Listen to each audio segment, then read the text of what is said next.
Wow. We have like 9 comments before I even really went live. That's pretty cool. Hello, people. Game 3.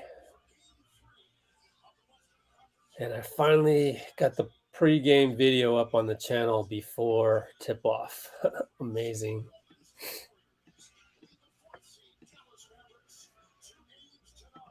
Okay. I put Looney on the thumbnail. He deserves it. What's up, Dub Nation? Game 3. Please splash that like button. Oh, Hawaii. That's a new one. Cool. You know what I'm going to do? I'm going to make you my thumbnail for the hell of it because you're from Hawaii. What's up, William? What's up, Vitor? Okay.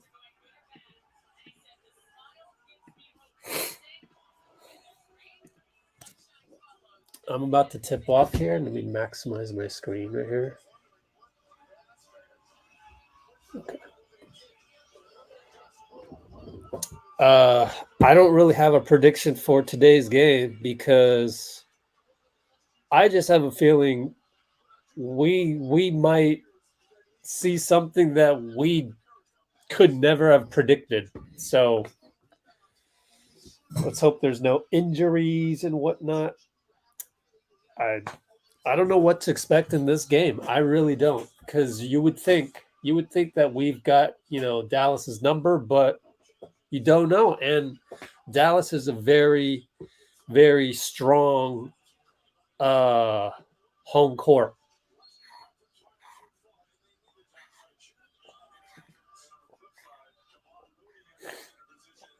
I just tipped off. Dallas won the tip 11:57, 11:56, 11:55. Here we go.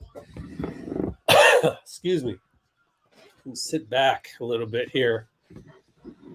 I'll tell you next time out. What's up, Luka? Bad pass. Looney tipped it out. So they gave us the first one. They gave us the first possession. Thank you, Dallas. Clay set a pick for Steph. Handoff Wiggins up top now against Dwight Powell. Crossover, step back. No good. Luka rebound. Up to Brunson left side against Looney.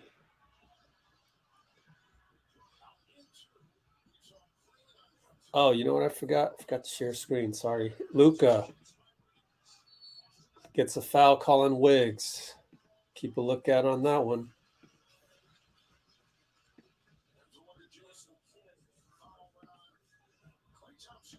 Fouls on Clay, my bad. Congrats, Justin Thomas. Oh, he gets to shoot? I thought it was a rip-through type thing. Oh, I guess he's only going to make one of these 2 free throws, and then we're going to score. Sorry to give that away. I'm suffering from allergies, and I took another booster shot yesterday because I applied for a credential for the NBA Finals, which is a little bit different process than your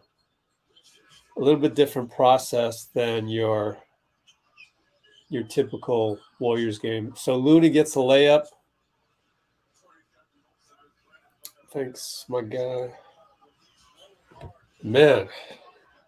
Oh, Luka attacks the paint, gets a layup. Could have been and one, but good thing Looney kept his hands up like that. Very fundamental. And Clay's got to be careful. He almost threw that backcourt. Now we've gotten, Clay almost an and one. You know what's great? We're hitting singles. We're hitting singles. Been a while since we did that, huh? Hit some singles, and we'll be good. And then you can take your home run swing.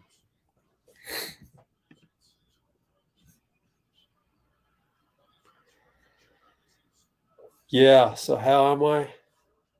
Under the weather, generally speaking. Oh, what a rough night.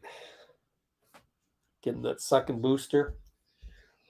Got a second booster because I'm going to try and get a credential to the finals, assuming the Warriors advance. And then we'll figure it out one by one as we go. We'll figure it out. I think I would just go to the practices and be right back with you during the games, honestly. Brunson from 3, no good. That's good news for us too. Brunson coming out and being on fire was one of the things I'd be worried about. Steph over to Looney. Man, Looney is just converting on all of those slips. Lone dog. Oh, there was an article in the Chronicle. Dwight Powell reverse slip. Good, pretty good. He's doing a good job not fouling. Looney is. Clay up top from the handoff from Dre. Swing over to Looney. Back handoff to Clay. Bye-bye, Powell. Fade away. Oh, back rimmed it. Looney gets a tip. Tips it out to Steph. Cross court Clay. Attack. Wiggins up top. Got the 3. That's a pretty nice half court set by the Warriors. Pretty nice. Oh no, Wiggins fouls. Pounded down on the attack and was guilty of that.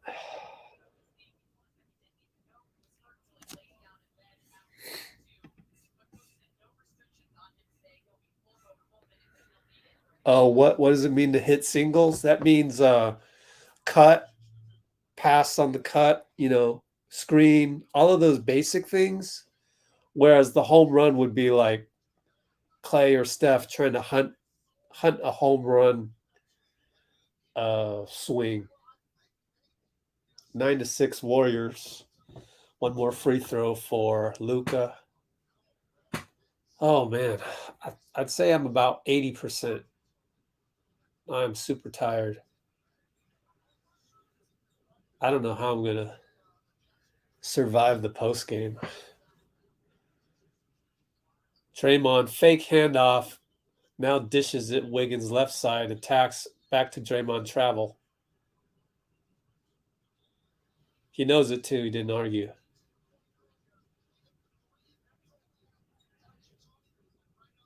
(9-7), 9 minutes, 8:59, 8:58. Bullock bricks it. Draymond rebound. Steph brings it up. Looney pick. Left side. Bye-bye. Powell should be an and one. Got it. And one. Steph is so good at attacking the rim. Man, he's so good at attacking the rim. Wow. Wow, Steph. Way to get the call too, because he wanted it. He was like, yo, I got fouled. And he, oh man, Steph is so good, man. Goat, baby. Goat. 11-7 Warriors. 8:49 clock. We got a free throw by Steph right here. Good. Yeah. 12-7. Hey, this is the best first quarter we've had in a long time, huh?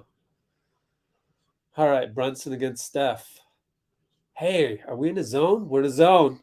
You see Wiggins, how he left that guy to drop off. Luka, left side, doubled by Looney and Clay. Tries to knock it off somebody. Oh, Wiggins almost saved it. Man, God, you got to love this team, man. We got so many pieces. Wiggins, so athletic. 3 second. Oh, wait, what? They're gonna get a new 24? That's some BS. That's some BS. They're gonna right now the shot clock's at 24. They change it to 3. Come on, Dallas scorekeeper. Nice try. Luka can't believe it, but come on, Luka. He just complains all the time. That's his MO. They're going to run out of time here. Bullock gets it off. In and out. Oh, thank goodness. Wiggins rebound. Brings it up downhill against Luka right side. Over to Clay on the curl. Ah, beautiful. Right baseline jumper, the curl, and then Draymond screened his man off. Oh, yeah, man. This is some singles hitting. We're hitting good singles. 14-7, up by a touchdown. Luka bullet corner. Missed it again. They can't hit nothing. What are their three-point shooting right now? Should be pretty bad. 0 for 6. Steph up top. Oh, that would have been a timeout by Jason Kidd. He missed it, though. Luka brings it up. Straight up the middle against Wiggs. Oh, we dished it out. Swing to Jalen. In and out again. 0 for 7, I believe. Maybe 0 for 6. Because my box score's slow on my slow stream. I'm only at 725, 724, 723. Oh, Clay drop pass. Double drop pass. Draymond finds Wiggins, and he misses the three. Dang. So far, we're executing like mad. This is the best execution in a long time. Luka, no good. That got to be 0 for 8 or 0 for 7, right? And Clay gets fouled at the rim by DFS. Oh, yeah, man. What a start. What a start. 0 for 6. I guess they were 0 for 4 plus 2 misses.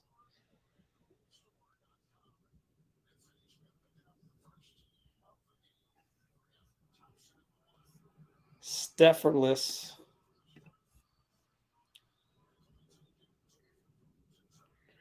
Appreciate all your concerns.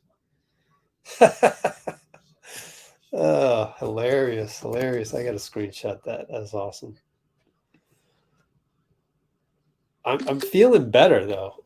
It's like as time goes by, took a little Claritin for the allergy situation. Feeling pretty good. Staying hydrated with like 6 bottled waters. Brunson doesn't want to shoot it. Look, we're in Brunson's head. Luka. Of course, Jason Kidd last game was like defensive 3 on Looney. Last game, Jason Kidd was like, if you miss 4 in a row, then you gotta attack the basket. So maybe they're thinking about that. Anyway, we got timeout. 16-7, 6:47.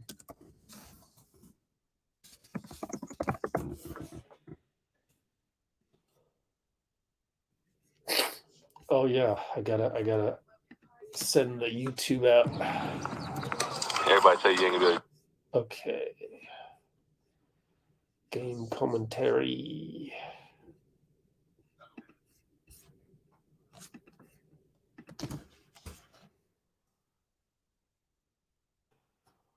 And I should do something over here.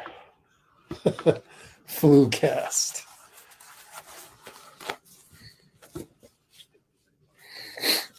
Okay.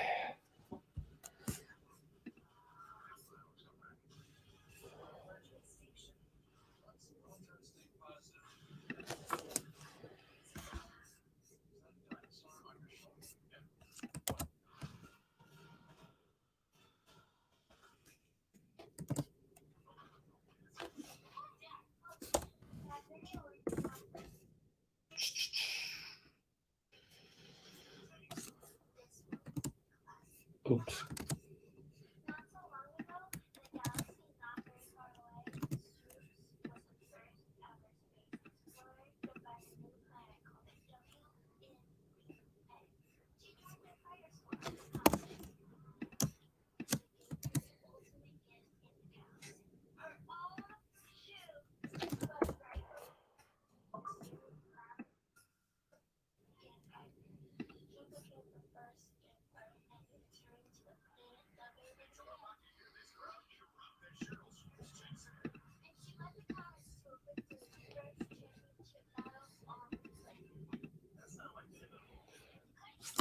Oh, they're doing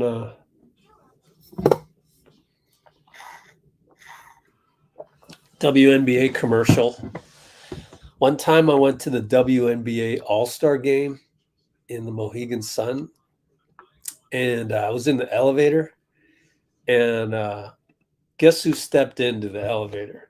There was Tamika Catchings, Cheryl Swoops, and whoever else was a star back then. And I was literally the smallest guy in the elevator. I'm sitting there going, "Oh my goodness, these ladies are cut and they're athletic, and I'm definitely the weakest human being in this elevator." It was nuts. Tamika Catchings was so buffed. It was crazy.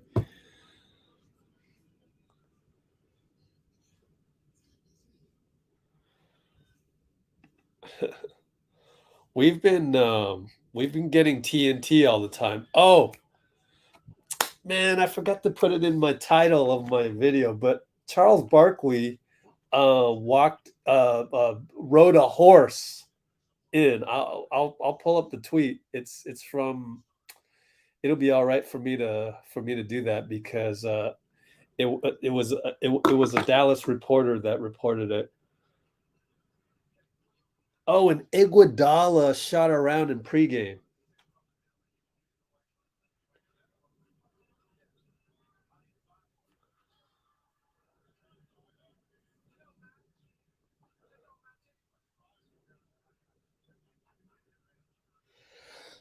Excuse me.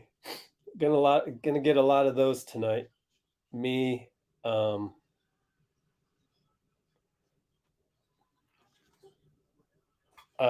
they shoot a baseline shot in and out. They've had about 5 shots go in and out.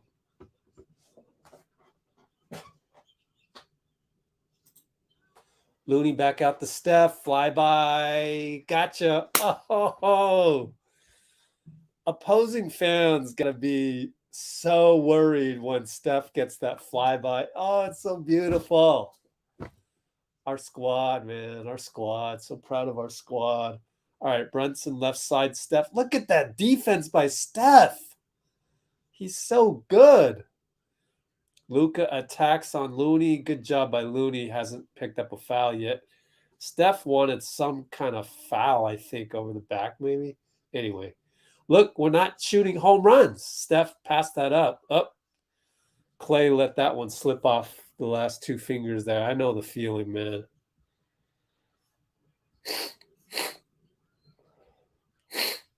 Luka finds Dorian Finney-Smith. Great pass. Draymond says, my fault.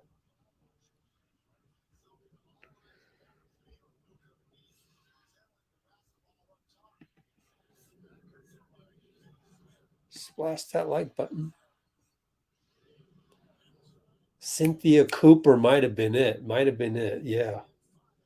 Oh, we got a layup just now. 21-11. 21-11. You see us executing, then you look at the score, 21-11. There, Jalen Brunson in and out, back in. They finally hit one. Steph pulls up. Oh, missed it. Up by touchdown still, 21-14, 452, 451, 450. Brunson attacks. Look at the closeout by Draymond. Jeez.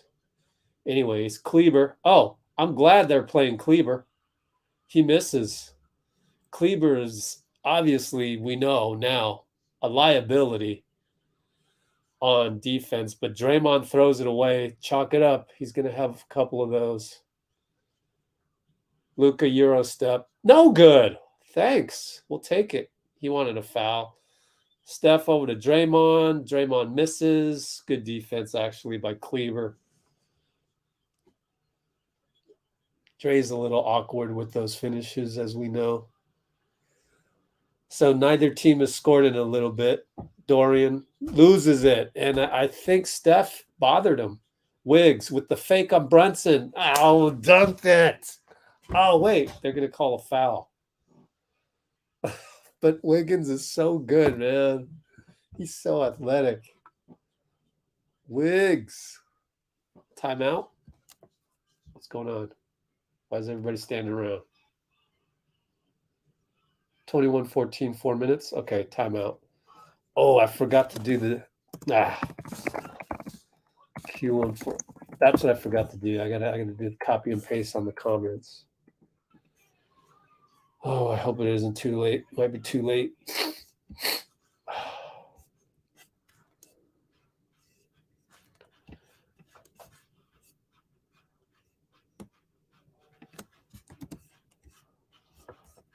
Okay, so now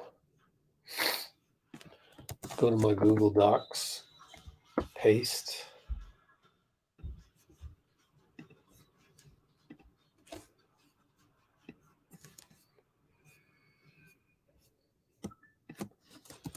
All right. Let's take a look at their three-point shooting. Still quite bad, 1 for 9.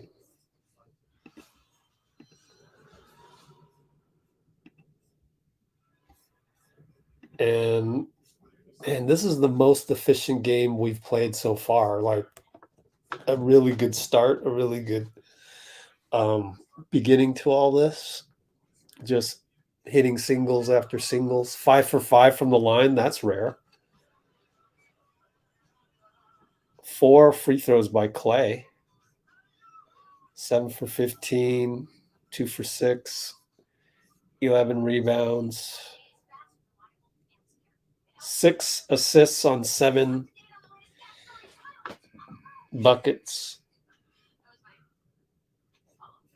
Oh, gosh. I don't know how I'm going to make it through this. I'm going to make it through this flu cast with all the allergies I've got.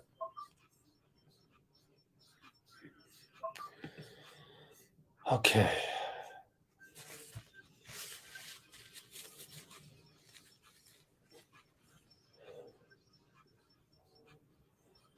Shook him.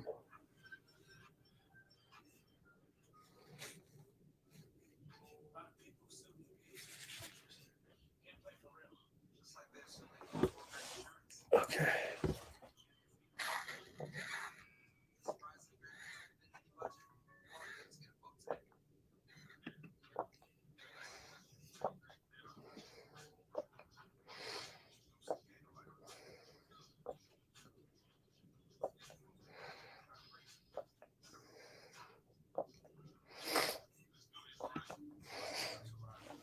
Appreciate everybody. I might not talk as much today. You know, it's a good thing. It all you got to look at the bright side of things. You always do. You got to take the positive, the half glass full, glass half full for that. The glass half full side of things, which is at least I got this booster shot with symptoms included. At least I got that when we're up 2-0 and we're playing well like this. Makes my life a little bit easier, you know, instead of it being like 1-1 and, you know, a gripping type game. And not to say any of these are, you know, gimmies or anything. It's just a little less stressful today. I think everyone would agree. All right, Otto and JP are in, and Dre misses a three-pointer on the right side. We're still up 21-14, 340, 339, 338. Luka against Otto gets the step. Good job by Wiggs, and whoever's protecting the rim, just stay and put your hands up. Great job by everybody. And right there, that's Frank Nitty misses a corner three. Steph, Dre, back to Dre. Runner no good, but he gets the tip in. Way to stay with it, Dre, because Dre's initial field goals attempts are not going in right now, but he got the tip and stayed with it. And a laser pass by Steph. Spencer Dinwiddie over to Dorian, over to Kleba. Kleba no good. Steph comes back for the rebound. Up top to Dre, back to Steph from 30 feet, no good. Luka rebound. We're up 9, 239, 238, 237. They're going to call foul on Steph. Oh, that was Wiggins with the tip in. My bad. Of course. Wiggins. Man, Wiggs. Man. Wiggs is so good, man. All right. Bullock is in for Dorian. Dorian doesn't look like he wants to come out. So we're back in man-to-man. That's one thing Jason Kidd mentioned is how we're able to switch our defense without having to call a timeout. Luka no good, auto rebound. I gotta find that. I gotta find that sound bite. Oh, Wiggins for three, no good, thanks to a Draymond screen. Careful, Wiggs. Don't pick up a foul on Luka. He's gonna try some stuff, you know. Almost baited him into a foul. Luka inside out. Dinwiddie left side, three good. 23-17, 155, 154. JP left side, Kleber. Golly, careful there, JP. Get it out of there. 3 seconds. Man, he gets stuck too far down there. Luckily, we got the ball out. So now it's Steph. Over to Dre. Handoff. JP. Running out of time, JP. Come on, kid. Ah, not a good sequence for JP, man.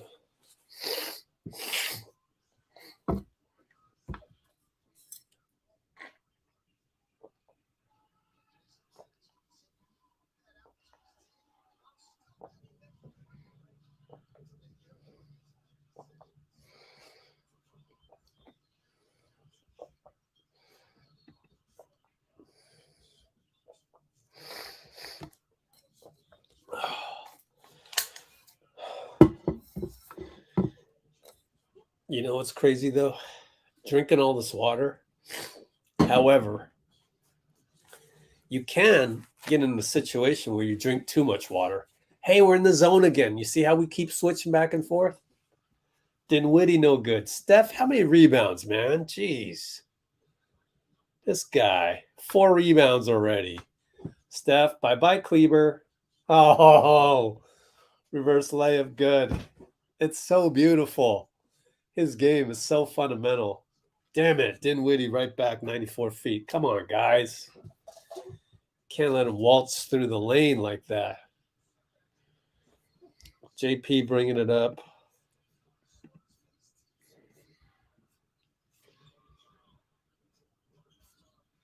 JP, whoa. Is that necessary?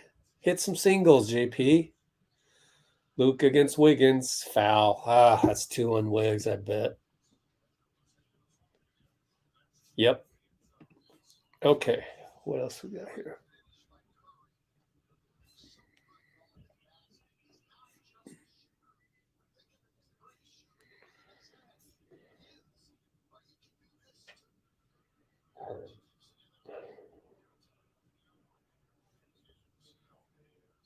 Yeah, I agree with you. And yet we always go back to, okay, well, he's a third-year player. Good defense, Bullock and Otto. I think Looney might get a block shot out of that, maybe, hopefully.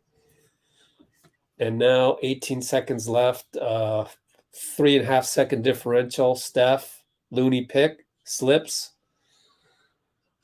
Draymond pick. Oh, way out there. Logo shot. No good by Steph. Luka. Jordan almost fouled him. Luka hits the 3 anyways. Jeez, man. That's what you got to be careful of. But he made that, like, that's what superstars do. Good for you, Luka. That was an incredible shot. Incredible shot. So all of that, you know, if you're a Dallas fan and you wanted to stay positive, that's what you would do. You would say, all of that, they executed near perfect offense, and we're only down 3. So you gotta credit Dallas for hanging in there.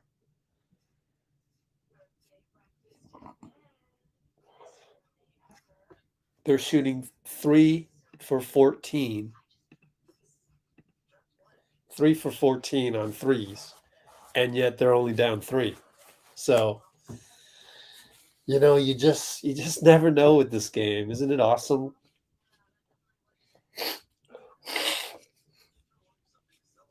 You just never know with this game. Like, never know what to expect. And tonight,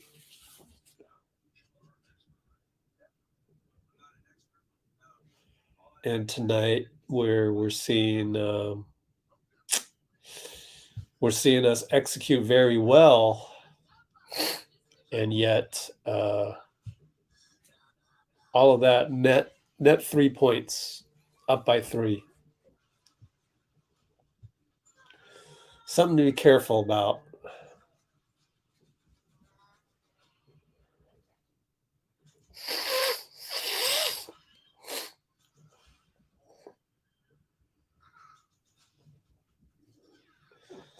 I can't wait to watch the Minions movie coming up again. I love the Minions. They're so funny. Let's see. How are we shooting on threes? Oh, we're 2 for 10 on threes.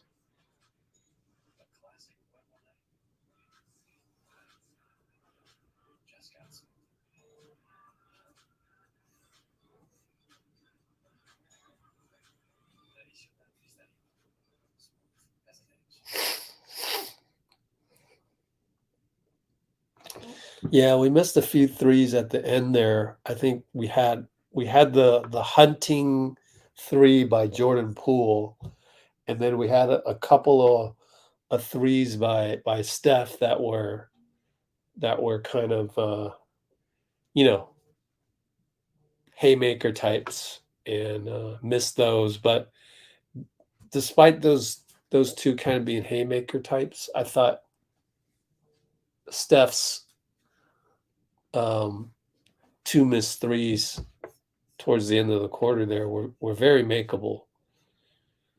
1 for 5, Steph.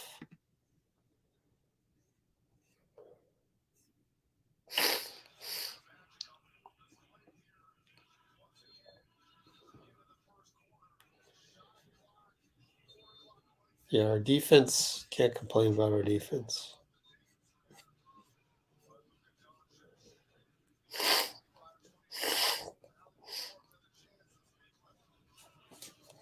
Gonna have the sniffles all night, folks.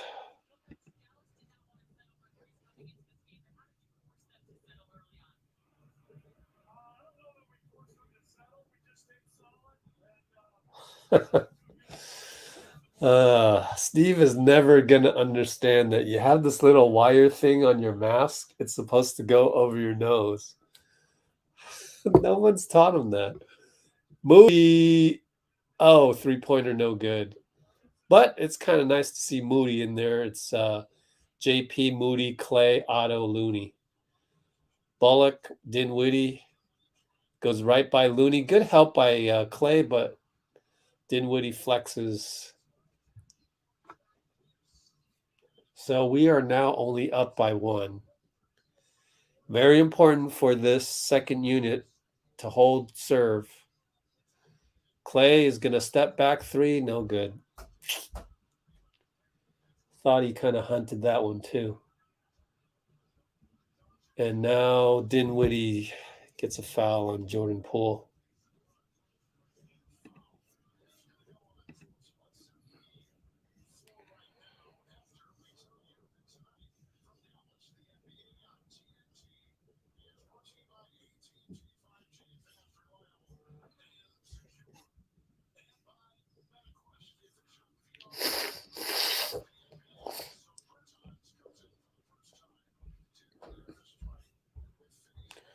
Here comes Modi.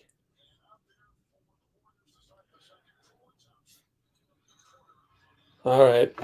They're leading 26-25. All right. JP screen Looney. Now he's on the left side. JP cross court to Moody. Back up to Clay. Clay attacks over to Otto. 2-pointer. No good. Looney gets the ball. Yay. Finds Otto somehow. Moody over to JP. Over to Clay. Catch and shoot. No good. He's still off.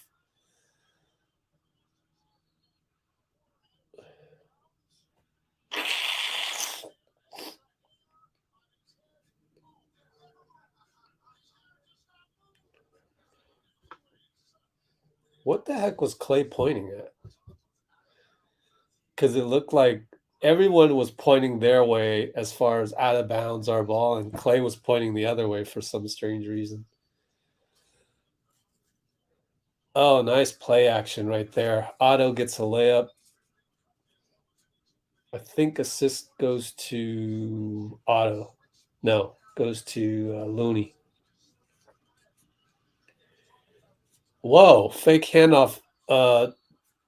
It looked like Jalen Brunson traveled. I'm sorry, but wow. All right.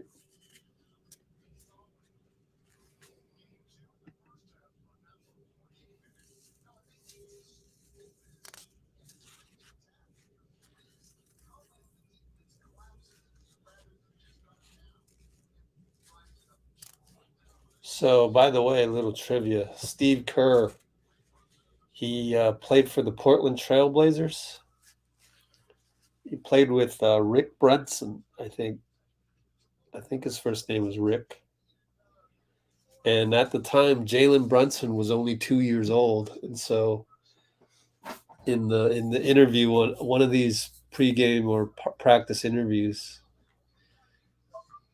missed the free throw, but Dorian gets the rebound. Jalen's going to shoot a three, in and out. And so Steve was trying to remember when Jalen was only 2 years old. Jordan misses at the rim, but Berton's going to get called for a foul.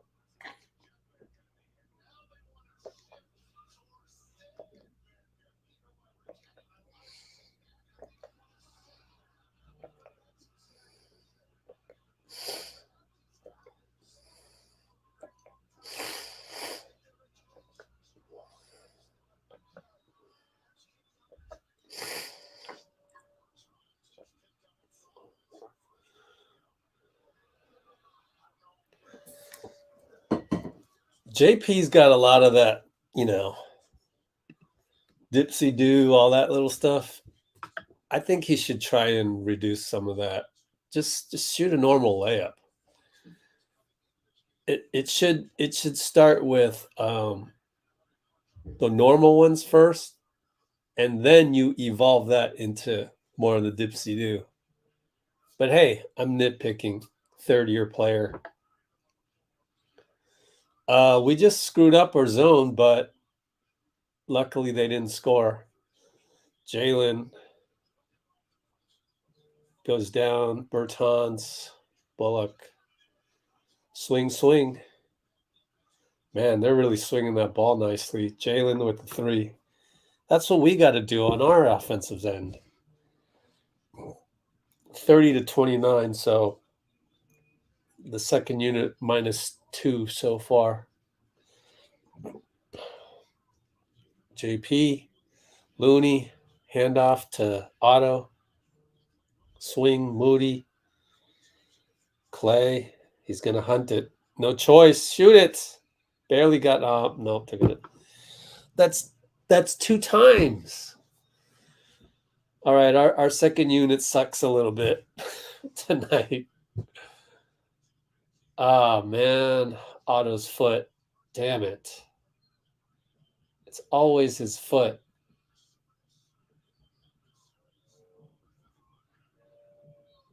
Yeah. Winston Payne. Yeah, his foot kind of landed on the other guy's foot. And the problem with that is that his foot is already, tender. And for it to collide with another foot, not good. Not a good thing.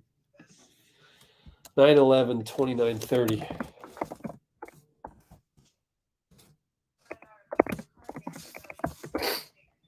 So that's going to mess up our rotation a little bit. Who do you bring in right now? Maybe you bring in Kuminga. at the 4. Maybe he takes the rest of Otto's minutes right here.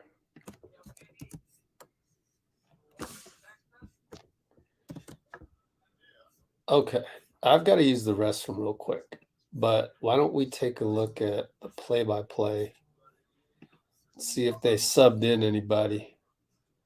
Nope, just a timeout. Be right back. Sorry, folks. It's going to be one of those days. Flu cast.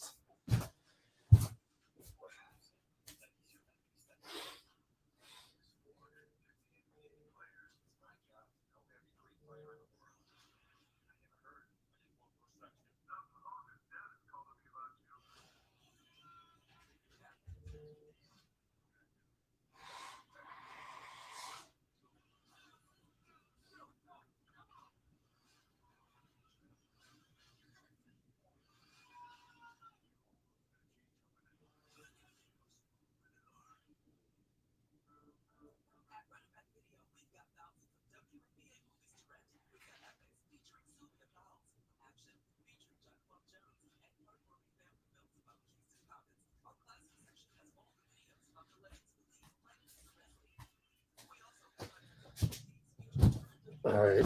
So I was just thinking of the flu cast as Mr. Ikeda from Hawaii joked around and said, funny joke, it must be nice. It must be nice to watch the game from Hawaii because you're 3 hours behind. You still got the rest of Sunday after this.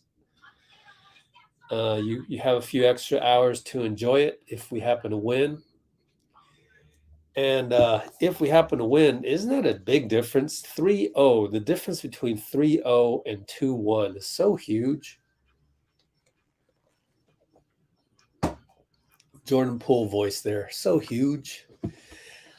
All right. So are we going to get JK? Be nice to just see how he plays.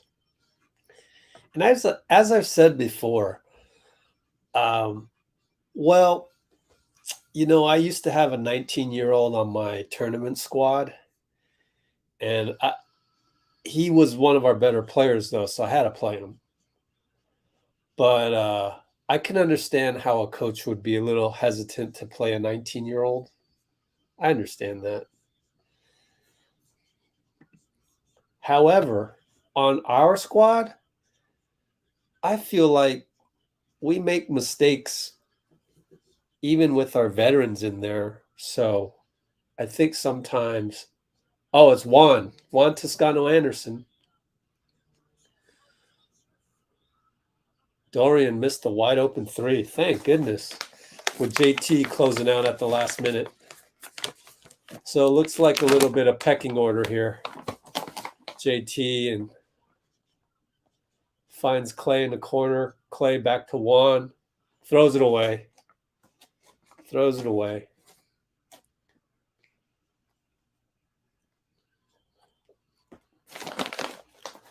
Oh, boy. Foul on Moody. Late draw of the foul by Dinwiddie. I can understand a coach kind of going, wait a minute. I'm going to have 2 19-year-olds out there on the floor. Nah. Also, the other thing that people don't talk about is, I mean, look, Damian Lee is sitting there. Let's say you started the series. You started last series with Moody over Damian. Damian's like 28, 29, whatever. This 19-year-old's going to start over me. You know, so there's kind of that internal ego dynamics that as a coach you got to deal with. Jordan Poole just loses the ball, man. We're playing like we're down more than 3, though. So at least we're only down 3, despite it all. Brunson toying with us. Back out. Bullock now. Dinwiddie. They do a good job of swinging that ball. Dinwiddie's going to shoot. Short. Good job by Juan. JTA. Clay. Fades on the 2-pointer. No good. He's so off. And JTA's attempted dunk putback helped Looney get the rebound. So far, JTA, 2 good plays, 1 bad play. Side out, Looney, JTA. Clay back to 1. Swing, swing, Moody. Does not hesitate. Short. Man, we're so off. Golly. Clay will shoot a 2. Clay must be, oh my gosh. Clay is 1 for 7. We're 10 for 31, 2 for 14. Brunson blasts by JP, but they catch up, and that's what JP does. Is like he tends to. We're not going to review that, JP. JP tends to lead with his body, so yeah, he tends to hip check you all the time. Third person on JP. So we might be right back to Damian if JP gets into foul trouble here. Jalen, great. Fake. Well, we're down 5. Feels like more, though. Luka about to come in. Can we get Steph in there? Here comes Steph. Here comes Wiggs. Jordan finally gets a call. He's too loose with the ball, though.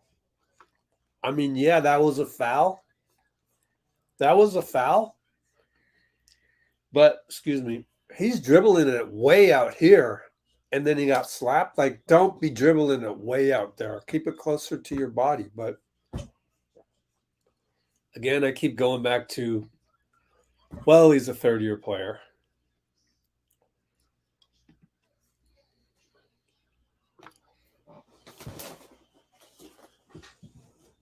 All right, so we got Wiggins back in.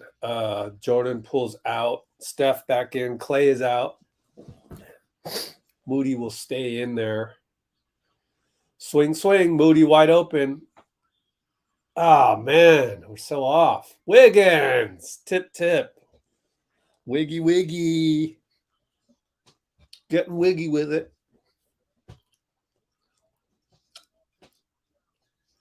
I feel like Wiggs has been our second best player, Steph being number 1. Looney's been solid. Draymond pretty much solid. Well, there Wiggins helped out a little too much. Sometimes you got to read the situation and go, okay, they got Jalen. Ooh, look at the spin move by Steph. And he throws it away.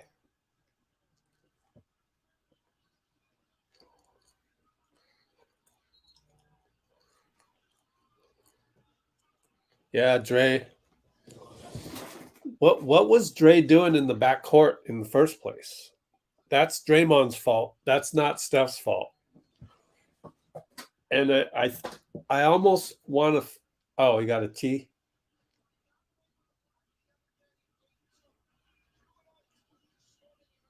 Got a T from Mark. Yep. Mark Davis gave him a T. Gotta be careful, Draymond. I don't mean on that particular one. I mean, how close are you getting to 7 technicals?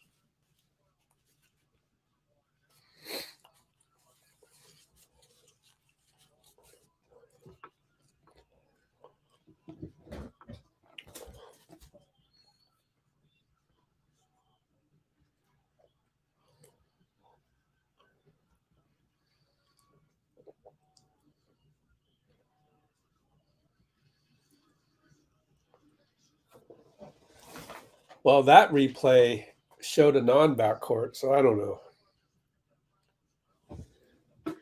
Mark Davis is usually, you can talk to him. Oh, Decky just went like this to tell Steve, don't do a replay. Don't do a review. That's pretty cool. Timeout. Now things are getting a little out of hand. 38-31. 5:47.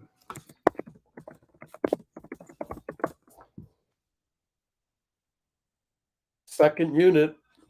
Our second unit, honestly, let's see. They went out with down by either 3 or 5. And now we're down what is it? 8? Now we're down 7.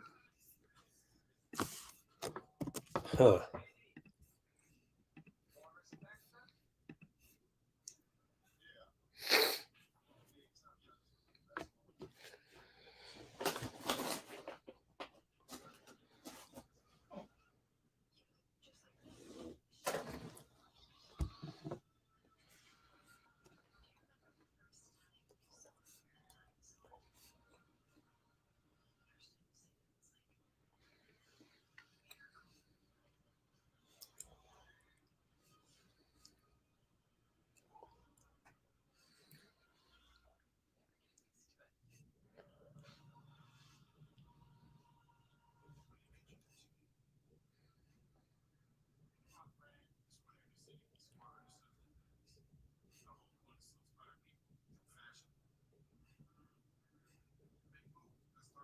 Yeah, I agree with that.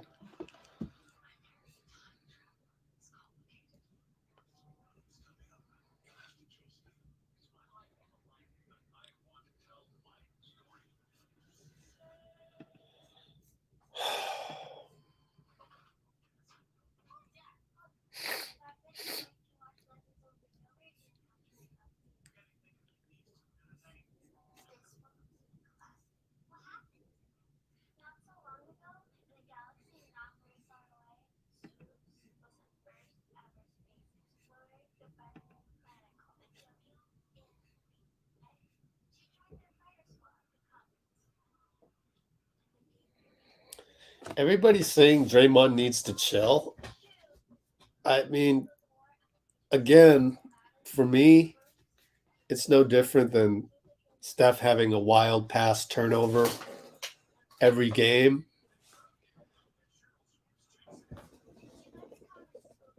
It's just part of his character. You don't want Draymond to chill. You don't. You also don't want him to get another technical, but you don't want him to chill. That's not Draymond. Draymond being chill isn't going to help us win.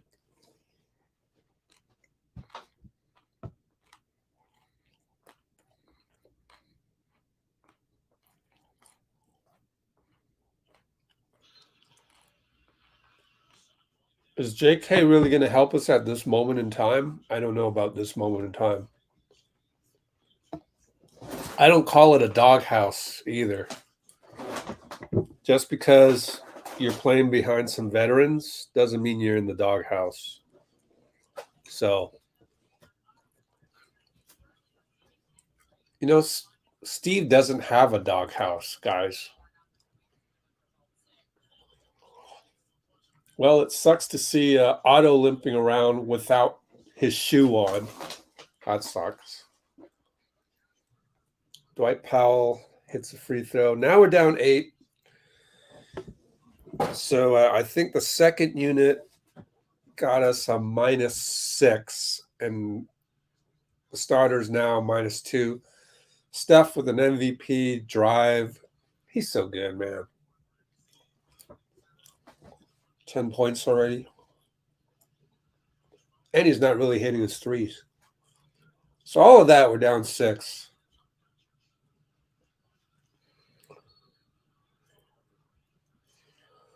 Luka duped Draymond into a foul. How many fouls on Draymond? 2 fouls.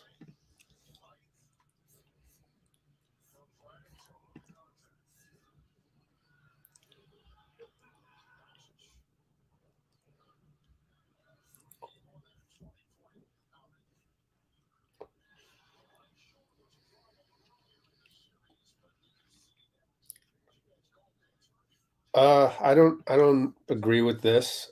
Him barking is him focusing. I wouldn't worry about Draymond. He'll play better.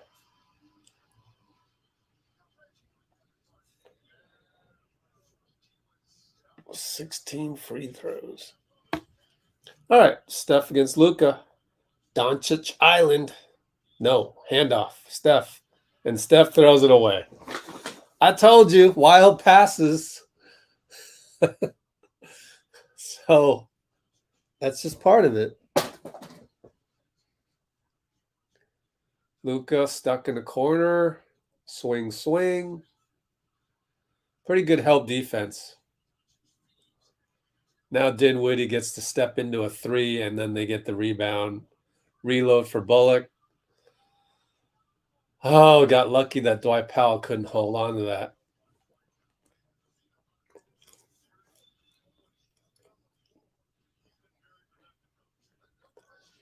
Down 8 still. So I think the second unit got us down, I want to say 5. Wiggins, a little bit of a hunting 3 right there. Missed a 3. Luka, 4-11, 4-10. Luka against Juan. Wow, offensive foul. Okay, I'll take it. I didn't see it, but probably see it on the replay here. Oh, he went up. He went up on him. There's no need to do that.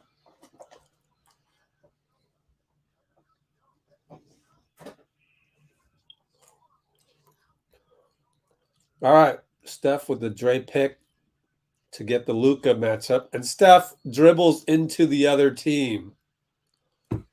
Oh my God. What are we doing? Is that a foul on Clay?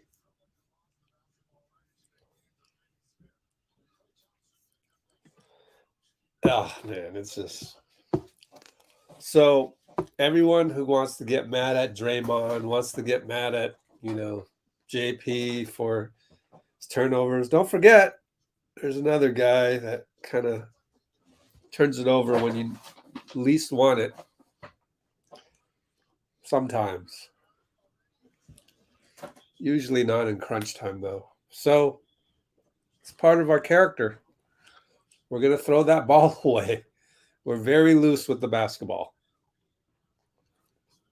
But I don't think you don't get vintage Warriors basketball flurries without that. So.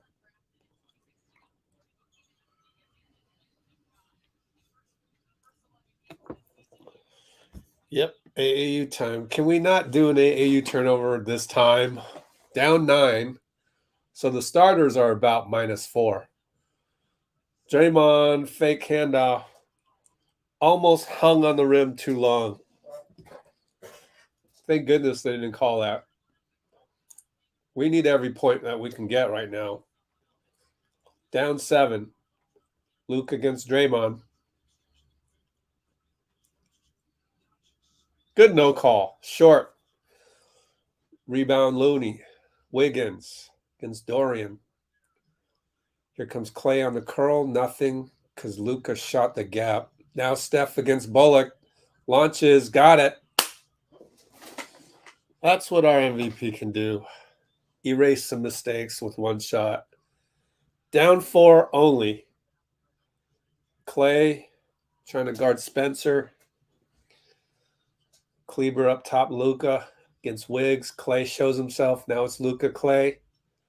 Steph shows himself. That's great team defense. Clay all over Luka on the step back. That's not a good shot by Luka. Completely faked out Dinwiddie was Draymond on that dunk. We needed that one. Man, and Bullock was all over Steph. Still made it. Oh, beautiful Wiggs. He spun and he finger rolled it downward. How many guys can do that in the NBA? We're down 2. Luka, ISO against Wiggs up top. Great recovery. Great recovery by Wiggs. Good no call on the mess over there. Steph, gosh, be careful. Finds Clay. Finds Wiggs. Finds Looney. Over to Steph corner. Got it. All that, we're up by one. All that, we're up by one. How are we up by one, man? The baby-faced assassin, that's how. Baby-faced assassin. Oh, yeah. Oh, yeah.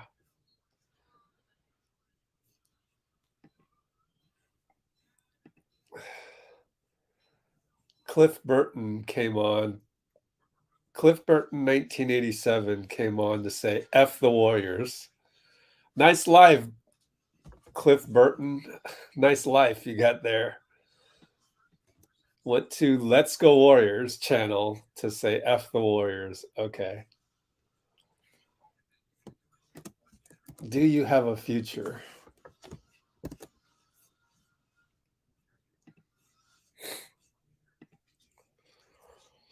So, things have turned around quickly.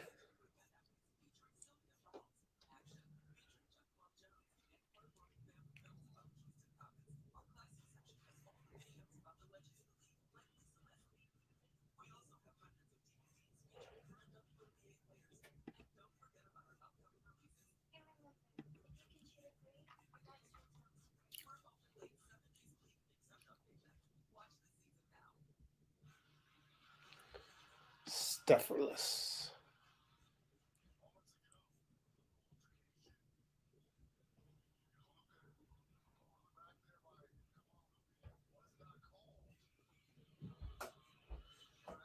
Good no call. There should be more no calls during the playoffs.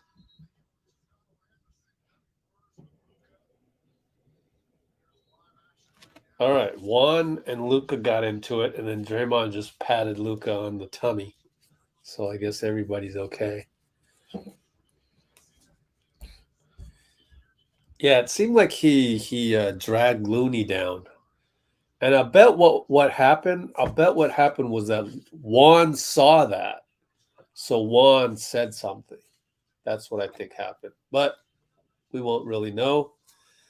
Got our starters back in there. Luka against Wiggs up top. Screen. Look at this show by Steph. I mean, that's great game planning. Dorian misses and Luka deflects it out of bounds. So it's our ball. He looks frustrated. Excuse me. 135, 134, 133. Steph on Kleber. Oh, short on the scoop.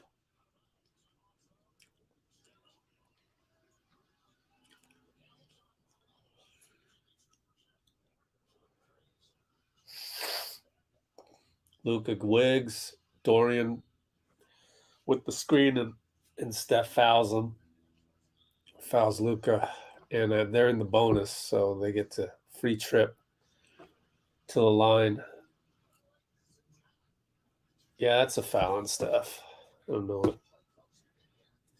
Luka kind of banged his knee.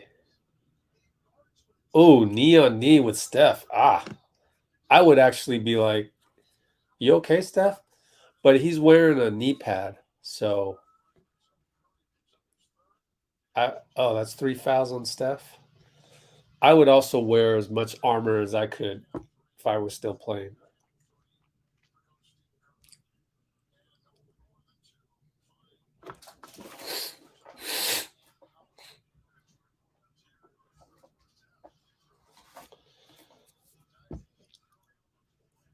I thought the refereeing in game 2 was okay.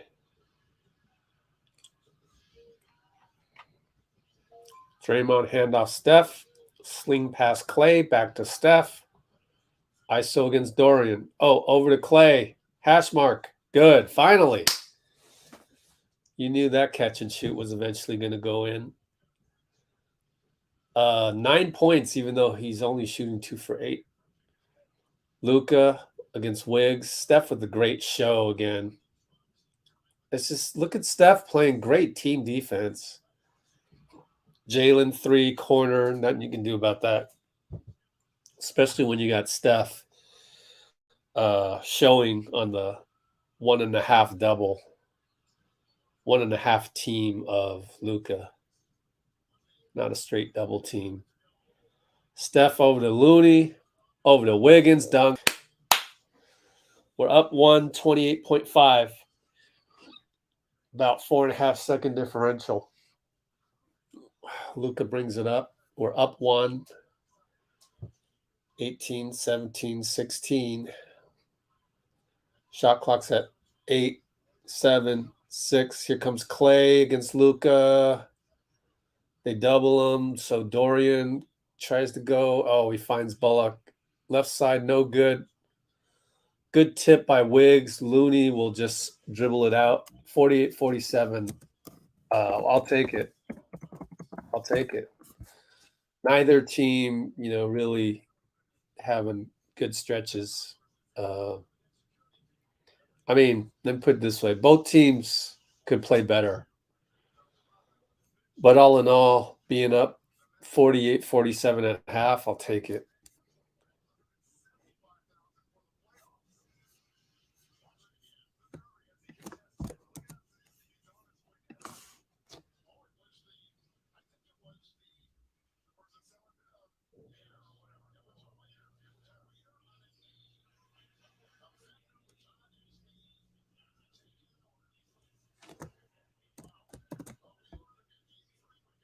Wow. So Steph tripped over a vendor courtside that was on his knee taking an order.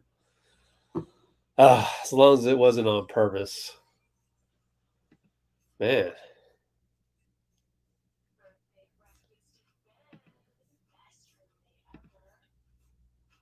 Okay.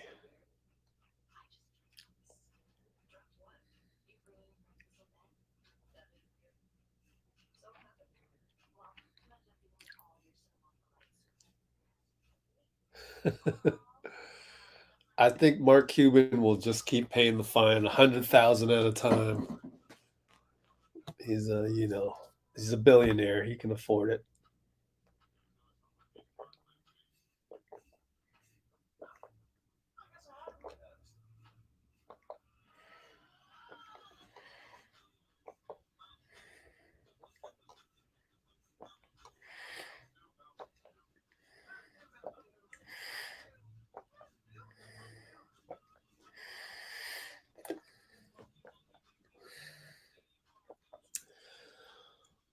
Oh gosh.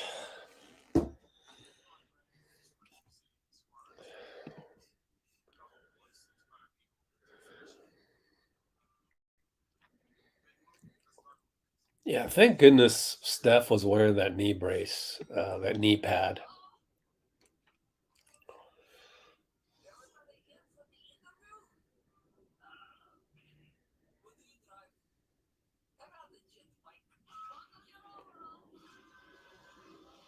Yep, non-Steph and Wiggs minutes. Oh, a little worried about that today. So the start of the second quarter, we are going to see. We will not see. We will not see Otto. I don't think. Let's take a look at the latest on Otto. Maybe there's something. Let's look at Anthony Slater because he usually has something.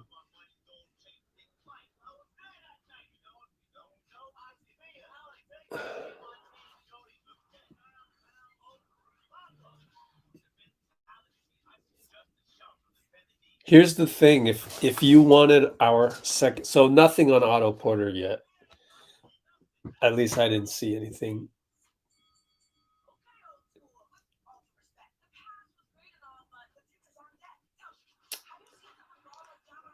What was I going to say? Our second unit is going to be Jordan Poole, Moses Moody. Who's the 3?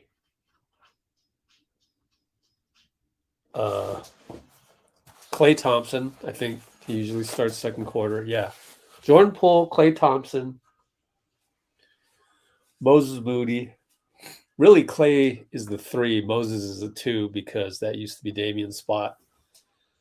And I think Looney at the 5. And it was Otto Porter. Now, I mean, do you really want Jonathan Kuminga out there along with Moody and Jordan Poole? I don't know. Maybe you still want Juan. So I understand why they went with Juan. But it's going to be either Juan or JK. I think it'll depend on how we're doing. If if we're behind, I don't know. I don't know. I think he goes with Juan. It's Juan's spot to lose, and if you're a coach and you're in the playoffs and you have these 2 rookies, I'm sorry, but your spreadsheet is going to have the rookies at the bottom of the spreadsheet. It just is. It's actually too risky to play those rookies at the same time, first of all, or one of the other. So you have to wait it out until one of them loses their spot. In this case, Damian has lost their spot.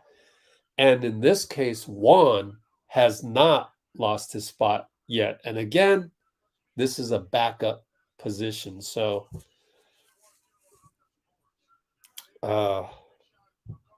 just remember, we're still talking about a bunch of backup roles right here.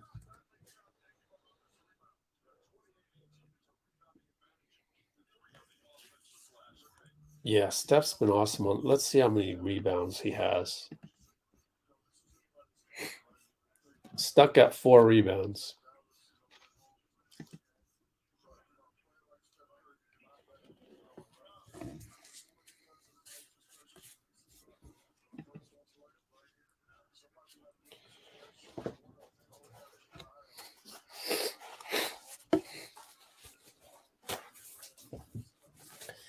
Yeah, here's the thing. When I saw Moody play today, there's just not a whole lot of attack to his game. He's playing very conservative, but that's understandable. You're a rookie. It's your, first playoffs. You're not in there to try and rock the boat. Whereas Damian would like drive into the middle and shoot a runner type stuff. So there's a lot more versatility to Damian's game. But to expect Moody to suddenly have that versatility, I don't know, because it's a very mental game.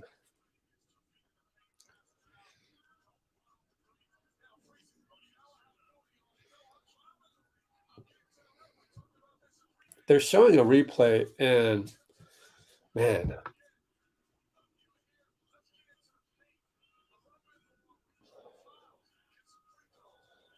Jordan Poole's is just like,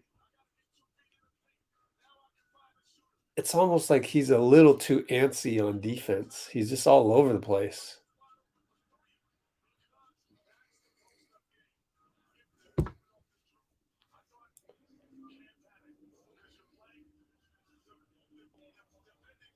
If you were to watch JP, just watch JP where he goes on the court on defense. It's a little too frenetic for my taste. But then again, he's an offensive minded player. He's a 3rd-year player. There's a lot to learn. And I'm not sure if Steph and Klay were much better defenders in their 3rd year, So you always got to remember the bigger picture.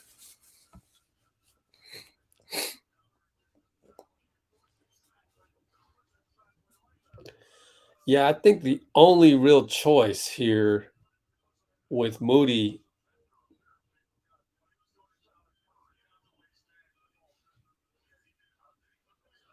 Man, that could have been potentially an injury to Steph, man. That guy's got to be careful. So, but I wouldn't worry about the vendor because like he's honestly, I think he feels bad about that because you don't ever want to have an impact on the game. If you're a vendor, you lose your job that quick, you know. So he wants to be a vendor. He wants to be a courtside vendor. You better take all precautions. So I wouldn't worry about that. He's gonna stay out of the way from now on.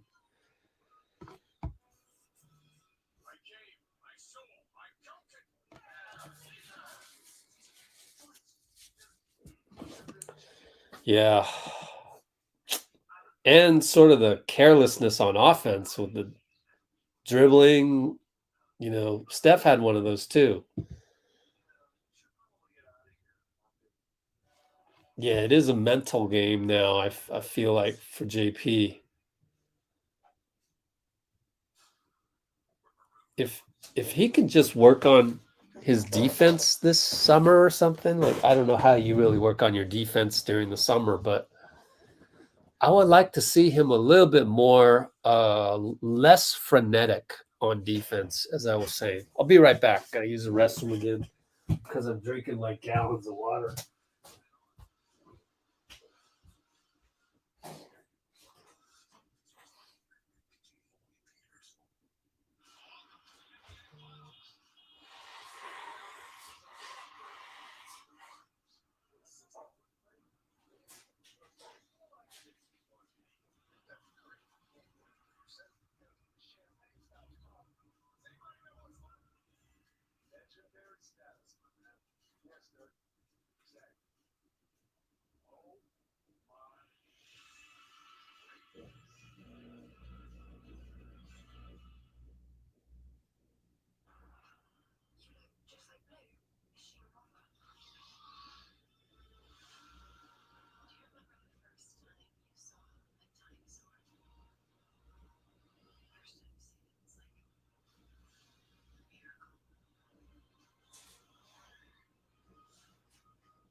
Okay.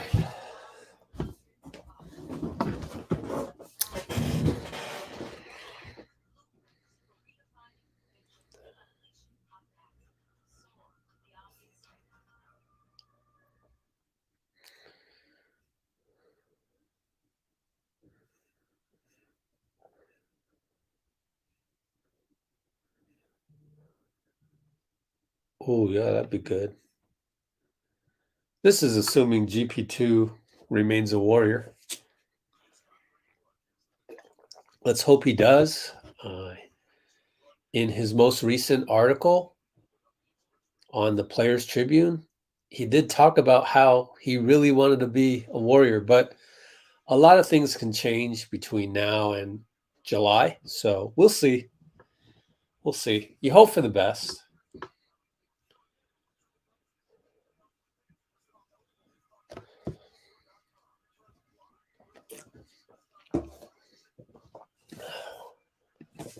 Like I often say,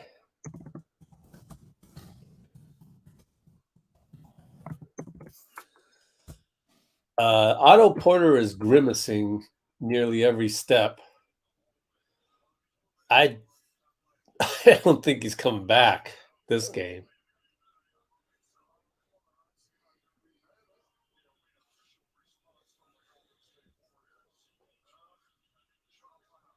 Okay, maybe he is coming back.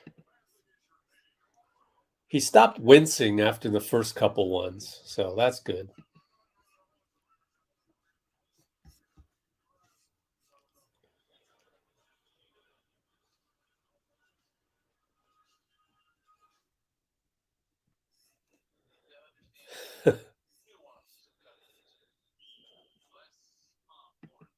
Yeah. I mean, isn't it crazy? We're up one and we got a lot of people need to do this, that, and the other thing. It's all good.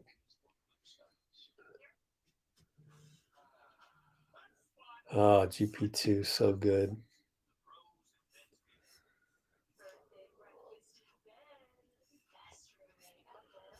Okay.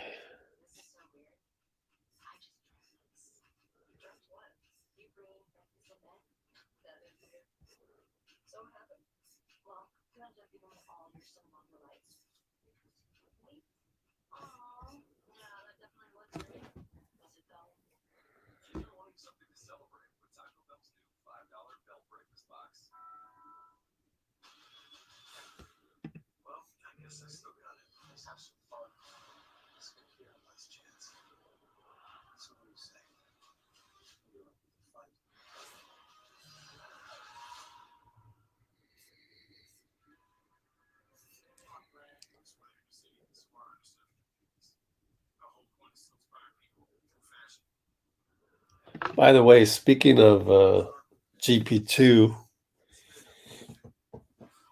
I got some footage this morning from morning shoot around of him shooting threes with his right hand.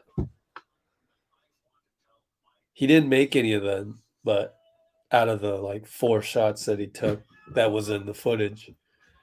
But he's antsy. He definitely wants to play.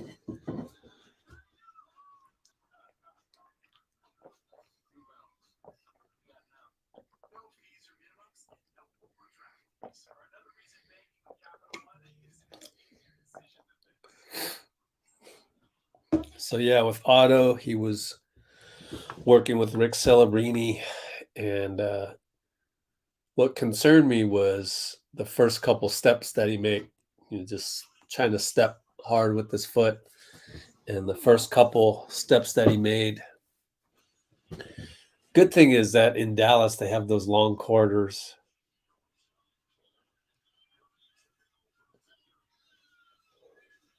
I hope he's okay, man. Because Curry tripping over the vendor, he tripped over his plastic equipment.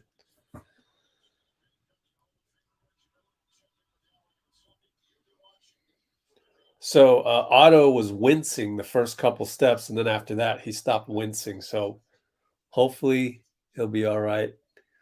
Maybe just have to give it a go.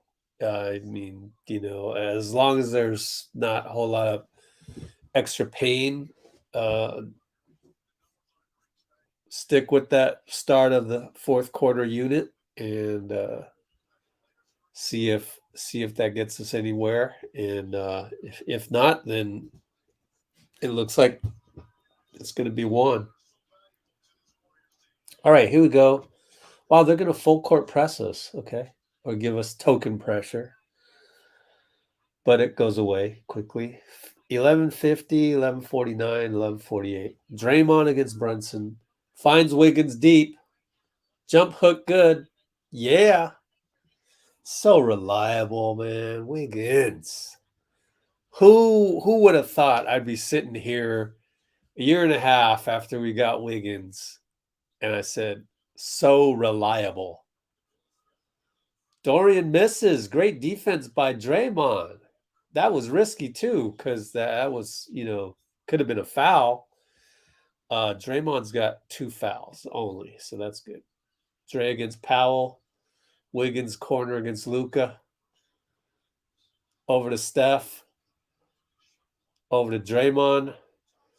Clay over to Draymond. Oh gosh, misses it. That was crazy. Dwight Powell rebound. Luka. Brunson. Swing, Luka left side for 3, in and out. Clay rebound. I got some major allergies, man. Steph against Bullock. Fake. Draws a foul.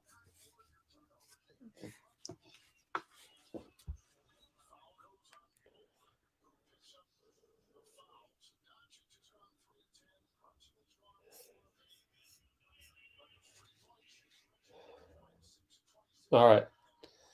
Draymond against Brunson. Finds Clay on the cut. Oh, he missed the layup. Damn. Luka bringing it downhill. No good. Looney rebound. Draymond, Steph, Clay in the paint. Fade away now. Baseline. Good. Assist Steph. I hope he gets an assist for that. Somewhat generous assist. Look at Steph just get off of Luka immediately. This is such great game planning. Oh, Luka scores against Looney, stares at the ref. He wanted an and one. The way he does it, man. I can see why refs get annoyed by Luka. Steph pulls up. Timeout, Jason. 9:44, up 6. Good start, guys. Good start, fellas.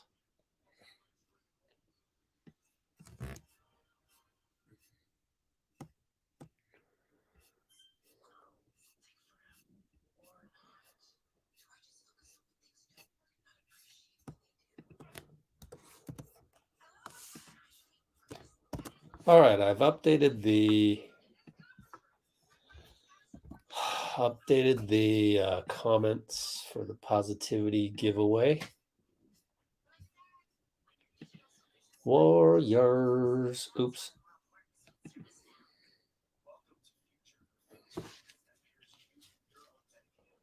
Man, my nose is leaking like mad.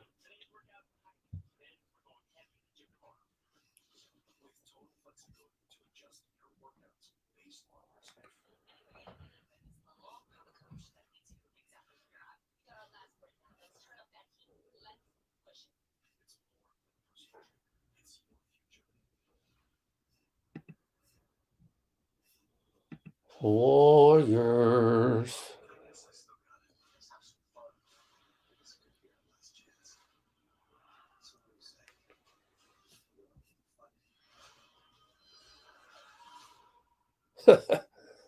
Steph's watch crowd disappeared quickly.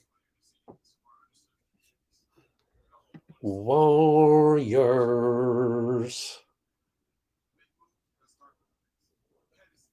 Oh, that would be great to get another flurry. Good timeout by Jason. You cannot be down 2-0 and allow a flurry to occur. Yeah, it should be good pretty soon, considering this is mainly symptoms from the COVID booster. So,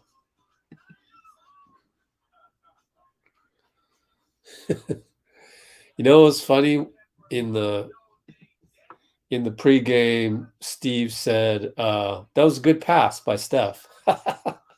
Good pass by Steph to Theo Pinson.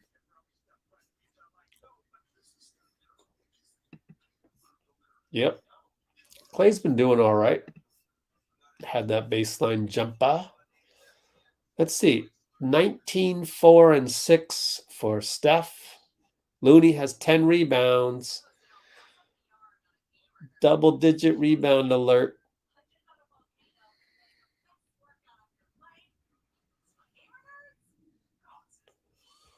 Uh, 15 points for Wiggs. Like, wakes up, falls out of bed, 15 points. Clay with 11. He's only 3 for 10, amazingly.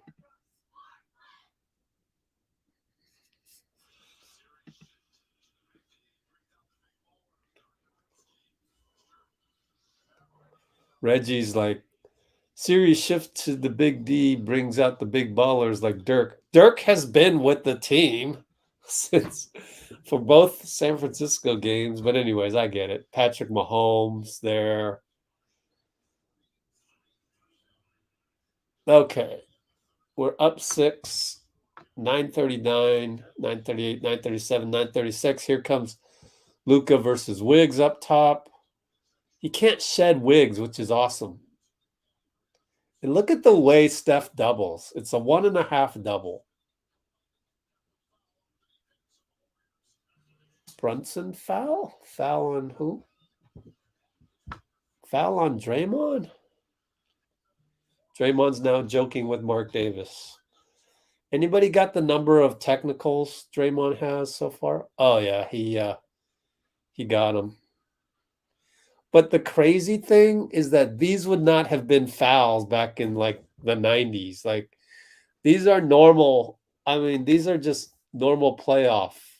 Ah, it's a shooting foul, man.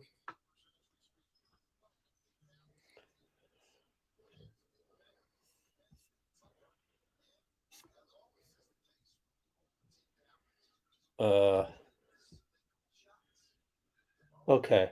One more free throw. Excuse me, Brunson. What the hell's up with Dorian Finney-Smith right there? Little extra. That was dumb. Thanks for the free point, Dorian.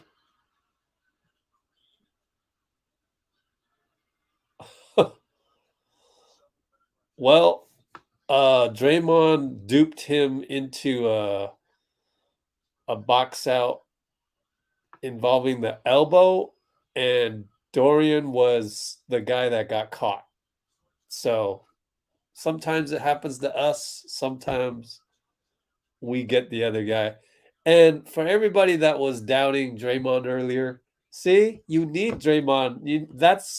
We don't have other guys that do that. So I think it's good to have a guy like Draymond and do those little dirty things every now and then. All right, Looney up top, Steph right side, Bullock on him, Wiggins up top. Oh, tic-tac-toe. Oh, okay. So he went to Draymond, went to Looney. Looney will go to the line.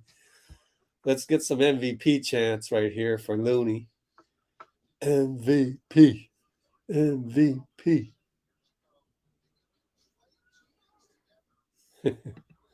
Oops. Or Otto Porter not returning. Yeah, when I saw him wince that first step, I was thinking he wasn't coming back.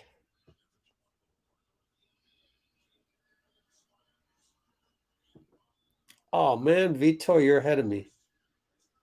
He hit the second one. 9-11, 9-10, 909. Sync it up with me.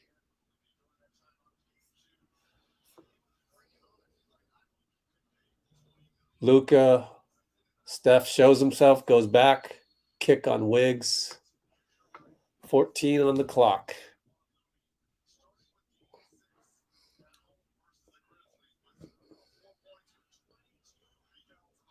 Side out. Here comes Luka left side against Steph, but we're in the zone. Kleber. Short. Oh, he got his own rebound. Luka downhill. Good.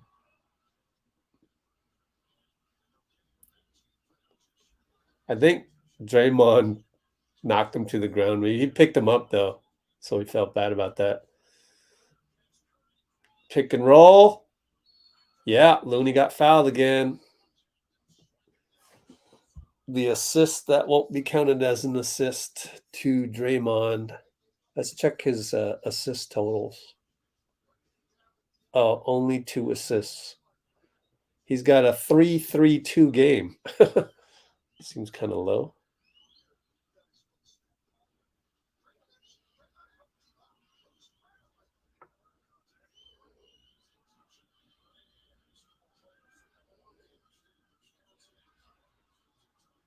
Oh, Looney miss. All this, we're up by 5 still with one more Looney free throw.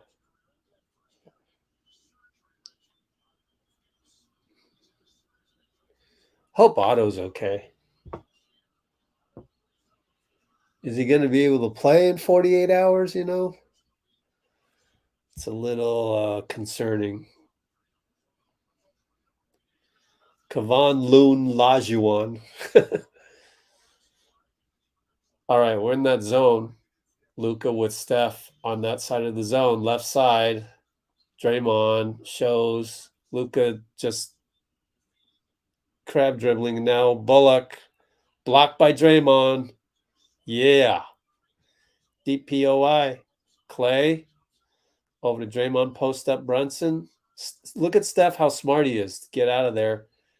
But the ball's up by Wiggins. He's going to shoot a fadeaway jumper. No good. Looney, offensive rebound. Clay will now shoot left side, in and out. Clay's a little off.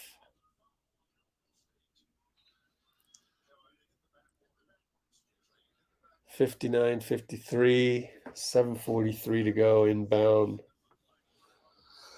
To Luka. Oh, excuse me.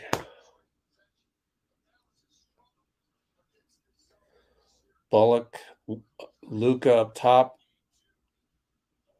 Dorian down low. Jalen Brunson right side.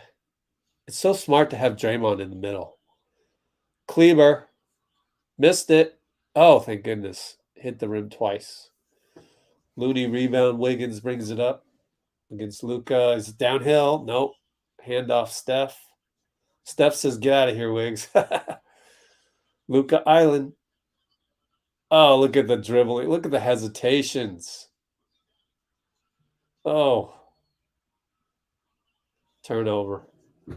Damn it. Looney just couldn't get, the shot up, so he had to pass it, and in doing so, went right through Wiggins' hands. We're still up 6. 7:03, 7:02, 7:01. Kleber to set a pick against our 3-2 zone, though. Dinwiddie hits it. Damn it. Right corner 3. And yet we're still up by 3. Steph, Looney, Draymond up top against Brunson. Offensive foul on Draymond.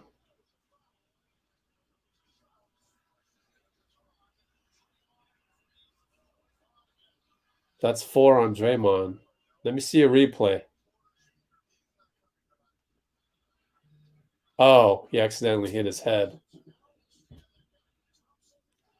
Oh, well. Now we're back in man-to-man. JP does the same thing Steph does, just a little less gracefully. Oh, Draymond just went in there, and instead of settling for the jump ball, he pulled the ball out of there. Beautiful. Oh, look at Wiggins hung, but he missed it, got his own rebound. Steph up top against Dorian. Finney Smith Island. Clay going to shed the pick and roll to get Luka. Luka Island. Bye-bye, Steph. Oh, Steph he slipped and got blocked, but Wiggins got the ball back. Thanks, Wiggs. Bucket, good. Banker. Up 5. Man, it's really going to come down to our second unit. Huh. Q4. Oh, Steph, not athletic enough to steal that one. But hey, Clay gets a steal and goes behind the back. Steph, not going to shoot the home run ball. Take your time, guys. Oh, Draymond's going to shoot a 3. Got it. Jason doesn't want to call a timeout. Oh, his foot was on the line. We're up 7. Dallas is worried. Up 7. 5:07, 5:06. Excuse me. Oh, yeah.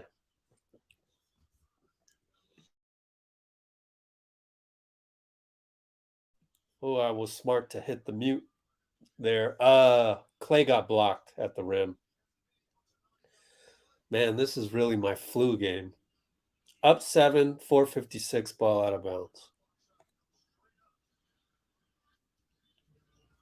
Pretty good defense by Kleber. Had the verticality. So JP, Steph, had 2 guys jump at him.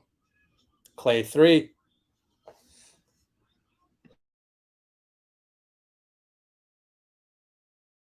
And then we got an offensive rebound. Draymond gets a pass over to Clay for a 2-handed dunk. Timeout, kid.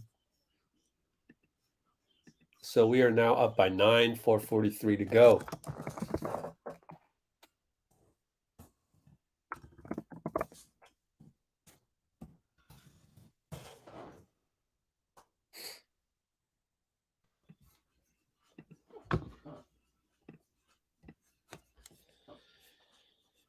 Oh, man. We're finally clicking, and yet still haven't had that flurry burst. Feels like the flurry burst will definitely be some sort of a knockout punch tonight.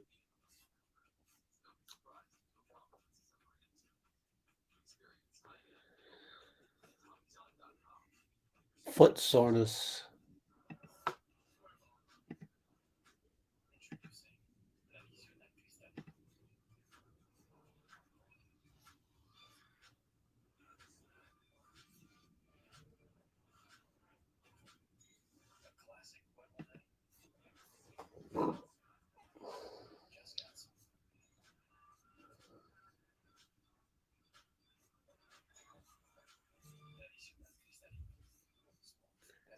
Yeah, great rebounding offensively by us.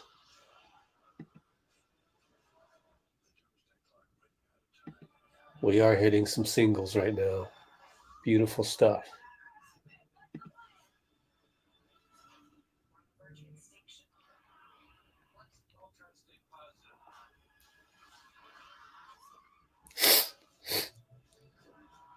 Oh, thanks. I gotta.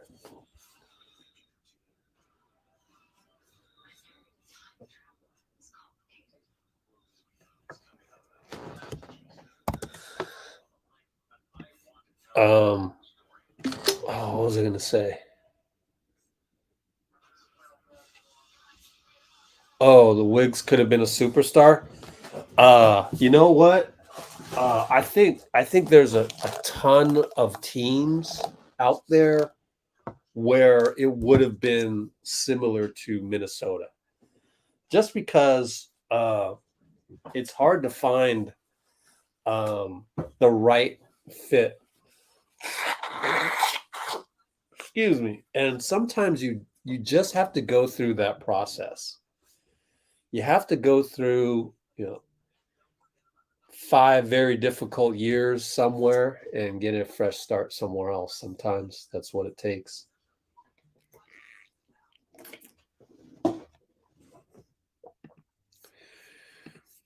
Okay. And you know what's crazy? You know what's crazy is Draymond can still play better. So this is 2 straight games where he's been you know, average, below average, and then now pretty good. But he could still play better, Draymond. Oh, that's great fundamental basketball right there. Yeah. Clay with the two-handed flush.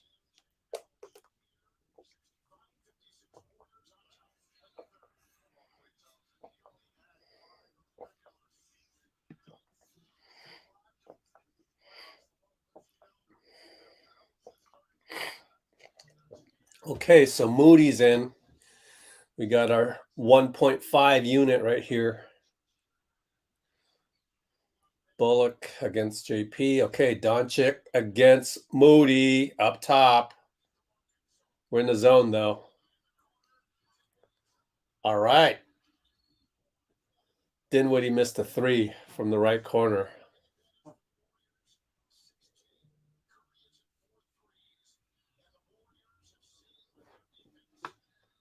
Oh, you've been in the hospital? That sucks. All right. Steph, good. Hey, Mo, you're spoiling it. Come on, guys. I'm at just try and hit the pause on your stream. I'm at 352, 351, 350. Brick by Bullock. Brunson over to Dinwiddie. Back to Brunson. JP is just He's jumping around too much on defense, but I'm nitpicking that. Anyways, they miss. Steph rebound. Left side Brunson. Pick. Wiggs nothing. Draymond over to JP. Right side against Luka. Step back nothing. Moody. Now we're down shot clock again. Loses the ball. Moody's got to shoot it. Fouled. Shot clock violation. Here we go again. Oh, JP. Isn't that's like 3 times now the shot clock has gone under 5. Luka fouled the hell out of Moody. He's lucky. He's lucky that the shot clock expired. Can we please not have another possession where the shot clock goes under 5 with JP dribbling the ball out over there? Dinwiddie 3. Oh, JP's not there.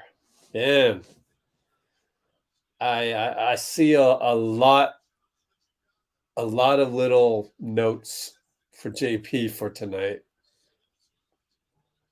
Steph. Slip pass over to Draymond, wanted the and one. Be careful, because Josh Tiven, he's not Mark Davis. He's not going to give you any rope, Draymond. Luka against Draymond, 4 fouls. Fades away.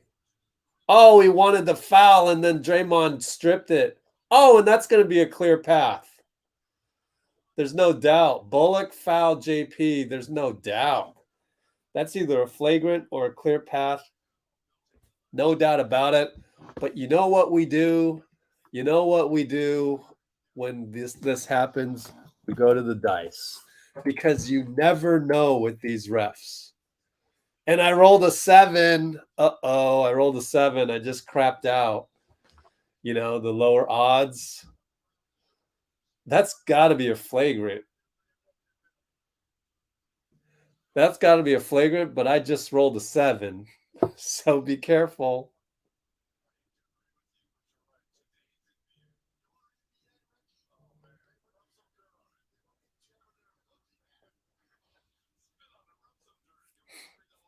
I would say flagrant 1, but either way, you get 2 shots in the ball. But I would think that's flagrant 1 because, oh man, they're going to show GP2 again. I don't want to watch that.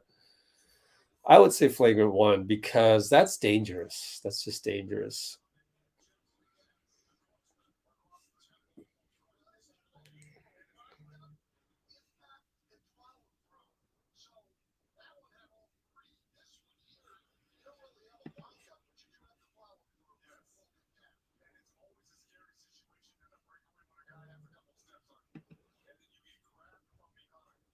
Glad you're home. Well, I had a friend that had to go to ER today, so hope they're okay.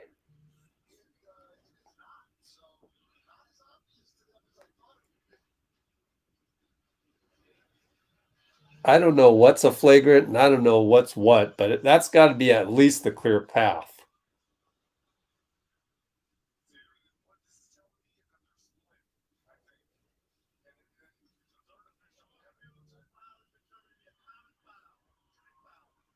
Yep. What did I tell you? I rolled a 7. That's why we do this.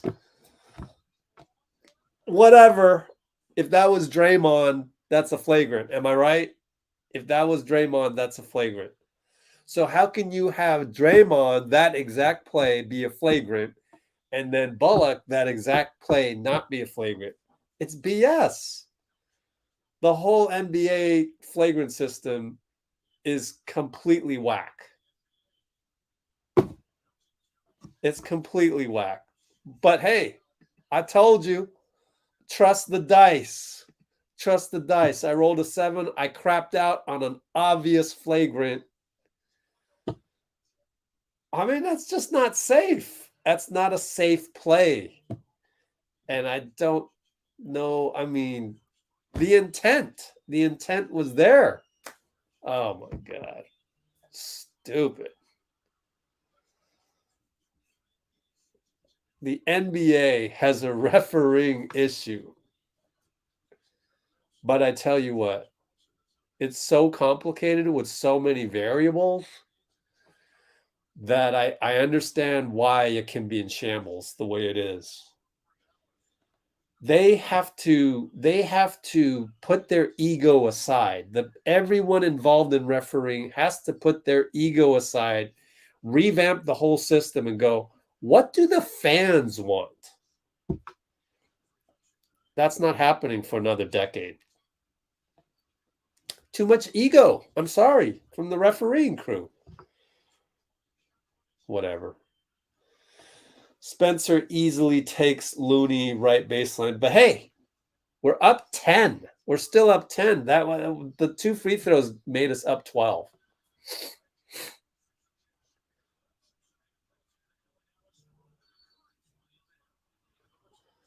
Okay, Steph draws a foul. You know, I'm just thinking back. Like in what other league can you grab the guy from behind, let him fall?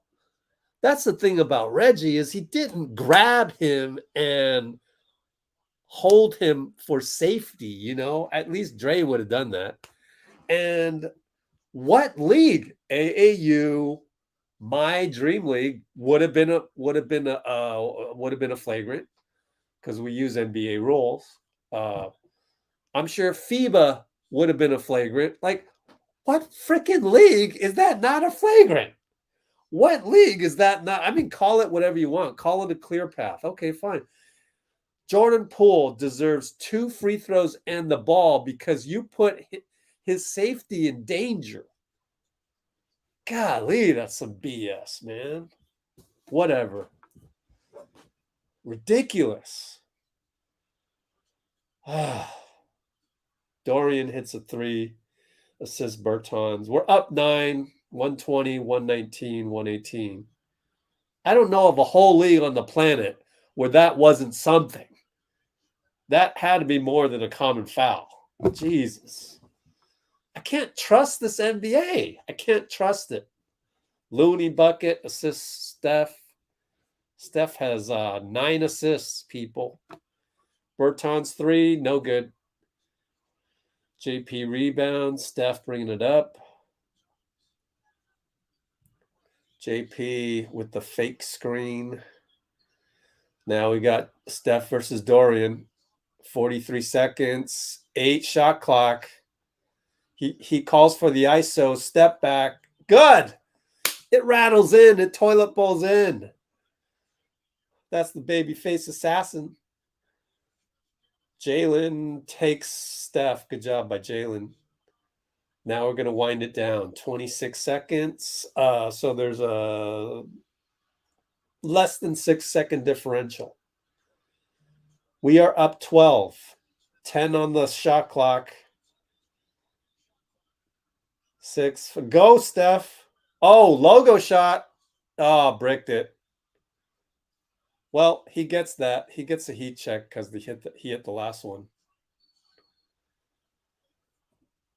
Dinwiddie just went 94 feet. Got a foul on Looney. How many fouls on Looney?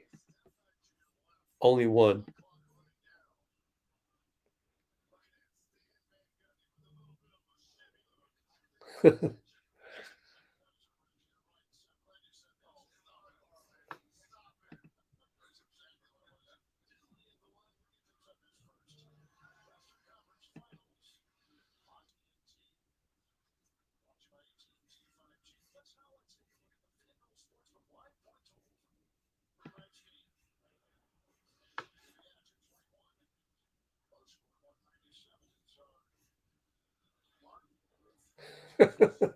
Heat check is from half court. I know.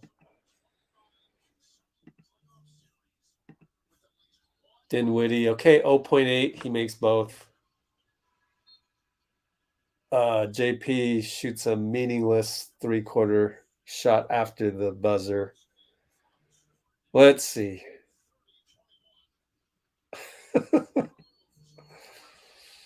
Your heat check is crazy. All right.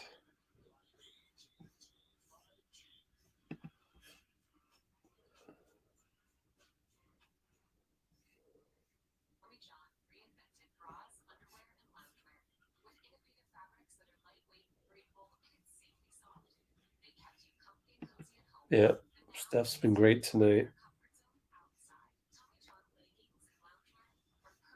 Oh, I gotta put the score up. My fault. 78-68. End of Q3.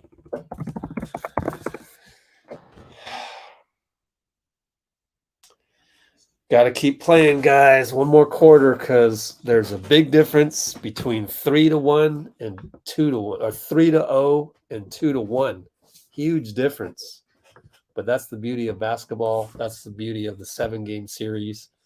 Whoever invented the 7-game series is a freaking genius. Just a genius. Okay, let's copy and paste.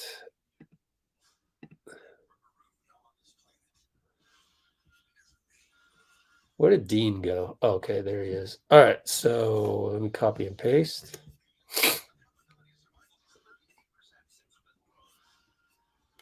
I got to use the restroom again. But let me copy and paste this. Boom, there it is. Boom. There's our comment list. Okay, be right back.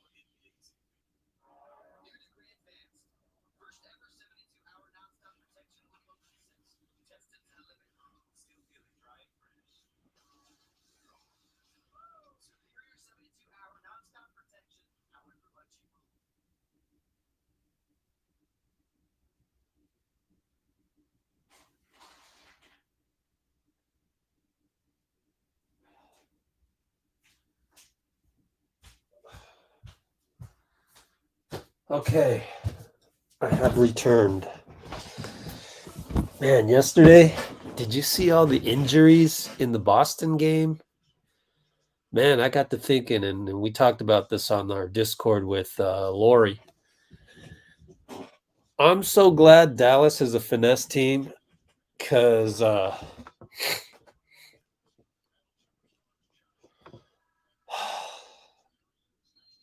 Boston and Miami are both super physical, so I'm a little worried about that should we advance.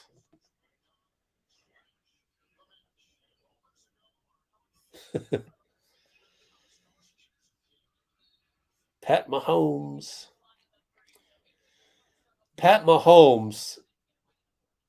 Steph Curry'd us in the Super Bowl, man. He pulled out a miracle. Anyways, let's watch the game. 11:53, 11:52, 11:51. Luka against Wiggins. Nothing you can do. Oh, Luka came up limping. Huh. He's not limping anymore, but he's smarting. He's wincing. JP against Bullock. Now switch. So it's our second unit, except Wiggins is in there. Oh, boy. Wiggins. Bye-bye, Luka. Oh, he's a Skywalker. Wiggs. Let me see. Luka wants a foul on Wiggs. Okay. Oh, Luka's foot collided with Wiggins' foot on the previous one. Let's see. So before we had, man, he just glides up there. Wiggins, wow, man. I'm so impressed by Wiggs. I feel bad for Bullock because he's hurt, but I mean, that's a foul anywhere. I mean, if you're skying, they're going to review this on Wiggs. Oh, 24-second shot clock. Okay, well, Bullock is still hurt. I mean, that's what you get when you challenge a Skywalker. That's what you get.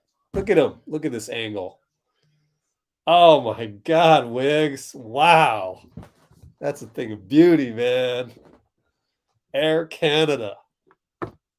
Oh, man. I'm so impressed by Wiggs. Oh, man, Wiggs.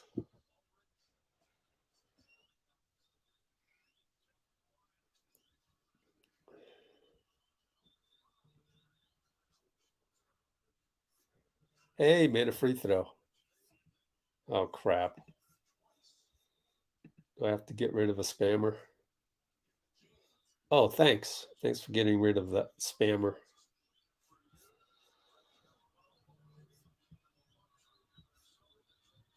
Jeez, man. Hey, we got an offensive rebound, and Clay will hit a 3, assist Moses. Yeah. Yes, sir. Yes, sir. Yes, sir.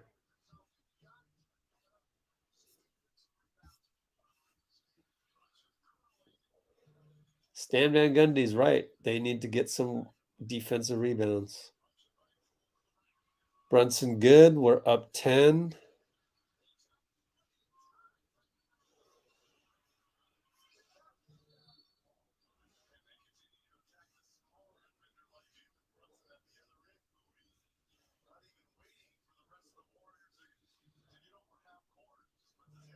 Wow, Moody gets to the line. Yeah, yeah.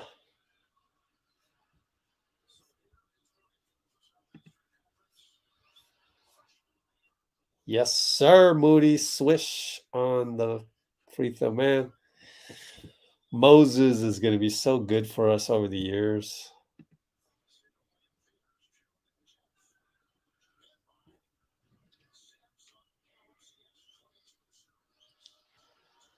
Oh, he missed the second one. Damn. Look at Looney's hustle. Oh, man, he got called for an offensive foul. Wow. Let's watch. Looney working. He's against two guys.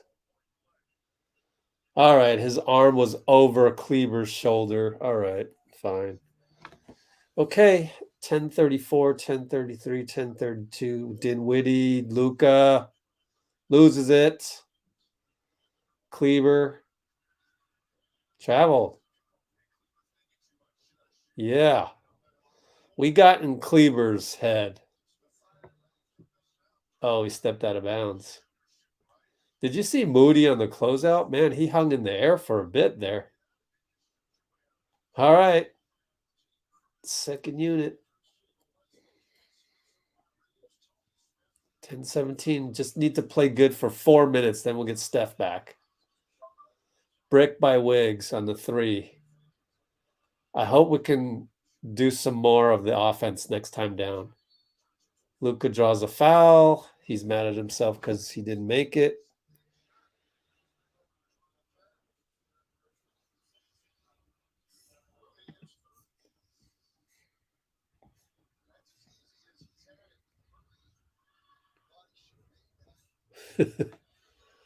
Yeah, I don't know.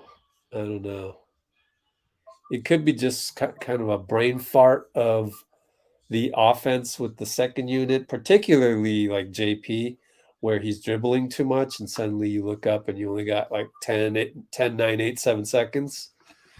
So we'll see. See if it improves.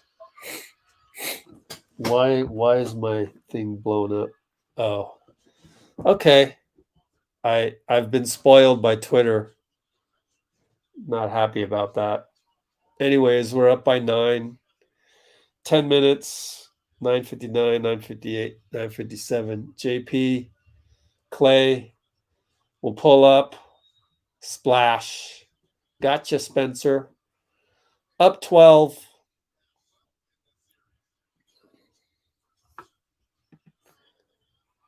Luka dunk. Oh boy. It's a little too easy. 3.5 more minutes. Then we get Steph back. Hold the fort for 3.5 minutes. Timeout, JP. 9:32 by 10.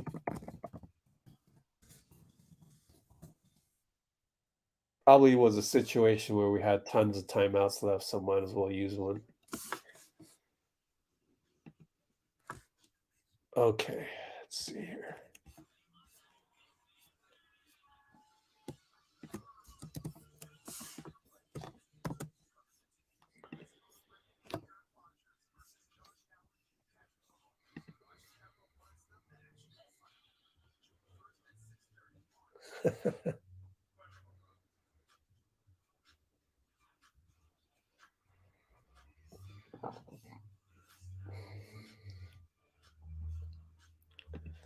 Loon dog.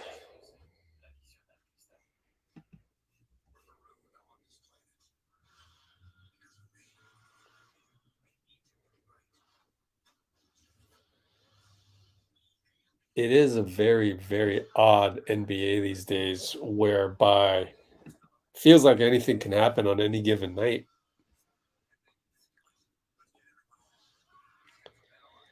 Headband Clay.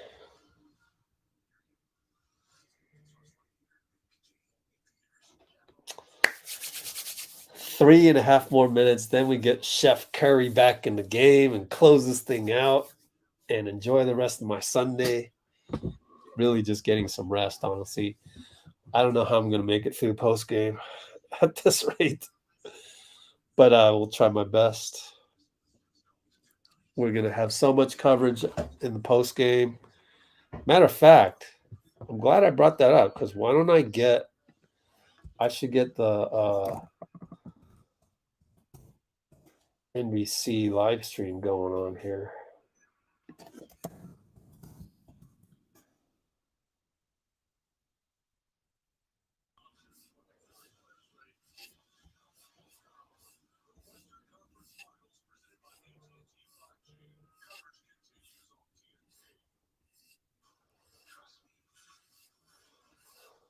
Hold on here. I'm still trying to find the link. Man, you know what I need? Honestly, I need an espresso frappuccino right now. Oh gosh. This is my flu cast. Okay, so I've got NBC running in the background. Thank goodness we're winning. 'Cause I don't know if we were losing and I had to deal with this with my current state of not being 100% physically. Oh, I don't know. I don't know if I can handle it.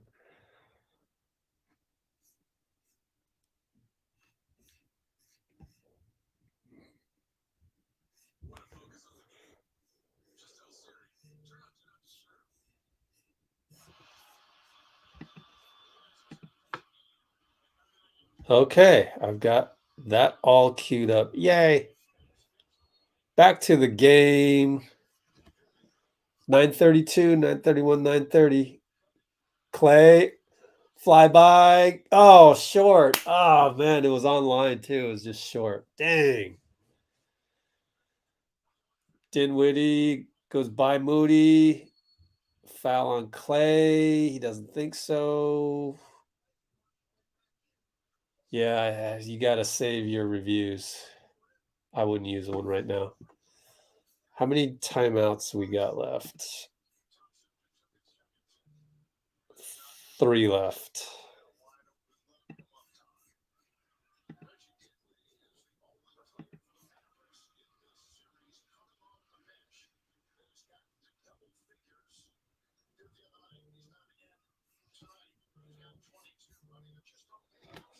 Oh boy, tweets are going crazy. I don't even want to look. 3 more minutes, guys, please. We're up by 8, 9:11, 9:10, 9:09. Here comes the whole thing where we're just burning the shot clock a little bit here. JP against Luka, dribbling too much. Wiggins back up to JP now, 5-second shot clock. JP shuts me up. Splash from by the logo. That's how he can erase all of the little fundamental mistakes. Just like Steph. He's so much like Steph, like that. except obviously Steph has way more good fundamentals. Funny how Dre just called for a switch and they didn't do it. Anyways, Wiggs against Luka. Step back. He got it. That's a big shot right there. That may have just kept Dallas in the series, really, if anything. Now JP charges into Luka. It's funny when you get to know a guy so well, you start to see the warts a little bit more. And I don't want to lose my appreciation for JP, but it's starting to bug me some of the things. But I appreciate the guy though, and it's only his third year, and I'm sure Steph and Clay had their own little warts in their third years. All right, Luka post up against Wiggs. Good show by Poole. Kleber misses, thank goodness, but Dorian rebound. Dinwiddie 3 over Clay, short. We can't rebound. Kleber gets the ball. Now Clay versus Luka up top. Good job by Clay. Don't foul him. 4 seconds. Fade away. No. Air ball. Dorian, too late. Thanks for the air ball. Great defense, Clay. He deserves that. Clay deserves a great defensive sequence because he struggled. He struggled last game, remember? Or one of the first 2 games. Anyways, we're up 8. Another minute and a half before Steph comes in. We're up 8. We have got to keep this cushion so that we can bring in Steph. What's going on here? What are they doing? A fan is down. Oh, by the way, Jared Dudley, assistant coach with J Kidd. A fan is down.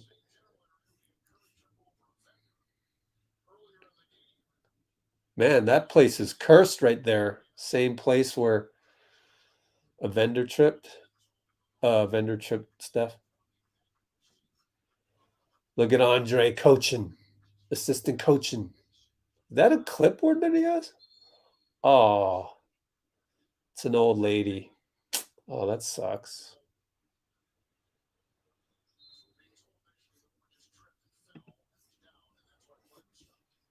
Oh, Lord.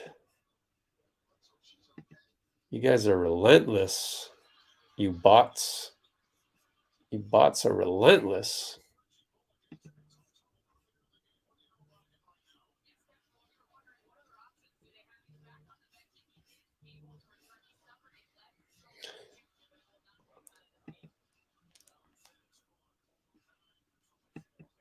All right. Steps in.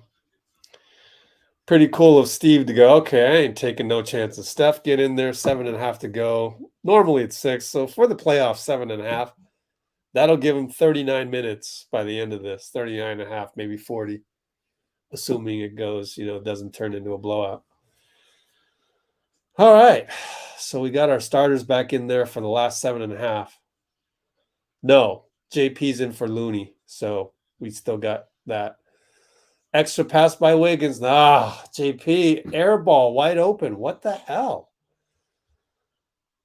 Don't foul, JP. Okay. Oh, man. Bertans easily by Clay. That was, oh, God. But that was the thing, was that Clay needed to close out. But they're only down 6, and that's the plus minus. Steph goes by. Kleber draws the foul.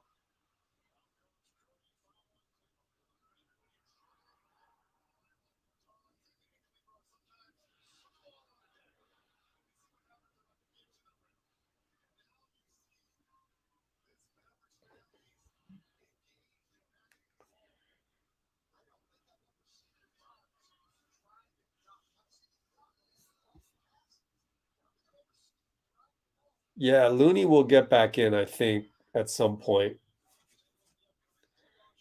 Pretty sure he'll come back in.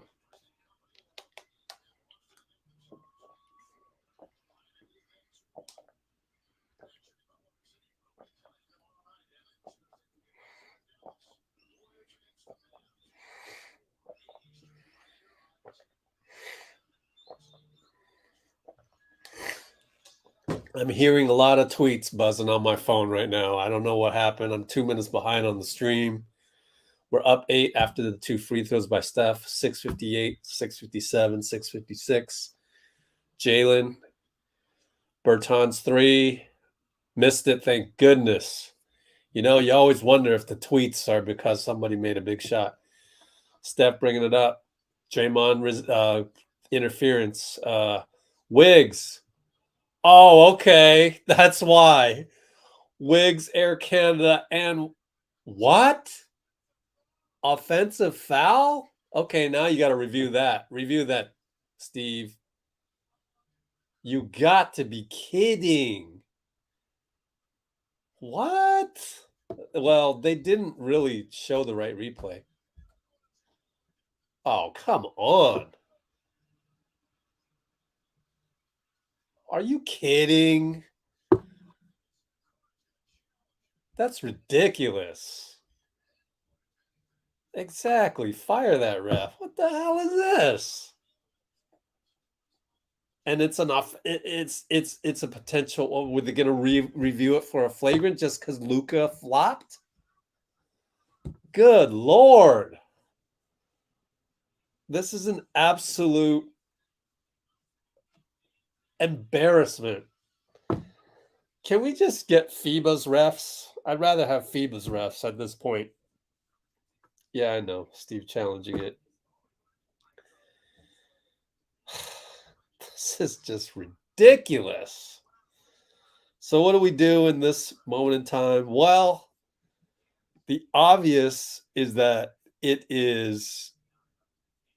will be ruled in our favor, the challenge. So let's roll the dice. Oh, I just rolled a 7 again. I crapped out again. You know what that means? That means I have no idea what's going to happen. So I just rolled another 7. I just crapped out. We crapped out on the last one, on the Jordan Poole non-flagrant on Bullock.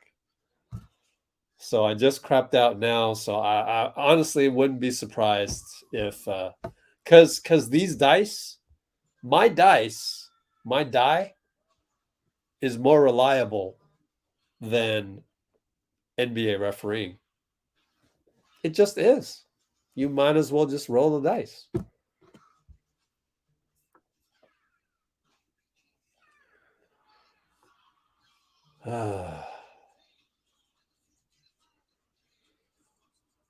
Well, I think most of you, I'm hearing my phone buzzing like crazy, so they must have, it's probably something like challenge unsuccessful because there wasn't enough to overturn or some BS like that.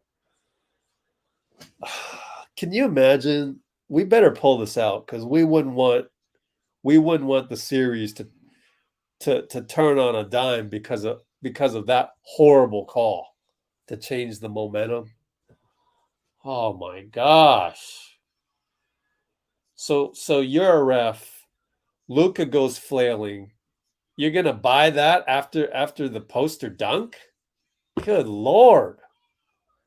No words. I have no words. Like,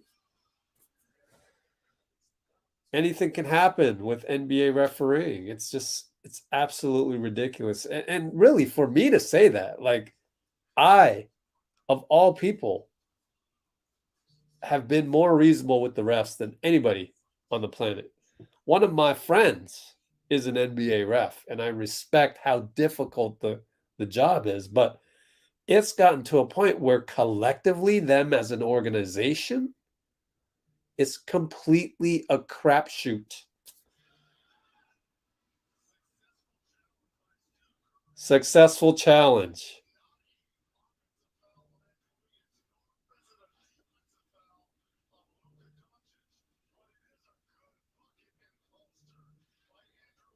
Yeah, Andrew, man. Who out there hey, Tank, don't spoil it. I'm behind. 6:30, 6:29. Don't ruin it for me. Don't be saying, "Oh, foul on Steph, goes foul." Like, I don't get to enjoy the game then. So, and then I can't like comment at the right time with you guys. Anyways, I'm still pissed off we had to use a challenge for that. I'm still pissed off by that. Like 4 fouls on Steph. Anyways, we're up 10, 620, 619, 618. Luka 3 brick. Draymond can't come up with it. So my reasoning for Draymond is that A, he's older, and B, he's only played like 56 games this year. So he hasn't played a full season. And usually you start the playoffs, 60 plus games played. Don't foul him, Steph. Shot clock violation. We got the shot clock violation before the jump ball. Yay. Something went our way.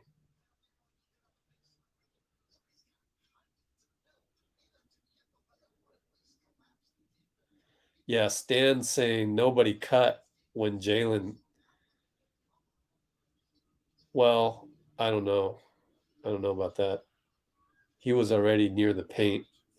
Anyways, our ball. Steph says bye-bye. Short. Oh, and Wiggins again. Game ball. Andrew Wiggins, man. Oh my gosh. Poor guy, right? Normally, normally, he would be the talk of it, the excitement over the first dunk. I mean, poor guy. Like that gets taken away from him because they actually called a foul on him and had to review it. he, he should be the most talked about. He should be trending right now everywhere.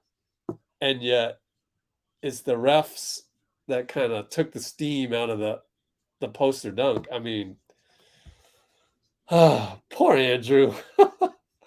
Poor guy. 22 and 11 for Andrew. Man.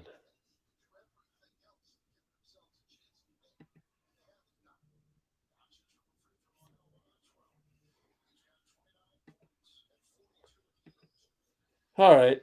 Stretch run here. 5:41 to go. 95-85. We're up 10.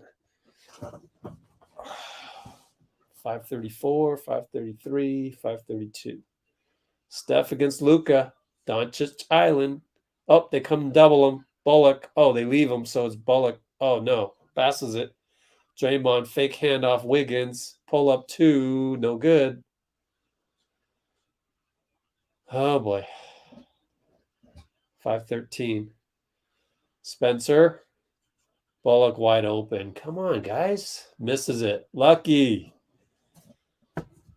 How does Bullock get wide open like that? Man. Anyways, JP shaking and baking. Luckily gets a call. I mean, gosh, man. I get a little bit worried whenever he's dribbling more than 2 or 3 dribbles. Most talented introvert. All right, Draymond, Wiggins, Luka on him. Gets it to Steph. Here comes the pick to get Doncic Island. Steph doing wizardry. Scoop shot. Good. Man, Steph. What are your numbers, Steph? 31, 4, and 10. Wow. Foul on Steph on Doncic. So that's 5 fouls on Steph. So there's a new Western and Eastern Conference Finals MVP trophy this year.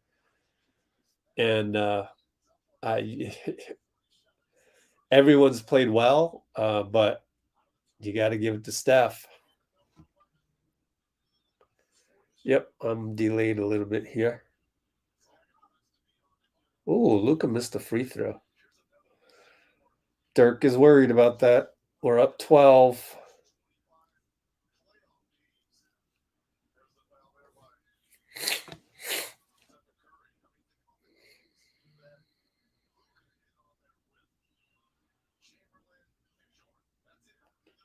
All right, so we're up 11.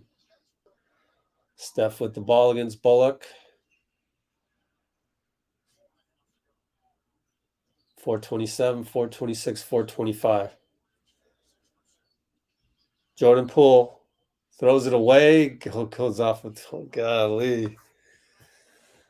I almost want Looney just to come in for defense from there on out.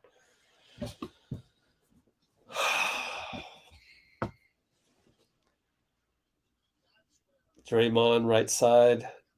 Takes Brunson. No. Out to Wiggins. 3. Fouled. Okay.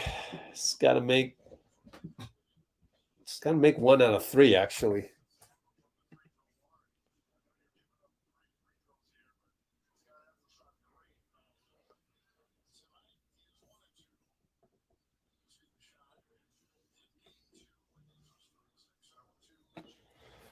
All right. Wiggs at the line for 3. Playoff career high, 22. Hits the free throw. Yeah.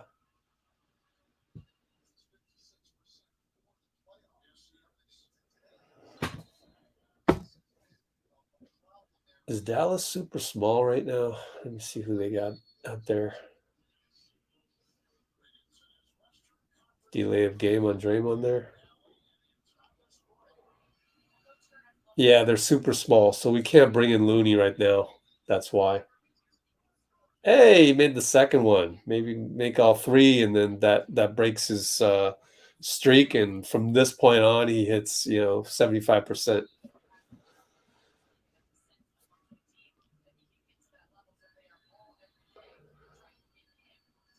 Look at Draymond jockey with Dorian.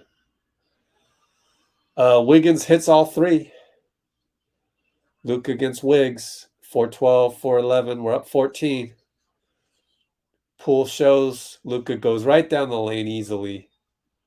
JP got hit in the face. Of course, they're not going to look at that because, it wasn't Luka getting hit in the face. Then they would look at that. Anyway, they double Steph. Nope. Luka goes back. JP left side. Got to go, guys. 5, 4 on the shot. 3. Draymond fake. Yep. Got the dunk. They even fouled Wiggins there. They held him, but they let it go and no shot clock violation, which is good. So we're up 14, 326. Jalen over to Luka, left side, 3 good. So up 10. No, up 11. Sorry, I can't add. Steph against Bullock. Here comes a Wiggs pick to get Doncic Island. It's so easy to do that. Now it's Spencer. Wiggs Clay, catch and shoot, short. Luka. They have to score here. Mavs. 249. Oh, Luka dishes it off. Looked like he had the shot, but no rebounding.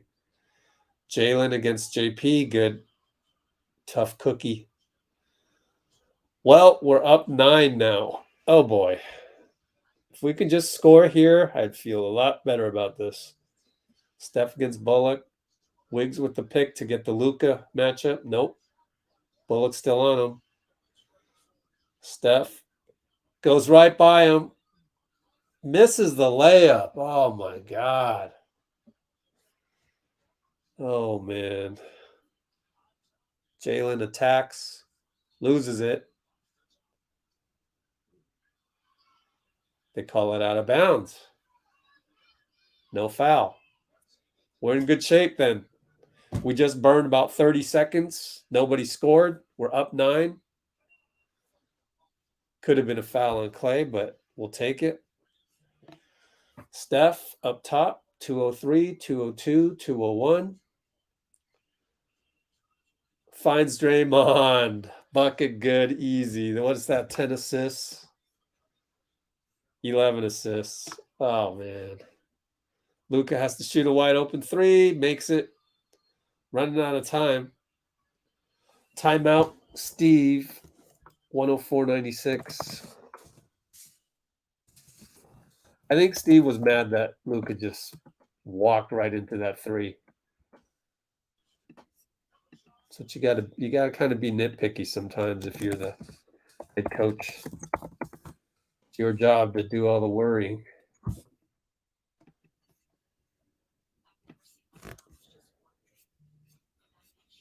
So doing the copy and paste right here.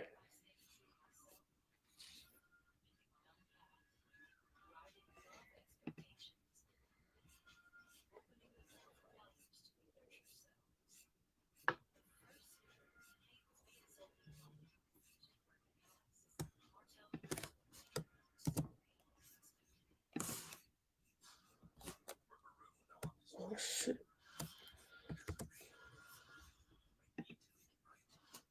Oh, great.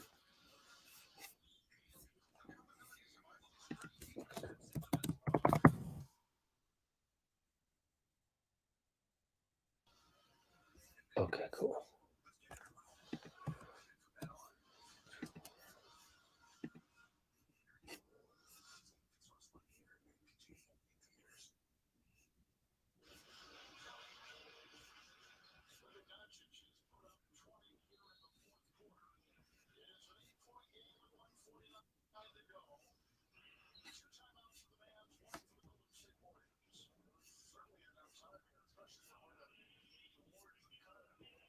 Just doing the copy and paste on the giveaway.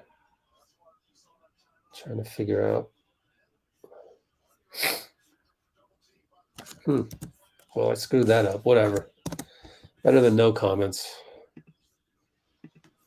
Okay, Wiggs. I guess someone hit a three because that scoreboard had 107 and we're at 104 right now. Draymond, no good. Luke against Wiggs. Does a good job to get by the pick. Man, Wiggs. Beautiful. Dinwiddie, three good. 104.99.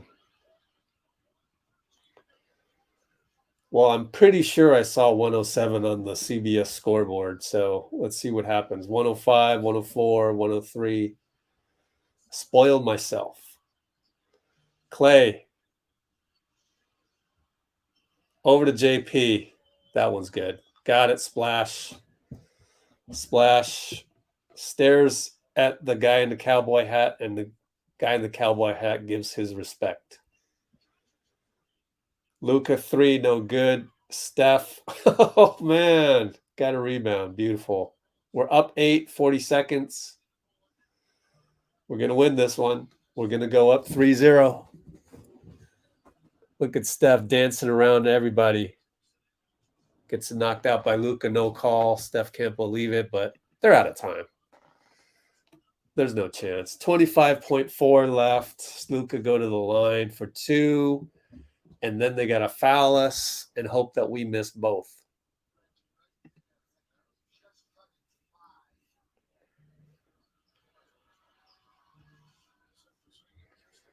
Pool party.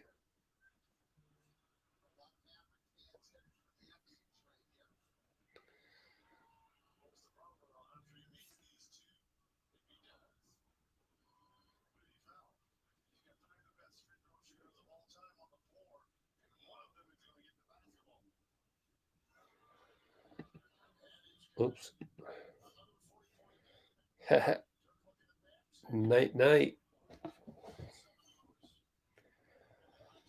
Short. Clay tips it to Draymond.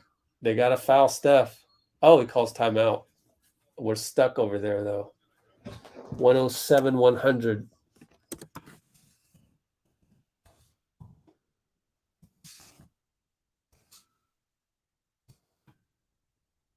Yep. We got this.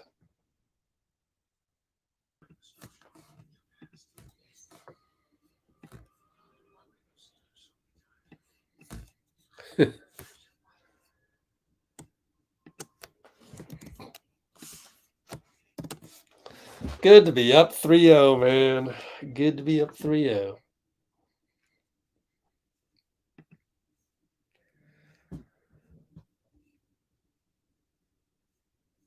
Yep.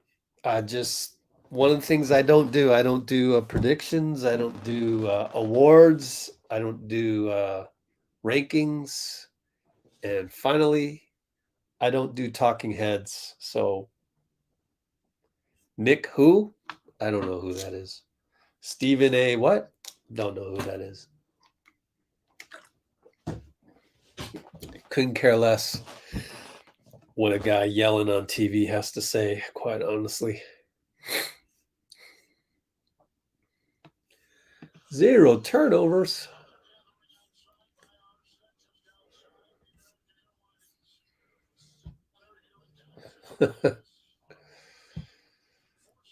Oh, gosh. These bots are relentless, aren't they? Hey, YouTube, hide user on channel is a fail. Finds Jordan Poole. Oh, man, went behind the back and Bullock didn't steal it. Now, yep, they're not even going to foul. Draymond bucket, assist Clay. We're good. 109, 100, 8 seconds left. There's no 9-pointer in the NBA, so we're going to win 109, 100. Final. One more game to go, and we're in the NBA Finals. What? What? Oh, what? Great little pat on the chest by Steve to Andrew. I am going to pull up the NBC link. So let's do that. And I will need to, oh, you know what I forgot to do? I forgot to check if phone was buzzing like crazy over here. I forgot to check if Dean can join us. Let's see.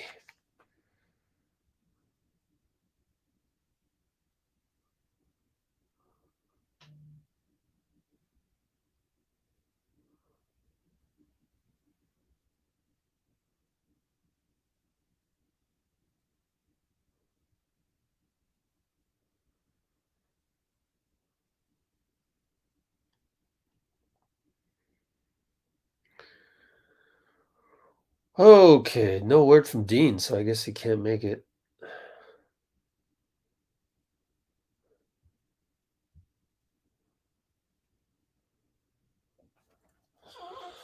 Oh, I gotta hit play. Well, they're not gonna have any on-court interviews because NBC is not even in Dallas for this. So why don't we do another copy and paste on the comments?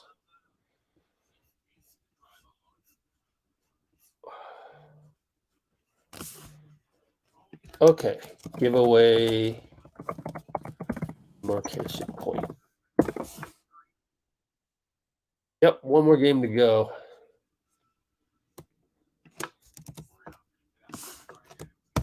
Okay, I'll be right back. I'm going to use the restroom once again. Oh, yeah, great day to be a Warrior. Steph, 31, 5 and 11.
Okay, I'm back.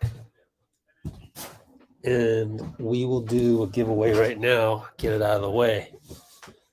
So let's do that right now. So I can be rested up for these post games. Actually, we can do one more giveaway demarcation point. What do we got in the comments right here?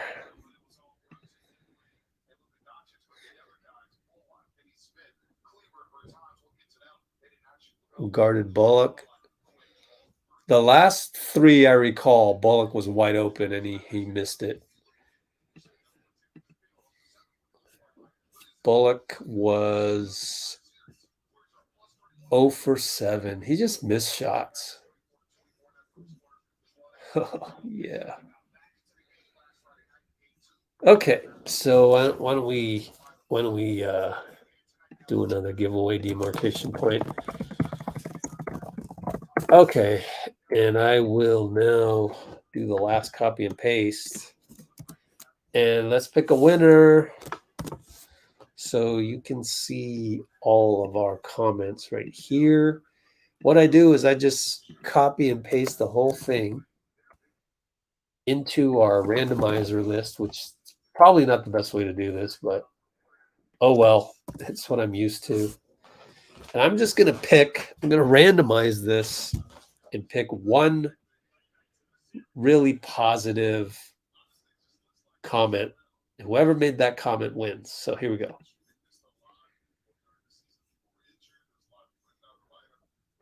Good evening, guys. You know, that's good enough for me. Good evening is very positive. You don't hear that on Twitter. You don't hear that on Reddit. You don't hear it on Instagram. This is the only place on social media that you can actually say good evening to somebody else. And I think that's pretty cool. So let's control find DL. DL's the winner. I think you've won before, actually. Let me see. No, you haven't. That's good enough for me. DL. Winner. Now, the only thing I can promise is that once the season's over and any exit interviews are over, then I will have all the availability to go to the post office and mail all of this stuff out. The problem right now is that every day there's something. Whether it was morning shoot, can you imagine? I covered morning shoot around and I was sick this morning. It was difficult, man. In fact, I was asleep when I heard my phone going off on tweets, which were, oh, Wiggs is good to go tonight. 7 people tweeted that, right? So anyway, every day right now, I've got something. Now, if we can get this series over and Boston and Miami take 7 games, then I should have some time in there. But I also need my rest too. So like the team gets a day off. Sometimes I'll take the day off too, and then right after that, practice starts. And so I appreciate you guys understanding that I have to go through a lot. Anyways, all right. So DL. Whoa, what was that? Something dropped. Anyways, DL. Please email me at rich@letsgowarriors.com and put the word giveaway somewhere in the email. Okay? You got to do that. Otherwise, it's next to impossible to finish out on this. Wiggs got arrested for killing Luka. Yeah, I know, man.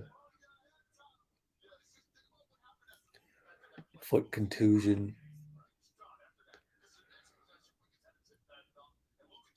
Man. And to think, man, thank goodness we had a challenge left. Good Lord, how do you screw that up? It's like, I'm so happy Andrew got that incredible Air Canada dunk. But a part of me is still bitter. I am like really bitter at the NBA refs. This is a cancer. It's a cancer. I just, ah, there's a lot of bitterness. Who would have thought? Who would have thought that we would have bitterness on an Air Canada dunk? Man, thanks for ruining that, NBA refs. Good Lord.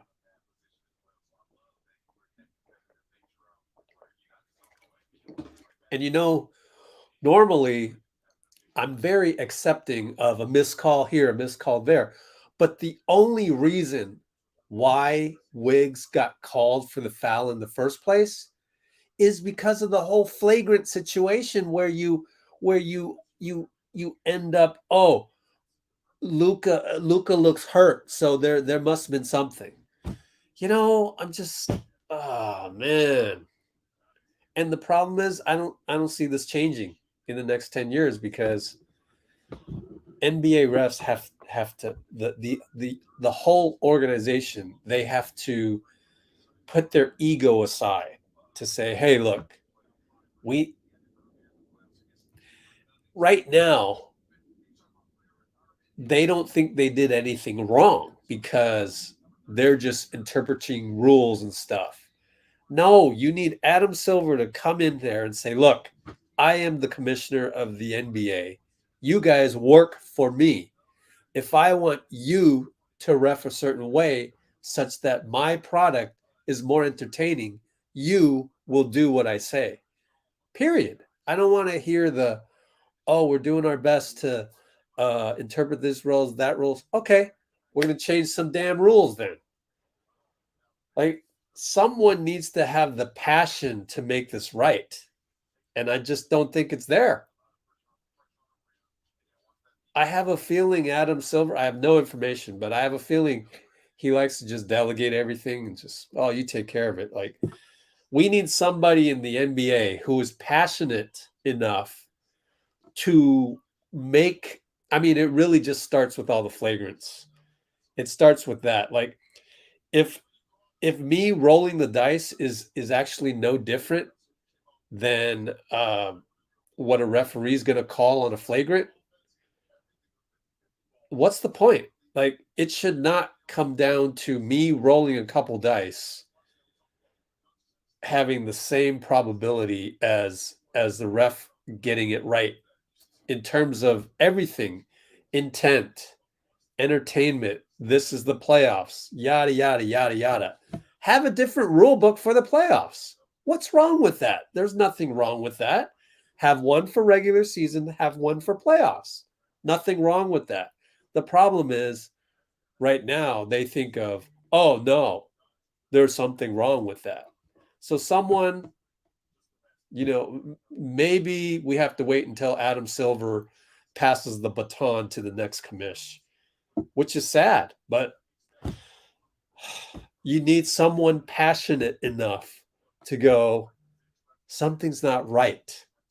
Something's not right here. And I want to make all of those right. And I don't care that mathematically this is just like less than 1% of the calls. And, right now people are saying, oh, this doesn't change all that much. You still got a good, you still got a good product. Oh, and we got it right because we have the challenges. No, I don't want to get it right in the first place.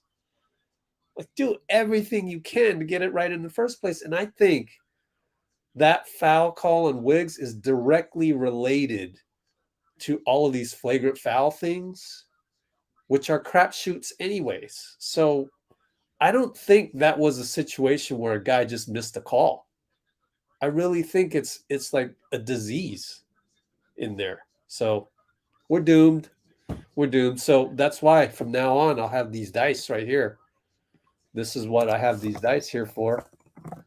And next time we have a call that looks like a flagrant, looks like Bullock pulled down Jordan from behind.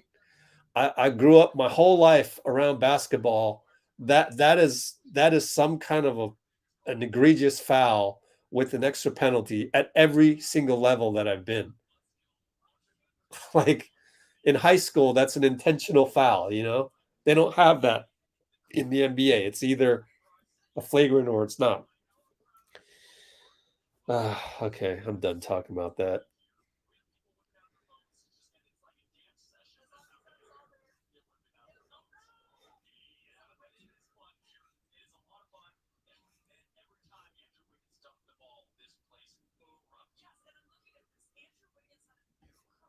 Chuck finally had something good to say. Something good out of Chuck's mouth, finally.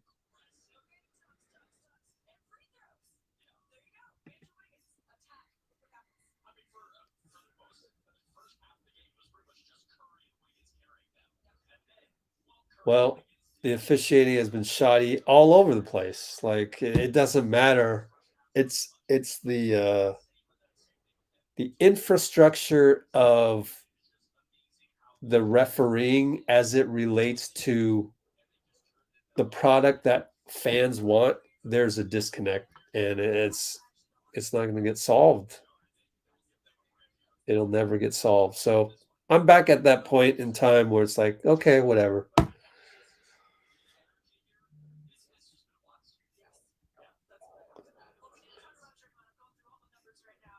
Yeah, you definitely want to go for the sweep. Yep. I mean, you wouldn't ever not want to go for a sweep, but yeah, we do have some good reasons to get that. But hey, you never know. And quite frankly, it's up to Dallas to play a perfect game at home, game 4, down 3-0. If they play a perfect game and they win, then they played a perfect game and they won. But it's like you never know. You just don't know. So yeah, we can talk about sweep. We can talk about sweep all you want, but you don't know until the game's actually played. So we'll just have to see.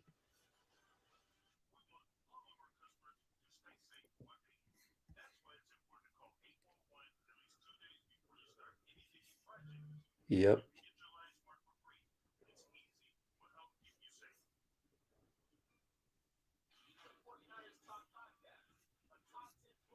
I can't even believe I'm complaining about the refs like this. Like as a coach in rec leagues and stuff, I never wasted my time because I always knew that any given ref was gonna suck, but then at least he would suck both ways. This, what we have here, it's indescribable. I would just rather have refs that screw up consistently their calls both ways.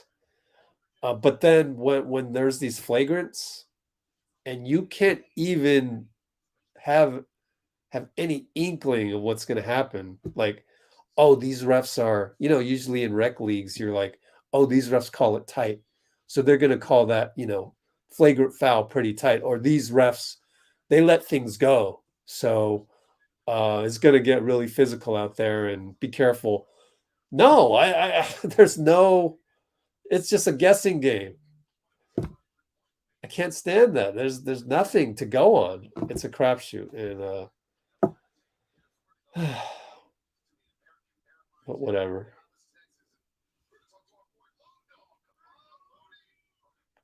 All right, Looney is getting interviewed right now, so we will go to that. Oops. So let's go to that.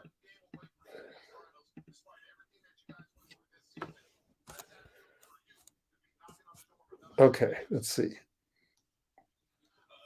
Right? That exactly, right? Oh no.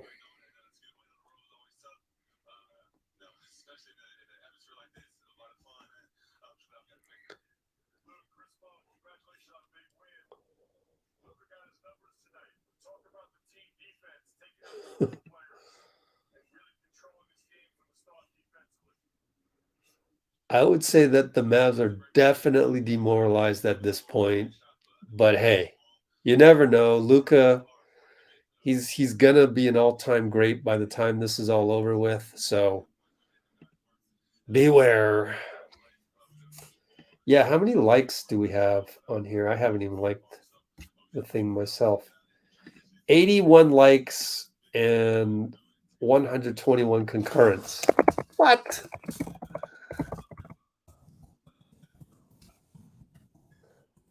Please splash the like button.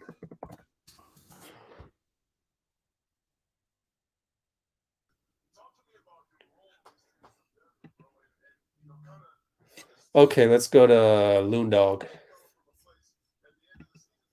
Okay, turn that down.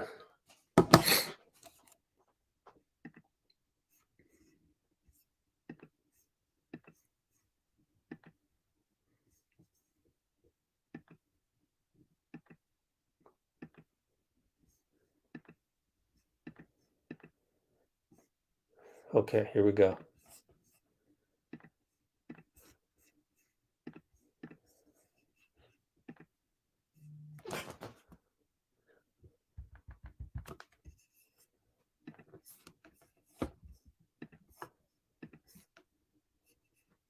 Three-point fakes tonight, and the Warriors are one game away from the NBA Finals for the 6th time in the last 8 years. And we're going to go back down to the American Airlines Center in Dallas, Texas, and we're going to talk to our boy Loon Dog, Kevon Looney.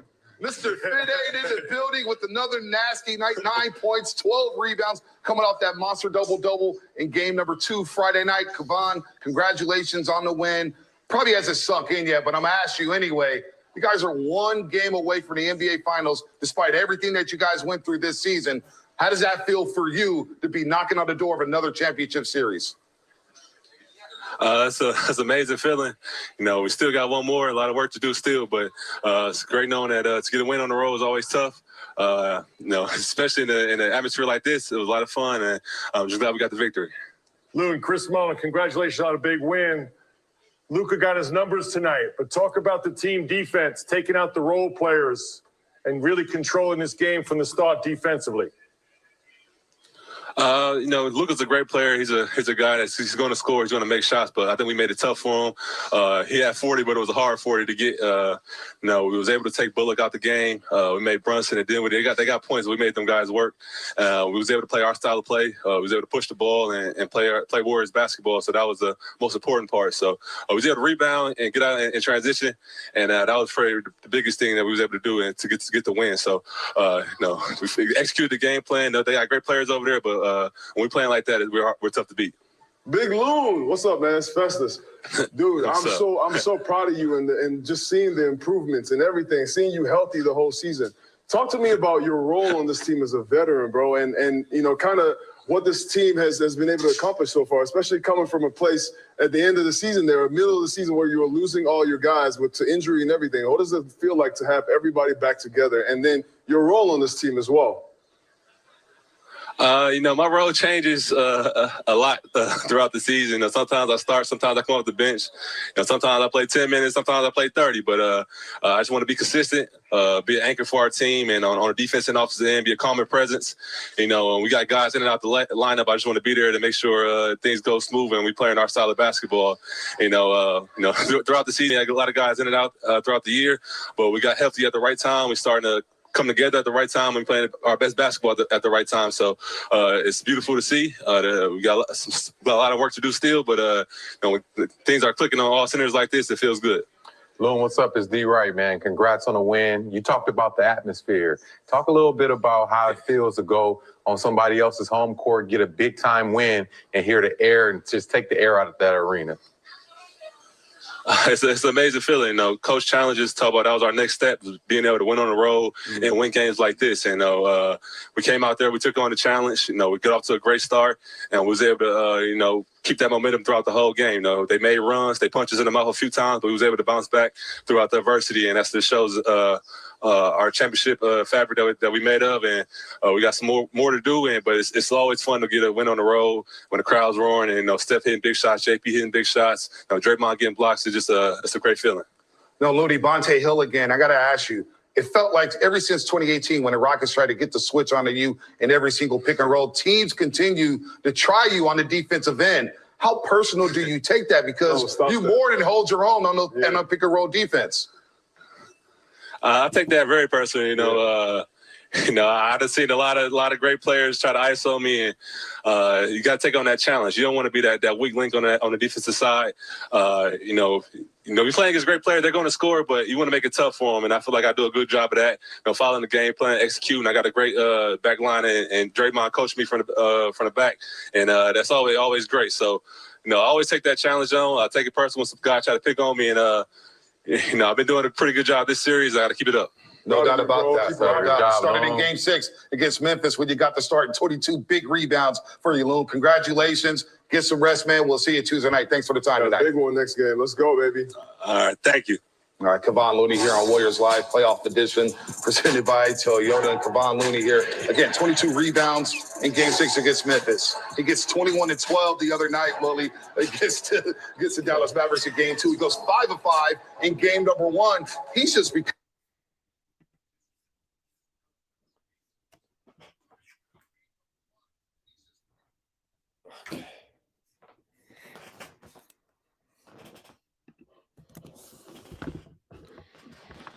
Loon dog.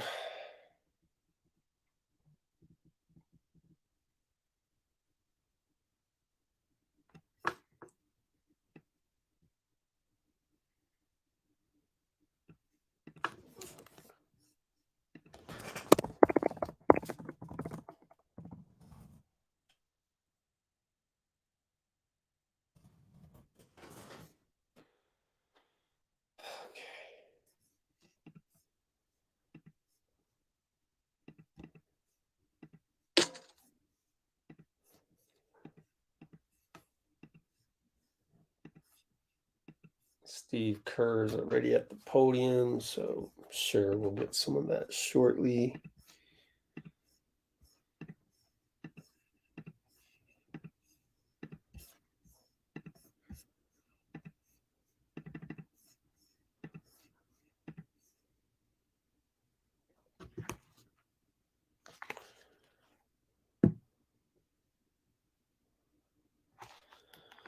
Okay, so Steve's at the podium right now. Let's go to it. I'm going to wait 45 more seconds for this to end, and then we'll go to it.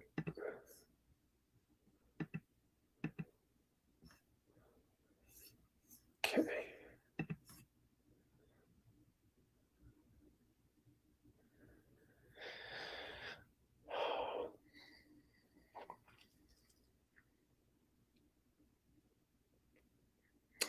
$20 more seconds. Let's check the comments.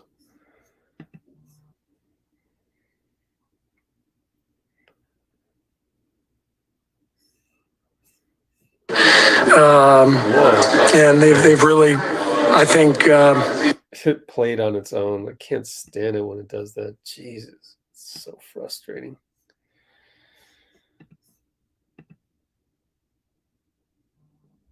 Let's see.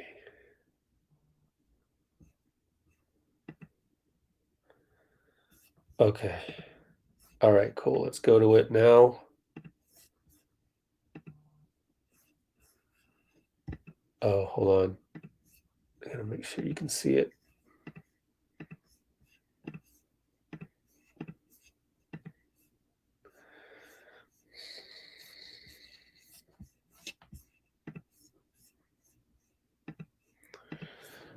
Okay.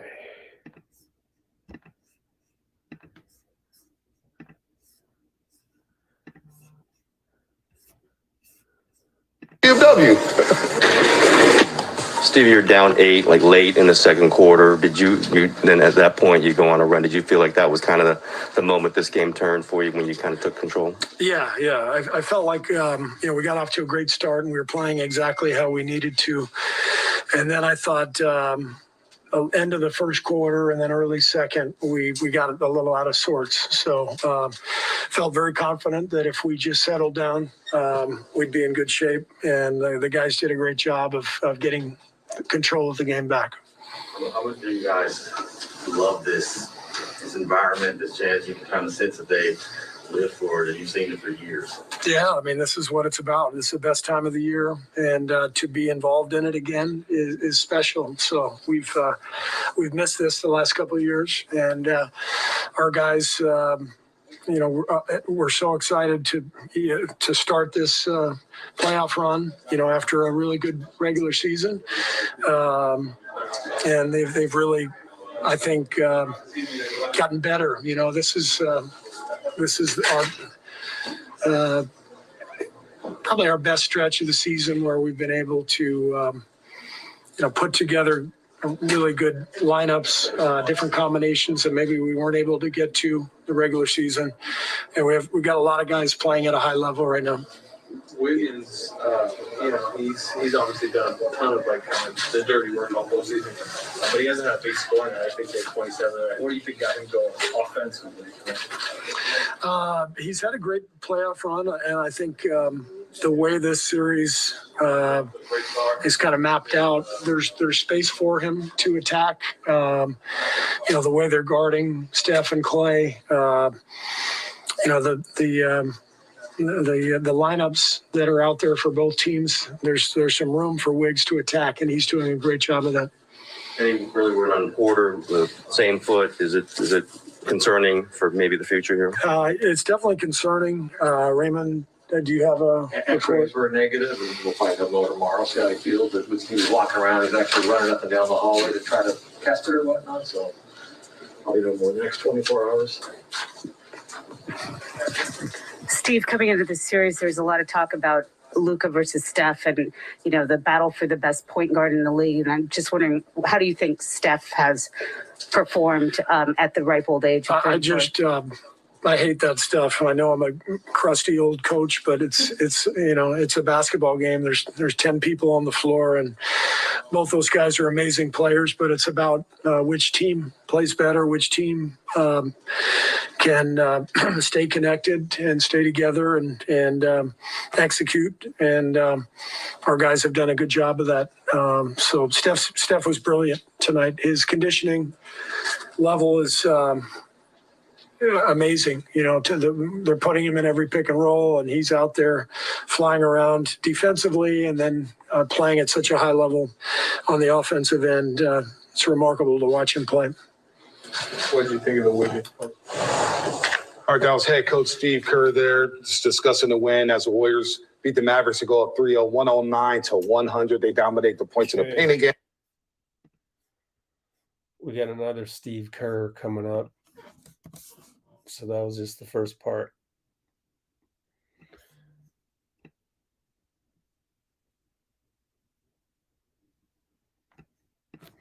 Okay.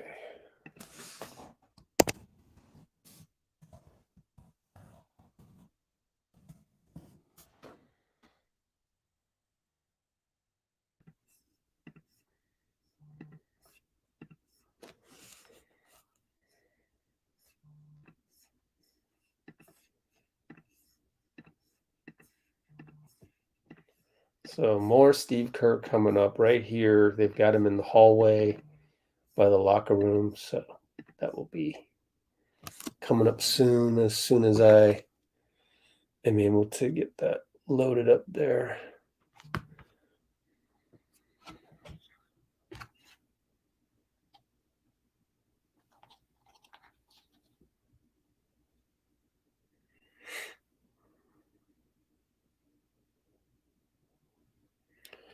Luka just said Wiggins' dunk was impressive, not going to lie. I wish I had those bunnies.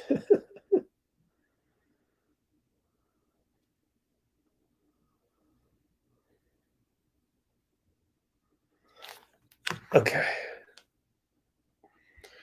4 more seconds. Okay, now we can go to Steve Kerr, the other version. Still up there.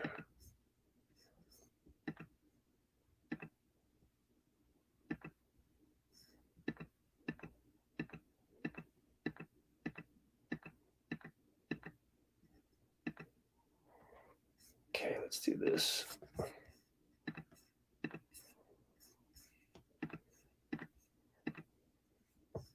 to go up 3-0, 109 to 100. They dominate the points in the paint again, 46 to 34. They did so in game number 2 when they had 60 points in the paint to the Mavericks, 32. And let's go back to Dallas to American Airlines Center, excuse me. But Steve Kerr, the head coach of the Warriors, joins us here on Warriors Live Playoff Edition. Steve, good evening. Bonte Hill, Chris Mullin, Festus Ezeli, and Darrell Wright. And I want to start with the glass, because it started in the Memphis series. You out-rebounded the Grizzlies, the bigger, stronger, more physical Grizzlies in 5 of the 6 games. So far, you've dominated the boards in this series, 141 to 98. And it starts with Looney and Wiggins. Can you talk about your approach to dominating the boards, and specifically those 2 guys there, Looney and Wiggins? Well, we were a good rebounding team all year, but I think we've taken it to a different level in the playoffs, mainly because of Wiggs. You know, Looney was a great rebounder all season, but, Wiggs has turned it up a notch. He's getting us a ton of extra possessions on the offensive boards, and he's really, taken on the role of, key rebounder for us with his length and his athleticism. So he's been great. Steve Smully, congratulations. I've been talking all night about them, especially these 3 games against Dallas. You guys' shot selection, your patience and poise on offense. Obviously, Dallas is trying to take away that 3-point shot, but I think the offense is beautiful, just sharing the basketball, getting the ball moving, finding Looney the dunker spot, and not overdoing the 3-point shot. Yeah, I agree. I think we feel really good about the ball movement leading to great opportunities. So, if we can penetrate, get the ball in the paint, kick it out, get their defense scrambling, then we've got a lot of guys who could take advantage of that. So I've been really impressed with our team and the way they're sharing it. Stevie, it's Festus. What's going on, man? I'm so proud of this team, and just watching them getting better and better. It seems like they're peaking at the right time, but not only that, they're getting better each series. So you always used to talk about appropriate fear. I wonder about the struggles earlier in the season and the times where they missed guys. I wonder how that also helps the guys now, because it seems like they keep getting better. So I wonder if those struggles also help them keep getting better, understanding that you can lose to anybody. You just have to be tight every time, every game. Right. Yeah, I think our struggles during the season made us stronger. We understood our vulnerability. We understood what we needed to do to improve. We had a lot of injuries, and sometimes when you go through those injuries and you lose games together, you get stronger because you have to fight your way out of it. And the only way to fight your way out of it is playing hard and defending and moving the ball. So all those things, all those lessons from the regular season, I think are paying off now. What's going on, Coach Kerr? It's Darrell Wright. Congrats on the win. I want to talk a little bit about points in the paint. Last game, 62 points in the paint. Tonight, 46 points in the paint. Is that something you guys are emphasizing, attack the paint and try to finish over the top? Yeah, we're trying to attack their closeouts. Obviously we've been able to play some really good spacing lineups with Jordan and Steph, Clay and Wiggs together. Otto Porter is another spacer. Moses Moody tonight. So if we get that kind of spacing and force them to close out on us, then there's all kinds of room in the paint for our guys to attack. So definitely part of the plan, and our guys are executing well. All right, Steve, before we let you go, you've been in the NBA a long time as a player, as a coach, played on a great Arizona Wildcats team, going to a Final Four. We started this interview off talking about Andrew Wiggins and Looney, but that Wiggins dunk, he's had some nasty ones this season. The one there on Luka Doncic that, for some reason, was called an offensive foul. Great challenge by you and the staff. Where's that dunk rank for you? That's one of the nastiest ones we've seen in recent memory.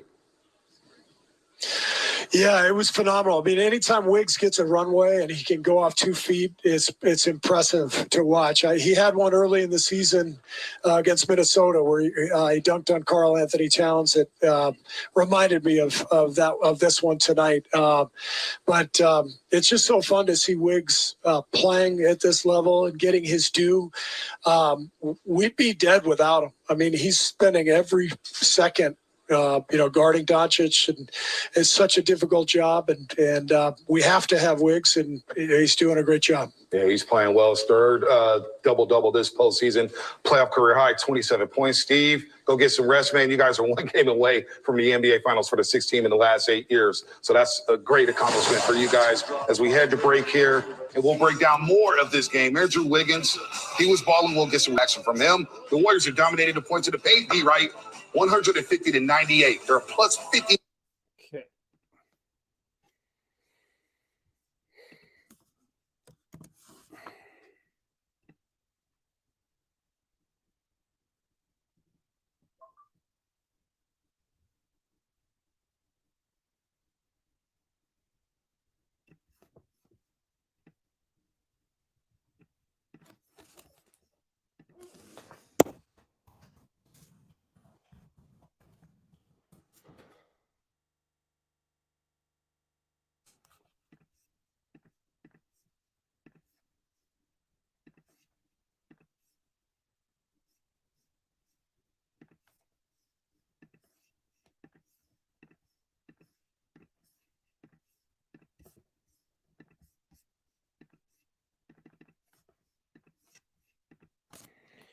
Okay. Wiggins at the podium.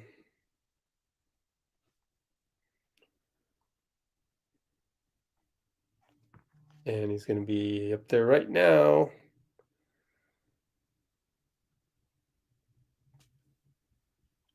So give me a moment while I cue this up.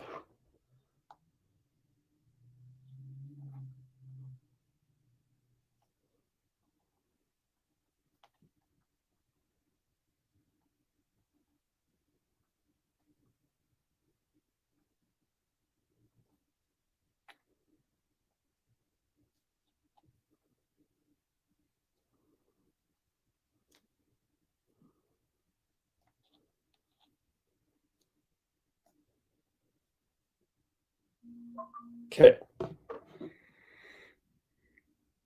Good. Okay. Let's do this.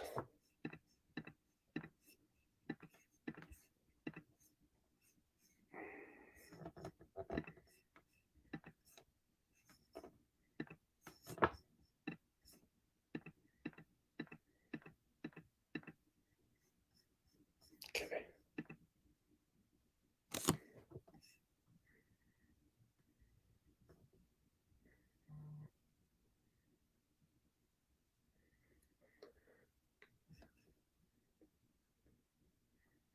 Just queuing it up.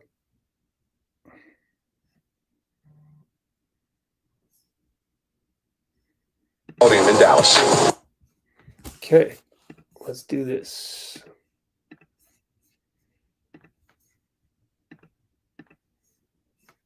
So what are your immediate thoughts after throwing down a dunk like that? Just feeling the energy. You know, that's the main thing. When I seen the rim, that's all I seen. And they try to take it away from me, but Steve challenged it and we won. So thank him for that. What would you have done if you didn't challenge it? Nothing, you know. I feel that dunk would still be alive. Were you surprised at the moment, like when you saw offensive foul? Yeah, I was like, what? But, you know, they tried to take it away, but maybe they didn't see it fully through. You know, that's what the challenge is for. You had 27 tonight. You've mostly been in the teens in these playoffs. What do you think got you going a bit even more offensively? You know, just staying locked in, you know, staying aggressive. And with every game, with every series, you know, it's a different challenge, you know, a different opponent, a different type of basketball.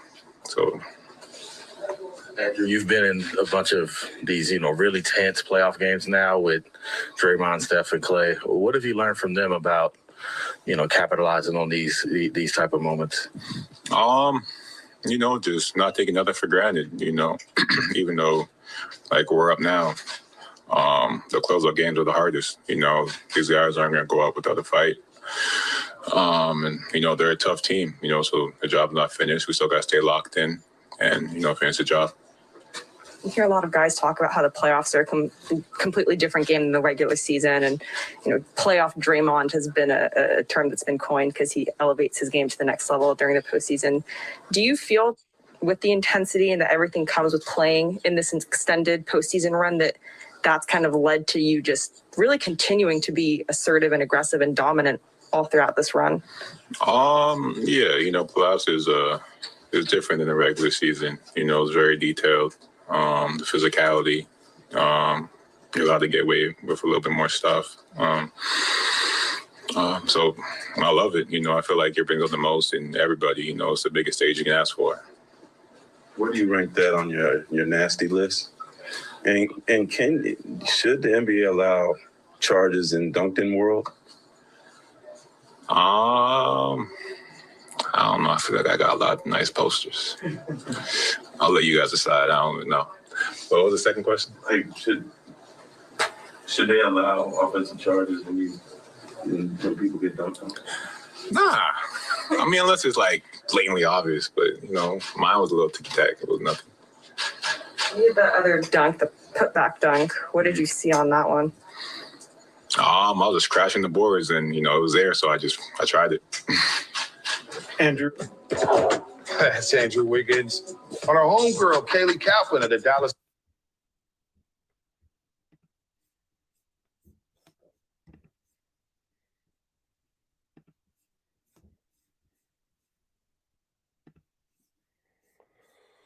Okay.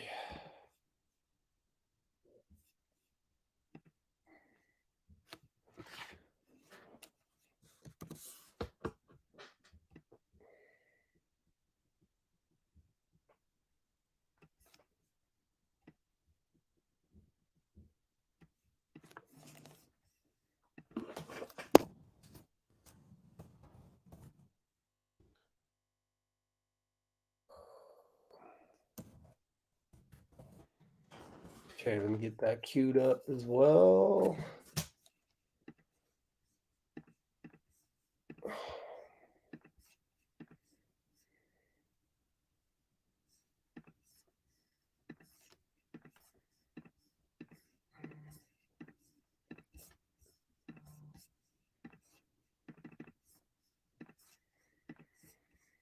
Let's see.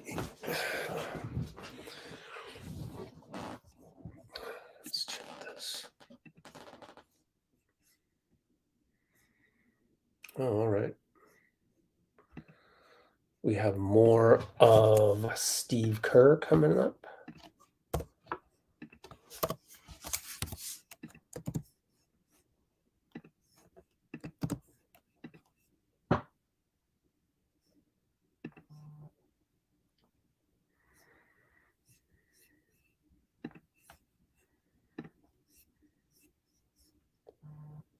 League, and I'm just wondering. Okay.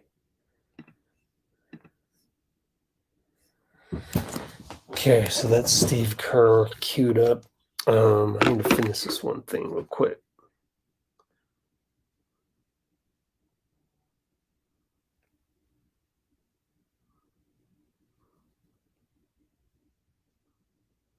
Okay. Let me throw that up. Oh, Wiggins is a plus 66 this series. That's insane. That's just insane. Plus 66. Wow. That is an insane stat.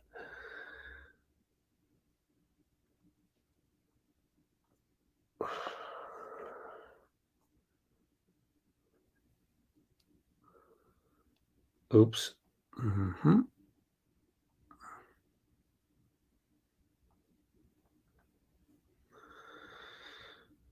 Okay. Almost there.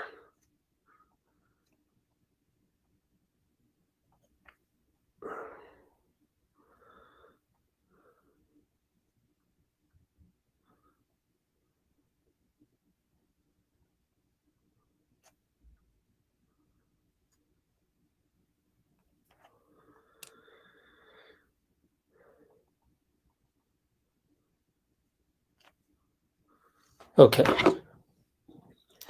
Still nothing going on over there. I got 2 minutes left on that one.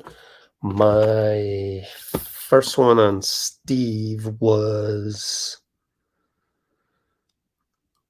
3 minutes. So we still got another 3 minutes of Steve from the podium. So that's cool. That's real cool. Because then we got more content to fill.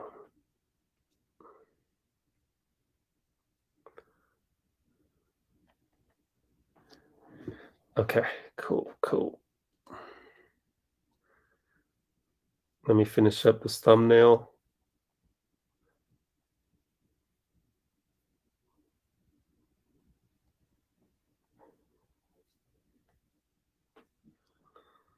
They're going over the Miami series.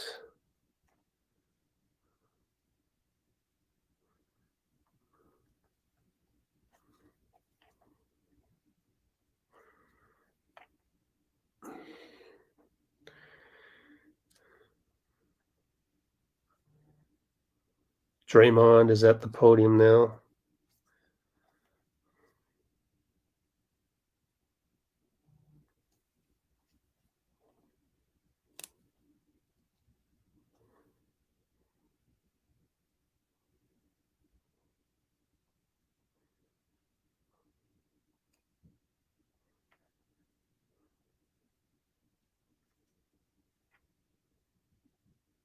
Okay.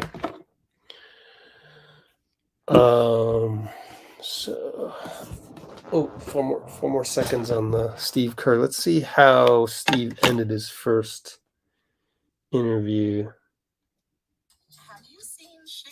15-second ad. Let me just see the end of it right here. Downloads. No. This one. You know, they're putting on the offensive end. It's remarkable to watch him play. It's remarkable to watch him play. So I guess that was Wiggins, and so we gotta find where that ends. It's remarkable to watch him play. Okay.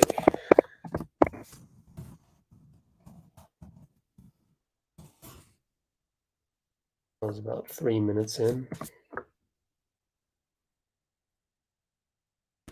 Hold on.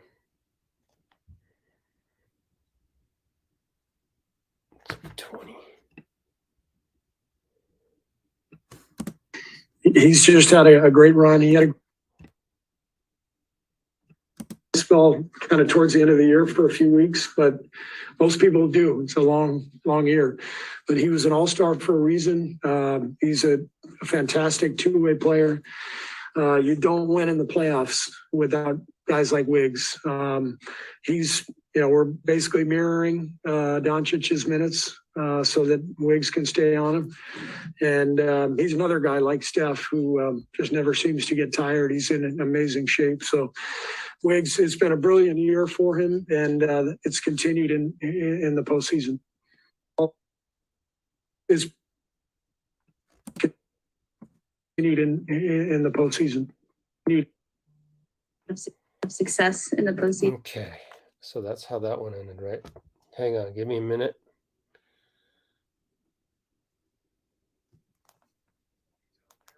Flying around defensively and then playing at such a high level on the offensive end. It's remarkable to watch him play. What did you think of the Wiggins? I did this wrong.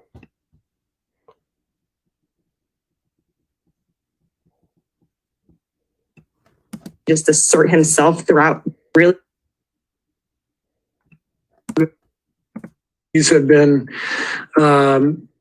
some great stretches of rebounding from Wiggs. A lot on the glass.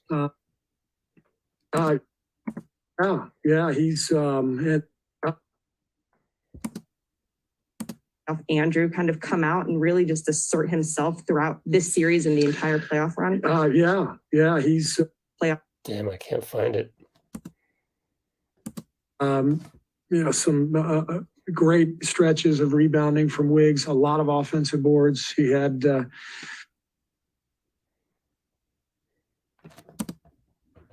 extra possessions. Thanks He's for just bearing had with a me. great run. He had a great season. He had a little bit of a dry spell kind of towards the end of the year for a few weeks, but most people do. It's a long year.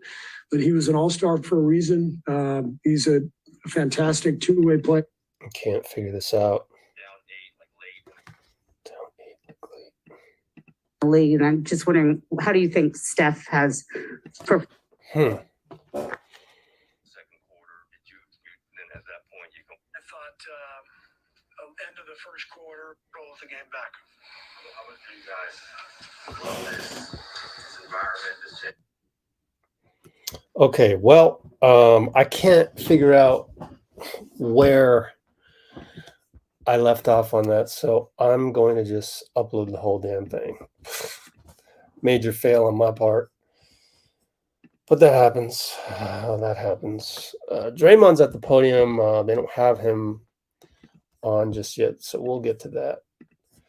Meanwhile, let me throw this up there, and then I'll also throw up there Steve Kerr a little bit so you can listen to that part all over again. My fault. Here it is, and I honestly don't know what parts we already covered on this, so you just have to bear with me. C'est la vie. We'll just do Steve completely right here. League, and I'm just wondering, how do you think Steph has performed at the ripe old age? I hate that stuff. I know I'm a crusty old coach, but it's a basketball game. There's 10 people on the floor, and both those guys are amazing players, but it's about which team plays better, which team can stay connected and stay together and execute. And our guys have done a good job of that. So Steph was brilliant tonight. His conditioning level is amazing. They're putting him in every pick and roll, and he's out there flying around defensively and then playing at such a high level on the offensive end. It's remarkable to watch him play. What do you think of the Wiggins poster dunk and the offensive foul? Yeah, it was an amazing dunk. I mean, we've seen Wiggs do that before, where he gets a head of steam and he can, get that 2-foot jump. He's so explosive, and I was surprised at the call, but glad we had the challenge left. So can you talk about Moses Moody? What has happened over the last couple of games that got you confidence to use him right now? I think the matchup, we kind of felt even before game one that Moses could fit this series well. He played well against Dallas in the regular season. Obviously, we have to throw a lot of different bodies at Doncic, and Moses is a tough defender. He's got good length and strength, and he fights. He's in there boxing out and getting on the floor. He got a key offensive rebound for us in the second half. I think Clay turned it into a 3-point shot off of a free throw. Confidence in somebody like that along the way when they're not playing for a series or 2 series. I think that's the all year long, the work that our coaching staff does with our reserve players, helping them develop not only through work, but through confidence and perspective. And so our coaching staff has done a really good job with all of our young guys, and they've really responded well and competed and been ready when I've called upon them. Did you happen to see Steph look like he tripped over like a vendor like in the second quarter on the sideline there? Unfortunately, he's okay, but did you happen to see what happened? I did not see it. No, sorry. This is Andrew's first extended playoff run, right? And we always hear the playoffs are different. And we also talked about throughout the regular season how an assertive and aggressive Andrew is the best version of Andrew. Have you seen maybe like there is a playoff Draymond, just like a playoff Andrew, kind of come out and really just assert himself throughout this series and the entire playoff run? Yeah. He's and the way it's really showing up, I think, is on the glass. And these have been, some great stretches of rebounding from Wiggs, a lot of offensive boards. He had 6 of them tonight, giving us extra possessions. He's just had a great run. He had a great season. He had a little bit of a dry spell kind of towards the end of the year for a few weeks, but most people do. It's a long year. But he was an all-star for a reason. He's a fantastic two-way player. You don't win in the playoffs without guys like Wiggs. We're basically mirroring Doncic's minutes so that Wiggs can stay on him. And he's another guy like Steph who just never seems to get tired. He's in amazing shape. So Wiggs, it's been a brilliant year for him, and it's continued in the postseason. Historically, you guys have had a lot of success in the postseason with winning. And it's obviously really difficult to win in the postseason. Just what does it take, I guess, for you guys to win as much as you guys have and had this kind of success? Well, mainly it takes the talent of the players to be able to go out and do it. And we're blessed with amazing talent with not only Steph, Clay, Draymond, and Wiggs, but Looney has had such a huge impact, not only this year, but over the years in the playoffs for us. And we got a really nice bench with some rookies and newcomers. And it's always about the players and what kind of talent you have. And we have a lot of talent. Steve, you ran on guys a lot, right? The minutes are higher than normal. How aware of you that Dallas is doing the same thing, and that was kind of the chess match you were playing, like the battle of attrition? Quite aware. And obviously Otto's exit made that a little tougher. But we played 3 guys, 39 plus minutes, which we rarely do, but it's the playoffs. So you do what you have to do. Before this game, you guys were the favorites to win the title. I know you don't deal in that kind of thing, but do you feel like you should be the favorites? Is this team playing like a championship favorite? Yeah, you said it in your question. I don't deal with that kind of stuff. So I love the position we're in. I love the fact that our team came in and got the win tonight. This was the one we felt like we had to get. Coming here up 2-0, you've got to take advantage of your momentum. You can't let a team back in. And we know how good Dallas is. So I'm just really proud of the way our guys played tonight and competed and got the job done. You do that, you circle one obviously you want to win all the games, but do you circle sets of games? This one more, whatever. I just think there are circumstances in every series that you have to acknowledge. And, I think our comeback win in game 2 put us in a great spot coming here with only a day in between because we were in command, but they played a great game in game 2. And, we were lucky enough to pull it out. But sometimes trying to respond, to a game like that, coming home is difficult. We've been on the other side of that too. And so we wanted to really come out and get off to a good start, and we did that. You guys were up 8 late. Luka hit a 3 to cut it to 8 and you called a timeout. There was only like 1:40 left. You're still in control, but what did you sense at that moment why a timeout was needed? The whole point of the game at that stretch is no threes and no fouls. We talk about it all the time when the game calls for that. You get up, you don't fall asleep, you get up. We got one of the greatest players in the world coming down. He makes threes in his sleep, and the game's not over. And we just let him walk into a 3-pointer. So we fell asleep there for a second. Great. All right. You guys in here? We got the Draymond Green on the way, non-podium Draymond Green. which should be fun to listen to. Let's go to it now. So I did that and I did that. Okay.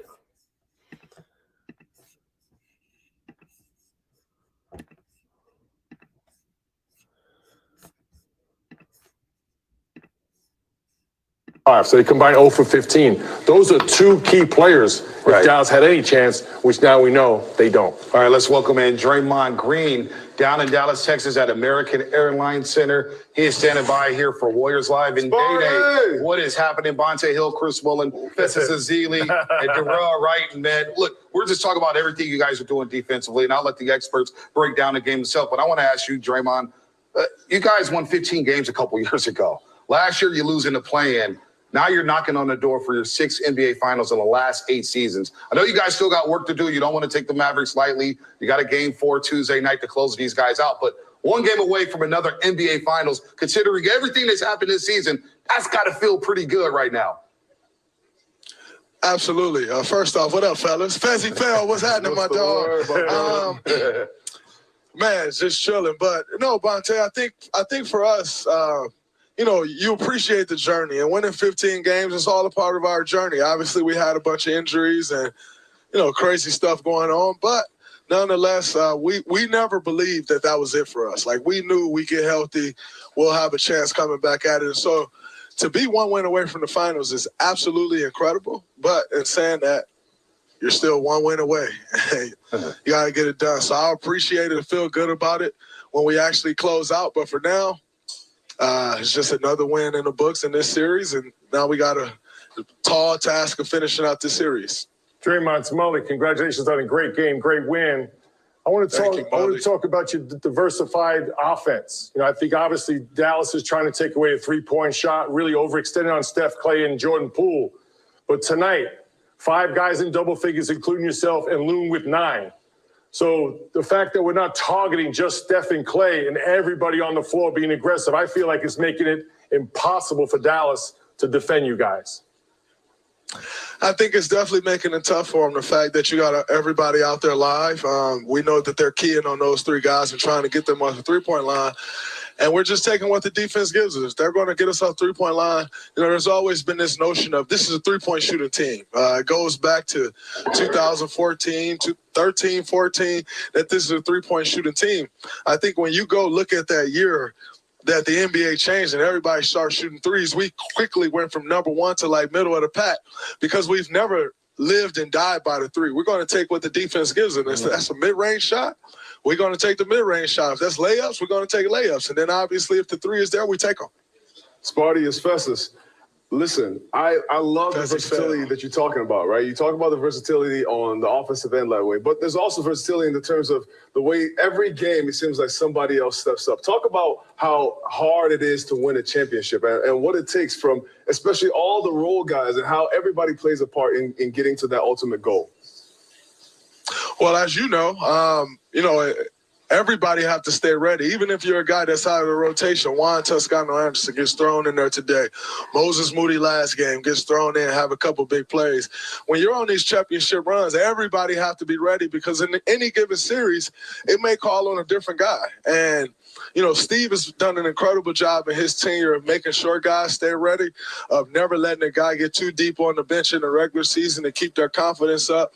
And it works wonders for us in the playoffs. Now, everyone doesn't always agree with it. I don't always agree with it. Your minutes sometimes you don't always agree with, but nonetheless, it's been absolutely amazing for us. And having different guys step up each night, that's what you have to have in the playoffs. And in order to win a championship, it can't just be the top guy or the top 2 or the top 3. For instance, tonight, Luka had 40. Jalen Brunson had, 27 or 31, and Spencer Dinwiddie has something like that. And so you have to have other guys stepping up, and our guys have been doing a great job of that. Drake, what's up, man? It's D. Wright. Congrats on the win and on the game tonight. Thank you, brother. Yeah, I want to know a little bit about the defense. I think you're one of the best in the league with over-communicating, being an anchor of the defense. And you guys have been doing, in my opinion, a good job with the ISOs. And when these guys drive to the basket, you've been playing that safety role. Just what's going into that in the game plan for you to be there and just over-communicate to your guys? Well, for me, I always try to hang my hat on being there and covering up mistakes when we do make mistakes. But in this series, it requires a lot more from the guys behind me because everybody they're putting on the floor can shoot the ball. And so when you got those guys out there can shoot and I rotate and help and I'm leaving the body, I have to rely on those guys on the backside to cover for me. And I think that's been a real strength of ours in this series of not giving up too many open shots. And we've been doing a good job of scrambling. And so, I'm always going to try to cover up and talk to the guys early to let them know, hey, I'm going here. I need you to be ready to help there, as opposed to doing it, calling the X out when I'm over here trapping the box late. If you tell a guy early, you give them a better chance of reacting. Draymond, we'll let you go in a second here, but Steph Curry had 31 and 11, another great game for him. A lot of people saying he's not a closer, front runner, all that stuff. We know that's gibberish. But Andrew Wiggins, first conference final he's ever been a part of, and he has that poster on Luka Doncic. Now, I don't want you to get fined at all. We're not going to talk about the offensive foul that was called on the floor. But what is going through your head when you see Wiggins cock back like that and just posterize their best player in their house? I mean, that was nasty. It was absolutely incredible. When you dunk on a guy, it's absolutely amazing.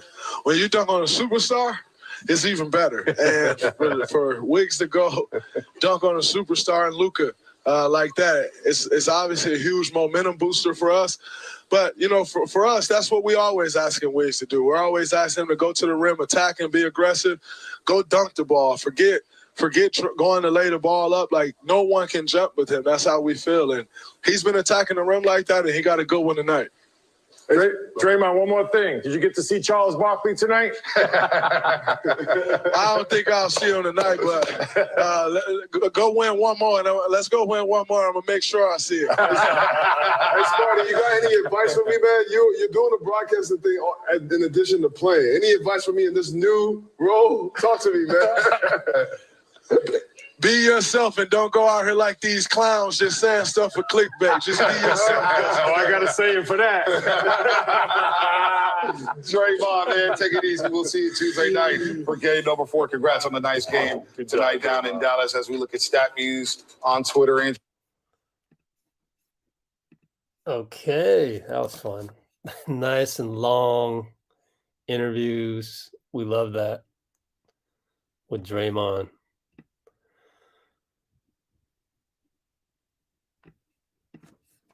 Okay.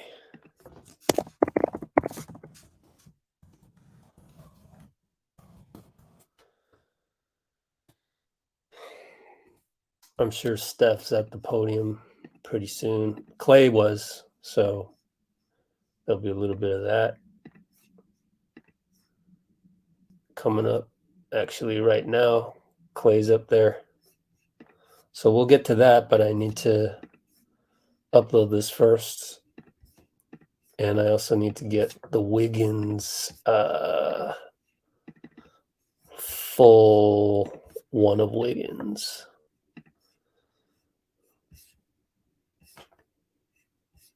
Yep. Okay.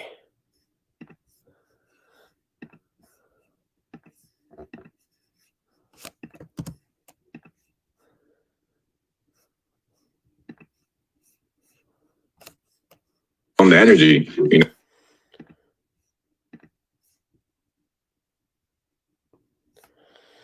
All right, we can go to Clay.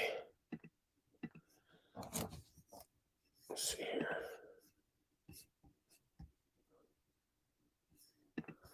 Dallas is already done with their post game.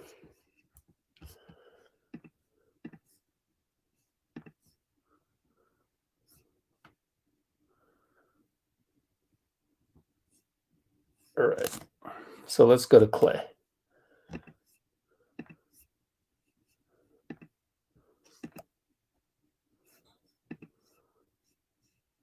Oops.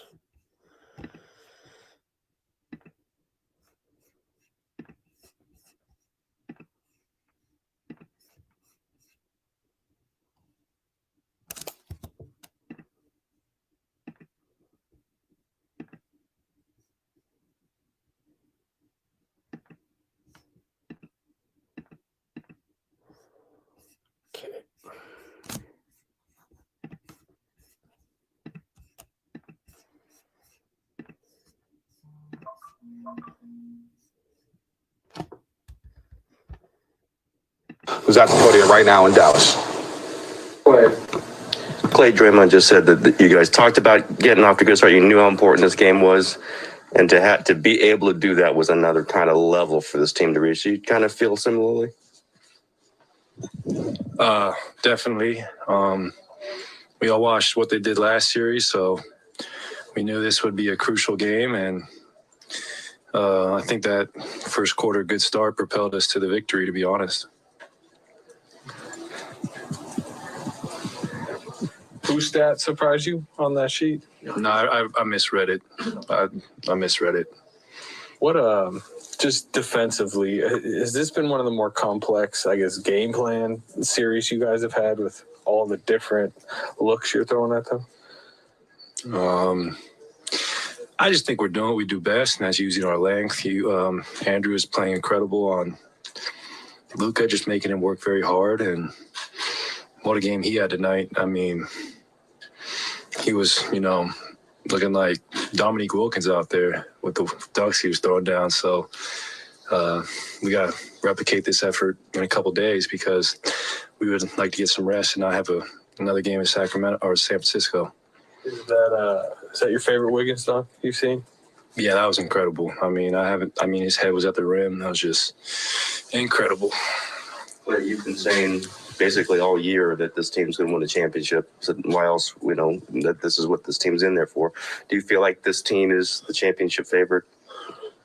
Yeah, I'm not gonna say anybody else, and I'm pretty sure that we have home court if we were to win the next game, come the finals. So, I mean, we got championship DNA, and we got some great young talent, and we're just meshing at the right time. Clay, you've played a lot of playoff games with Steph Curry. How much have you seen him evolve or change, or what have you seen change about him since early on? He just knows where to get his shots off. He knows he makes our offense go, obviously, and I think his ability to finish around the rim, he's the best at that when it comes to point guards, and he's just doing what he always does, and that's just amazing all of us.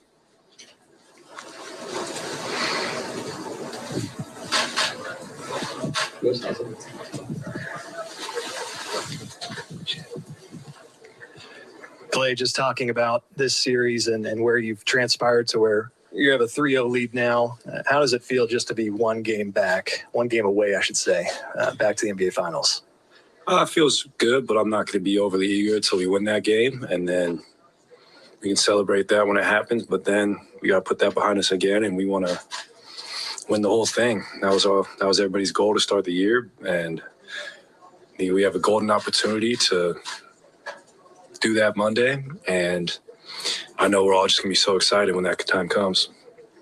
And looking ahead to that game ahead for Game 4, what's it going to take just to stay focused and realize that it's a 3-0 lead, but yeah, it's important to stay focused in that. Knowing this team won't lay it down, they got some very good players, so we're going to have to go take it.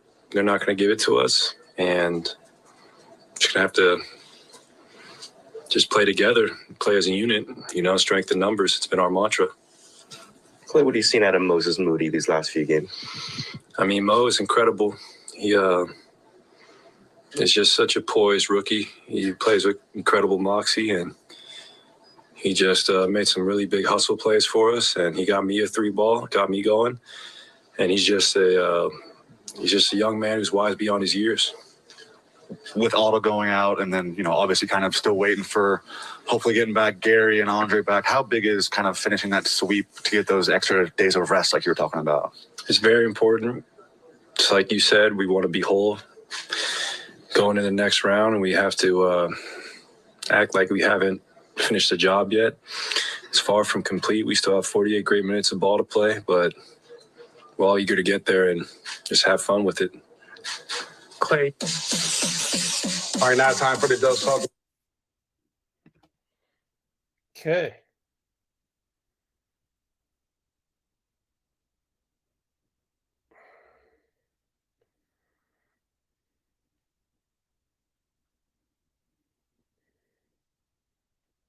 Let me finish up some real quick.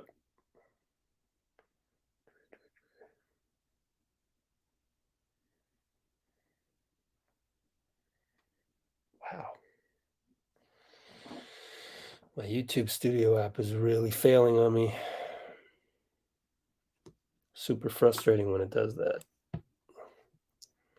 But hey, that's the iPhone for you.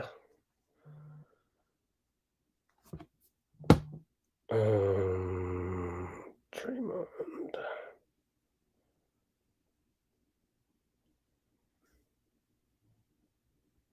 Almost done. Just give me a minute.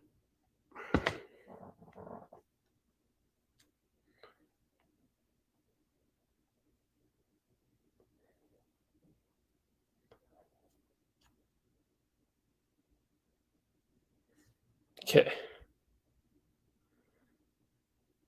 And now I want to check where we left off Wiggins. 3-minute mark. 15-second ad. Okay.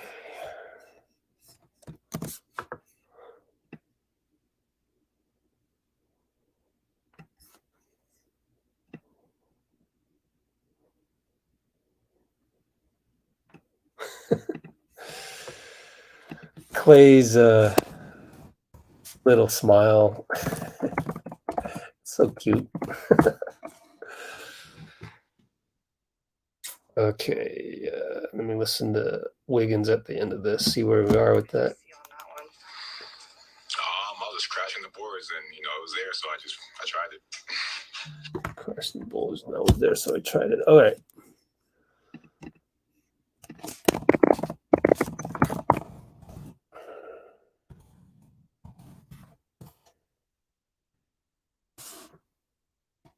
And that was the 3-minute mark.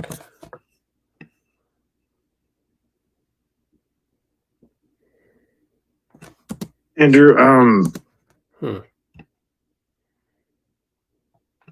was there, so I tried it.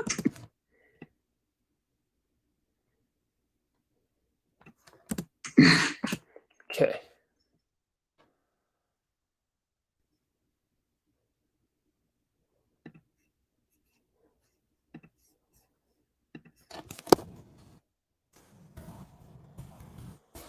All right. Got good momentum here. Put that up there.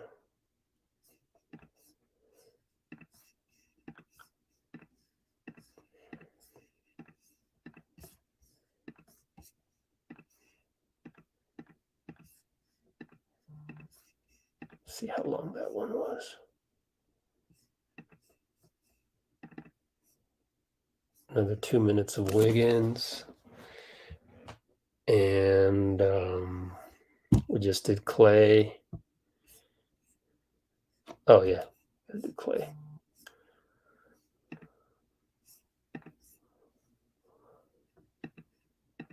There it is. Let me throw Clay up there. I'm sure at some point we're probably going to get Steph.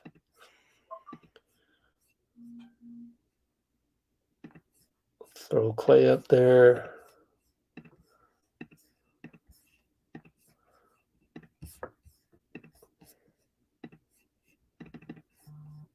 Gotta go also get the rest of Clay. Okay. And I also have Mavericks. 5.5 minutes for Clay. Draymond at the podium we didn't do yet. That was 4.5. So Clay only has one last question on that one. What was the end of that? Let's see. Act like we haven't finished the job yet. It's far from complete. We still have 48 great minutes of ball to play, but we're all eager to get there and just have fun with it.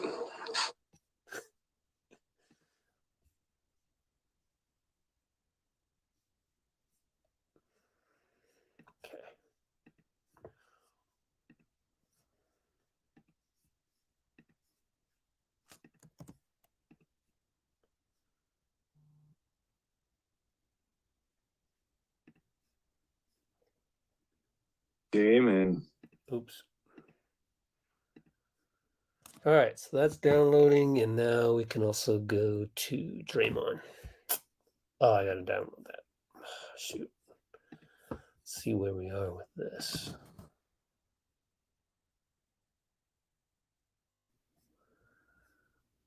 Okay.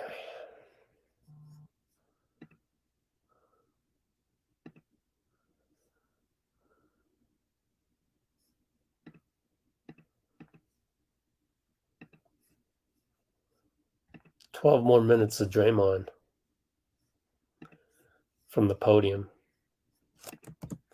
We got him in the hallway, so that's 12 more minutes of content that no one's seen yet.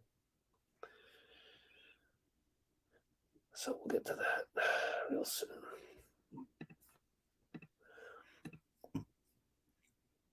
Okay. That'll take a few more minutes. And I wonder who's at the podium. Let's take a look at TweetDeck.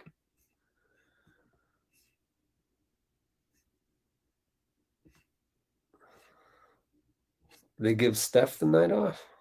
Or they're still waiting for him?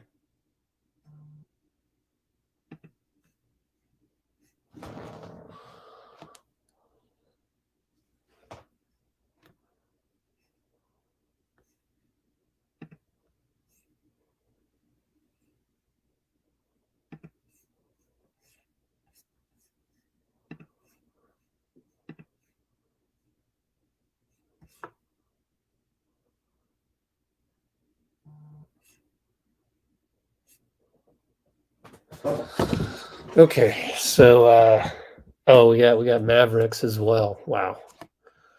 There's a lot. There's a lot to sort through here. I'm going to cut that.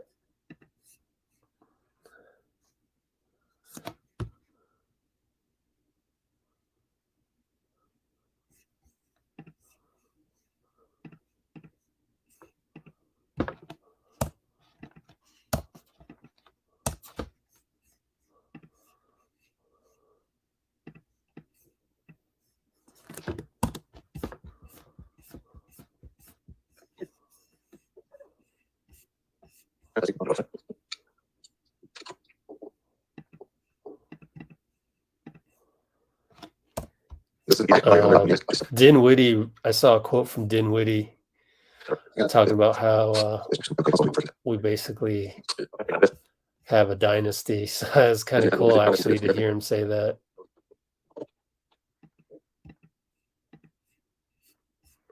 So yeah, they're a dynasty.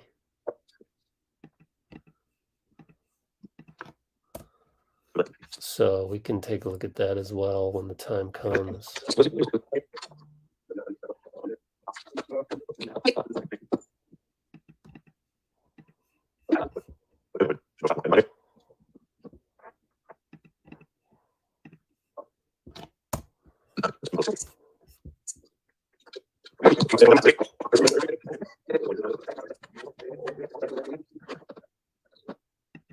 Okay. 22-minute file. Sheesh. Should I split up Luka? Split up Luka. Yeah.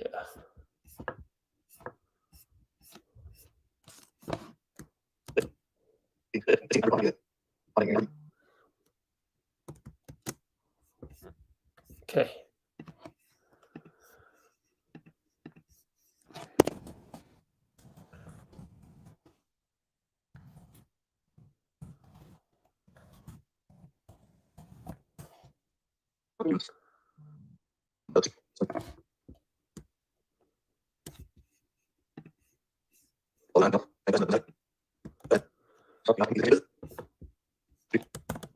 Sorry to force you to wait for me here.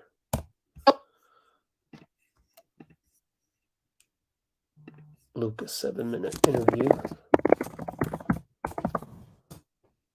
Okay. Steph is at the podium. Perfect timing. We will go to that shortly. Okay, meanwhile, I got a couple more here that I need to send off. Clay. Oh, yeah, last part of Clay.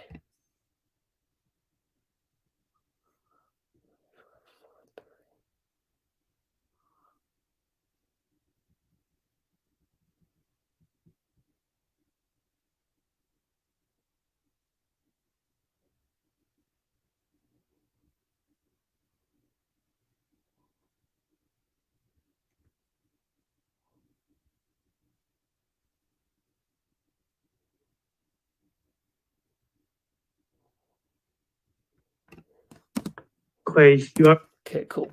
That's the end of Clay. Ah, cool. Send that off as well. Yeah. Okay.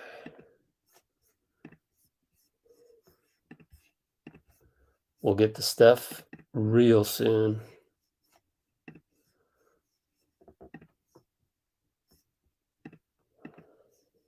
Just play together. Hold on. There we go.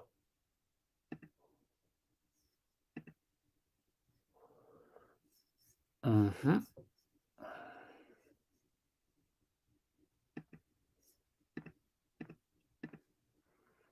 Okay, that's ready to go there. And we'll get to Steph in about 24 seconds. Oh, I gotta charge my laptop.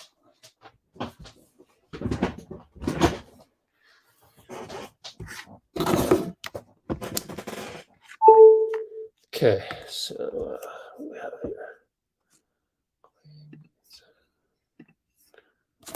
Like, this is somebody, if we're in that moment, he's going to be good with us. Why does it always do that? It's such a pain in the butt. I gotta re-queue it up.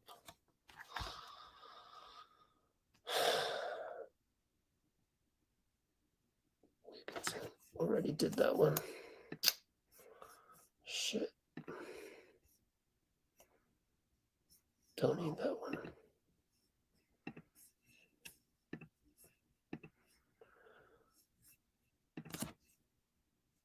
End of Clay. The best player out there, and he is playing like Steph Curry. Everything. Jesus. 248. 248. Okay.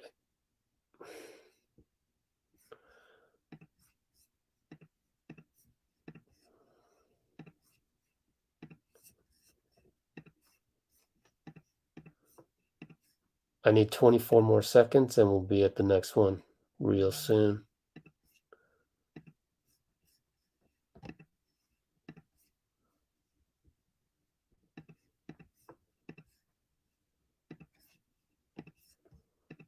Okay.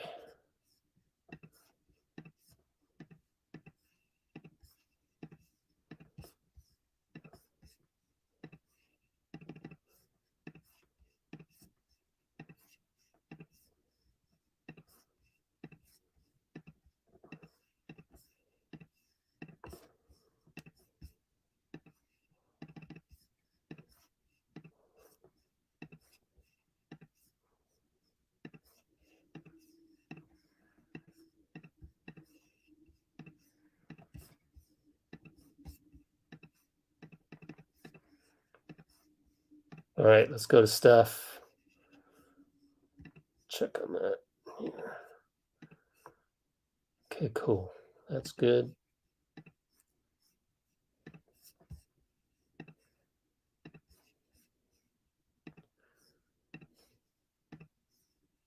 Else happens off of Steph Curry.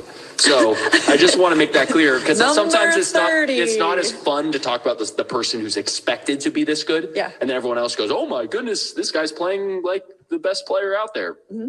But really the best player out there is Steph Curry. Yes. So I just, tonight he had 31 points, but it was just the way he was he was one of the few reasons why this team was even in it in the first half. Mm-hmm. Just like last game when he carried them through. Mm-hmm. Steph was phenomenal. He finished with 11 assists as well. He's a plus 19. So, of course, we're going to talk about Wiggins and everyone, but Steph, who has been the leading scorer in each of these three games as well. And I noticed the same thing you did with the 11 assists and only 3 turnovers. Yeah. That's Steph. MVP Steph. I mean, he shot 50% from the field, 50% from three, and perfect from the stripe. Okay. That's Steph. That's Steph. Maybe we should hear from him. Steph's back. Yes, let's do that. That's such a good idea. Here's Steph Curry at the podium.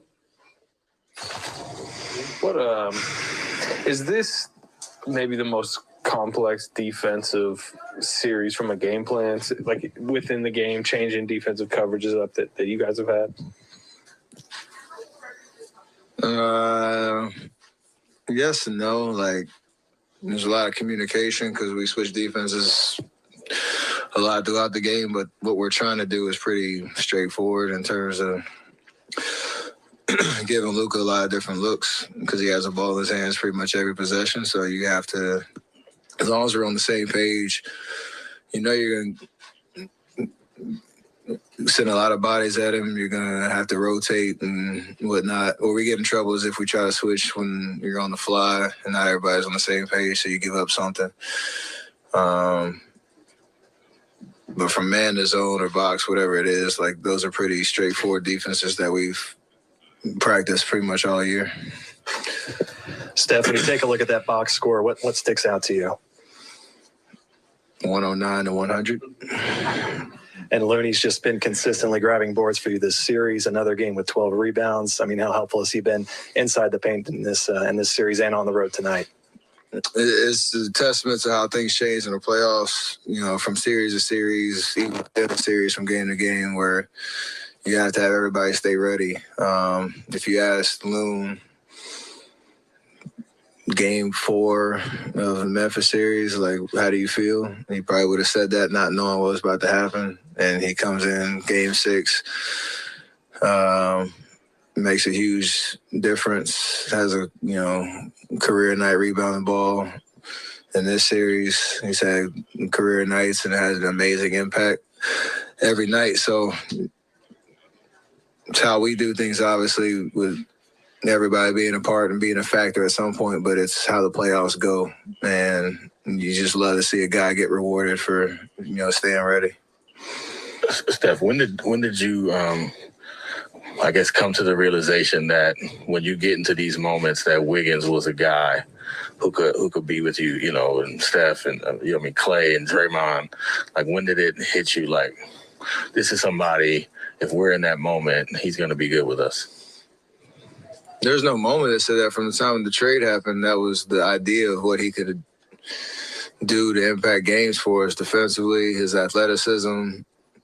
He was a 20-point scorer, so he knew how to put the ball in the basket, but he would be asked to do it a different way and balance, with the rest of the guys. But we've been preaching that since he joined the team a little over 2 years ago, and it's amazing to see it happen under the bright lights. Like, you don't know how a guy's going to respond, when they're asked to do what we're asking him to do at this stage in the season, in the playoffs. And he had the highest hopes, but he's stepping up. And that's only because of his approach and his attitude and him just being a gamer. And what we're asking him to do is, guard the best guy on the other side, make it difficult on him, be aggressive offensively, take what you see. We're just doing rebound the ball. It's been awesome. And even just his comfort level to put pressure on the rim. Like, we don't have that much vertical threat, with other guys that we have, and he can provide that when driving lanes are there. You see him just attack the rim, get to the foul line. The dunk he had, the putback he had, like, all that stuff matters. Steph, what happened there on the sideline? Were you just simply tripped, and were you a little upset by that? Yeah, man, like, it was 30 seconds before halftime. If you order a drink, just wait till halftime. It's like, right, I don't know why they needed to deliver it right then. Thankfully, I was all right, but hopefully that guy, he was doing his job, so hopefully he got a big tip.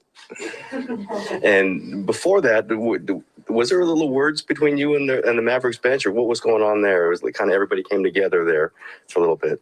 You celebrated the 3 by running all the way to the other side, and then it took a long time for you to. Oh, no, it was just playoff words being exchanged from everybody. It's a lot of parties involved on that one. Steph, going back to Andrew, does it add to your motivation to see a player like him who had to go through some rough stretches early in his career? Does it add to your motivation to see him have this success in his first playoff run?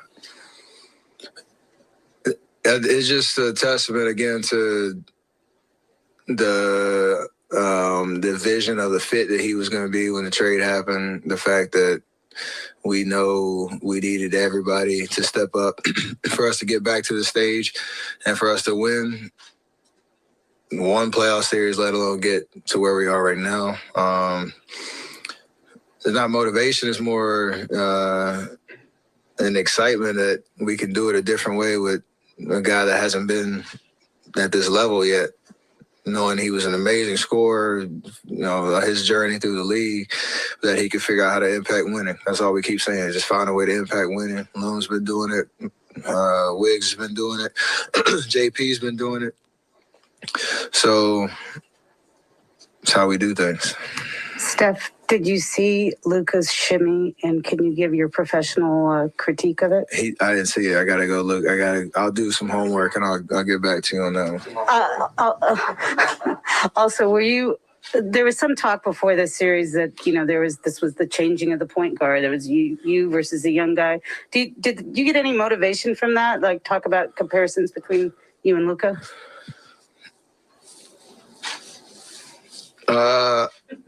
Y'all know I hear everything. That's not the motivation, though. The motivation is the fact that we're back on the stage with the opportunity to chase a finals appearance again after 2 years of hiatus. And like I said, being back with our core, but with a new cast of characters, that says an opportunity to do something special. So I don't need any extra motivation. It's just trying to take advantage of the opportunity, and they're not going to come. No, they don't. You shouldn't take it for granted. There's a limit to how this goes. 26 series now in a row with the road win. Is there a thread that you can see when half the team is new? Yeah, me, Clay, and Draymond, and even Andre on the bench, helping us out, being our voice, our eyes and ears. We all just know how to win. And we love those type of grind out games where it might not be pretty from start to finish, but you just figure out a way to make impact plays at the right times and come out with a win. Like, it's a good feeling to come on the road against a team that has been playing amazing in this building. Especially if you look at just how the last series went with them, in a 2-0 hole, coming back and dominating at home. Like, that's a big win. There's a lot that goes into making that happen, and everybody stepping up and contributing. So if we've all seen how this season kind of came together, you start off well, but the little struggles, and then Draymond gets hurt, you get hurt, you're not even back to the playoffs. At this moment, with the way the pieces come together, do you feel like this team is ready to win a championship? I'm not going to fast forward. Like, we're playing great basketball right now. We can play better, but we're finding ways to, like I said, win games, and that's how you piece this thing together. Like, there's no expectation other than what's the challenge ahead of us, and the challenge now is to close out a series against a really good team to get back to the opportunity to win the finals. Like, if you ask us, we talked about it when the playoffs started, like, we had high hopes, and we still do, to win a championship, but we had no idea what it was going to look like. And our goal was to keep getting better as the playoffs went through, because we were so far from our peak. With everything that you said going into how the season ended, so that's not lost on us. But it's exciting knowing we have an amazing opportunity on Tuesday. To come out the West. You said the team could play better.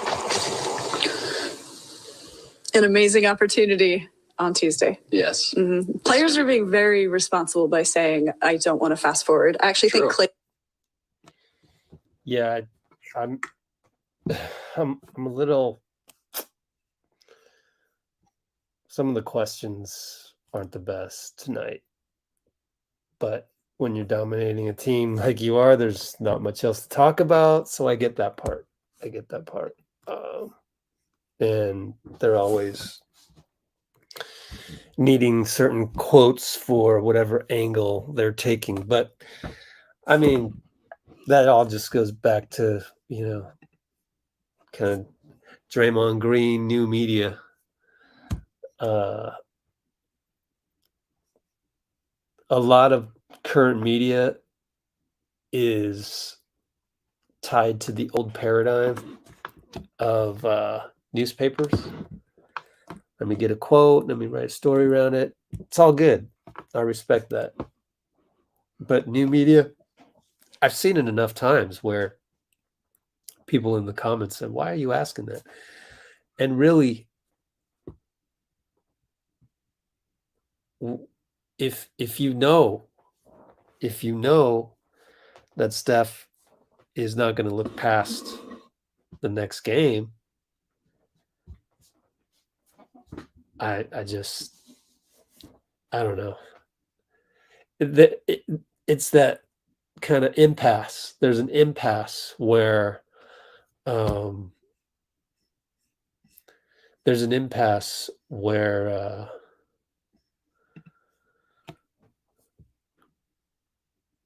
where it gets in the way of what I'm trying to preach, which is be a team player, root for your guys, eliminate doubt, ride or die. And so when that distraction is brought into the picture and it's something that you know how they're going to answer it, I feel like what we're trying to teach is to be the 18th man on the team and to have positivity. I think that outweighs the need to have the quote in the newspaper article to fit the story. But that's the old paradigm, and that probably won't change all that much. I'm just saying, now I got to unravel that and say, we're not going to think about how great it is to be in the finals again and start comparing this and that, compare. Just enjoy the process, win or lose, ups and downs. That's what we're here for. Sometimes you got to open your eyes and see that life is the process. Life is ups and downs. So embrace it. Embrace the ups and embrace the downs. And right now we need to stay in the moment. Stay in the moment, which is we just won, but we got another one to go and it could be difficult. So why are we talking about the finals already? We shouldn't be talking about the finals. That's my diatribe for tonight. I wanted to finish up. Let's see. To become an all-star this year. Yeah. Let's go to Clay. Oh, well, hold on. We just got to help him become a champion and help. This is the end of Clay. Us. For what he did tonight, highest plus minus on the team, 27-11. Let's see. Highest plus minus on the team.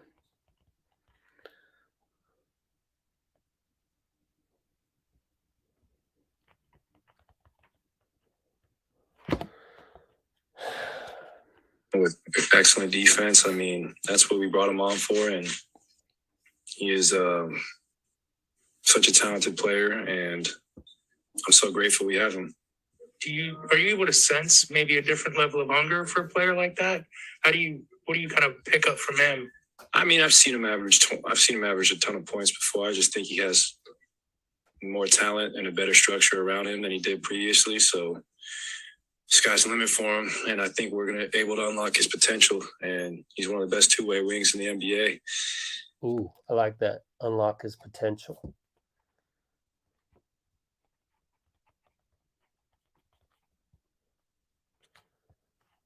And it's all about Wiggins. I can tell you, everybody in the Warriors organization is grateful he's here. Without him, we would not be where we're at. Terrific. Thank you. Okay. So the end of Steph actually went longer. So let's see if that's available. Oh, Lord. That one goes away. Quit out of that one. We got Luka still. We got the other one. And let's see if Steph is available yet.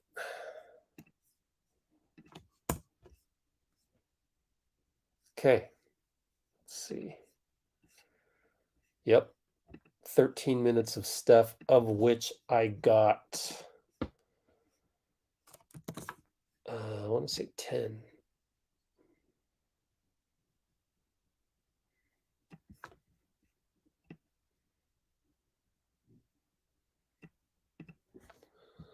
Which I got 9. So we got 3.5 more minutes of Steph.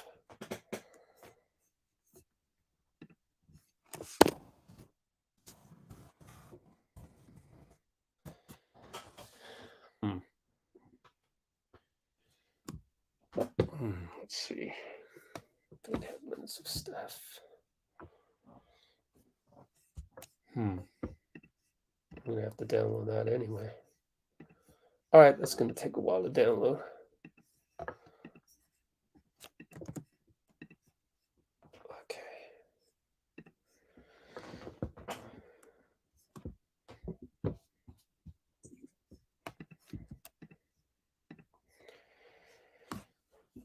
Yeah, 6 minutes left on that.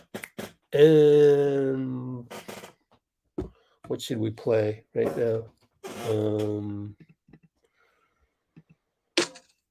End of Clay. No, I just did End of Clay, and what else is out there?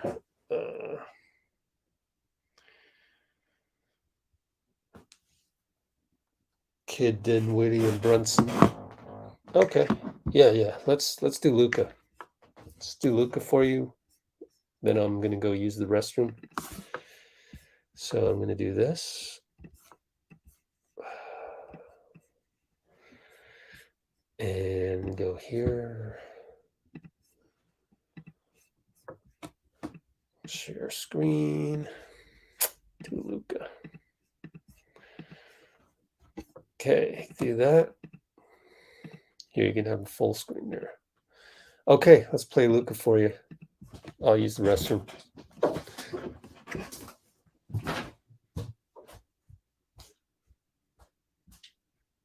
Hey, Luka. I asked Jason if he felt that you guys were getting fatigued, if all the minutes, all the heavy minutes, were finally adding up to the nitty-gritty. He said I should ask you guys. So do you sense that at all? I don't think it's fatigue, Sometimes at some point in the game you're gonna be fatigued. But I don't think so, I think the rebounds, the second chance points are a big problem in this series. What happened in the third quarter when the Warriors really pulled away? That's what I said. Like I said, second chance points are killing us. The rebounding they had, that rebound, that's I think again in all 3 games, and that's making a big difference, I think.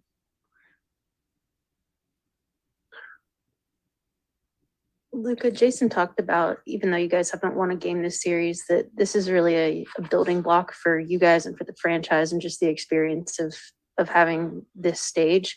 What do you think you guys have learned game to game? Maybe not so much in strategy, but just in terms of, the atmosphere and the competitiveness level and just this kind of stage. I mean, that's gonna be difficult, Every game is gonna be really difficult. So it's not over yet, but it's not going to be easy. Nothing. The Warriors not going to give you anything easy. So I think we're going to learn a lot, and we're still learning. But you got to come 100% every game. You guys have been gone from home for a week, and we're just coming back for the first time tonight. I wondered if you could take me back through when you think back to the highs of the Game 7 win, and then the low of losing the 19-point game at Golden State. Do you think that y'all ever came off that high of? Do you think coming off that high of that Game 7 affected you guys going into the series or not? What do you mean by high?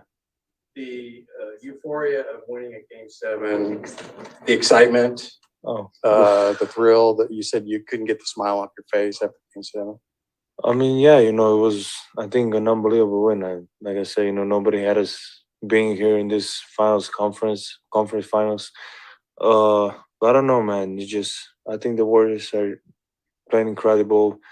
Everybody knows their role. Everybody, it just stays together. They're a long built team. They've been together for a lot. And I think they're playing great basketball. So that's what's going to be really difficult. And this past 3 games has been really difficult. Can you give us your view of what happened on when Wiggins dunked on you? I mean, I got hit a little bit, but that was impressive. I'm not gonna lie. I saw the video again. I was like, oof. That was pretty incredible. And I wish I had those bunnies. And this is 2 straight games. You've had 40 plus. Obviously, you lose both. This team's now in your career 2-6 when you get 40 in a playoff game. What's kind of the balance between your individual brilliance and finding a way to win against elite competition in the playoffs? If I would knew that, I would have executed. But I mean, that's a tough question. Like I said, I'm still learning. I think the first 2 quarters, I played very bad. That's on me. But I'm still learning, and I think after this season is done, whatever we are, I think I'm gonna look back, and learn a lot of things. It's my first time in conference finals in the NBA. So I'm 23, man. I'm still learning a lot.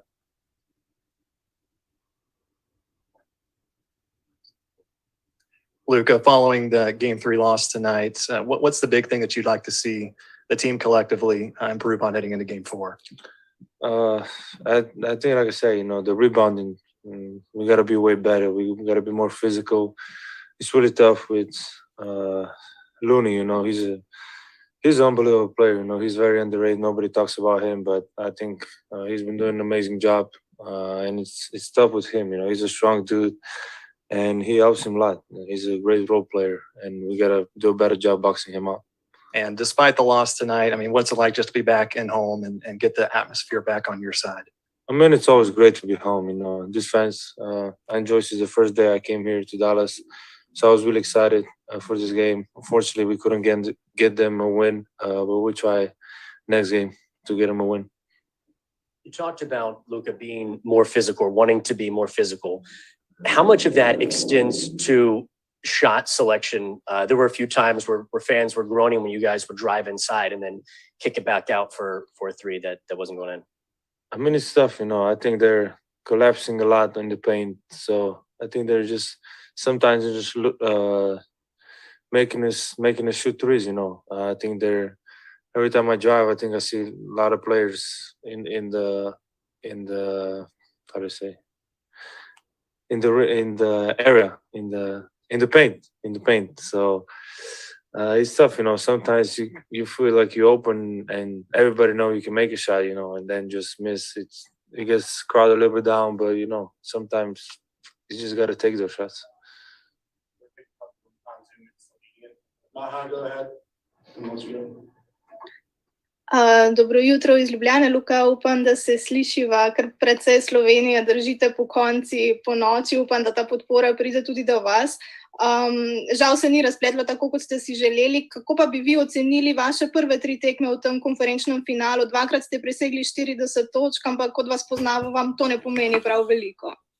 Ja, mislim, da to glih nima veze. Mislim, da smo 3-0.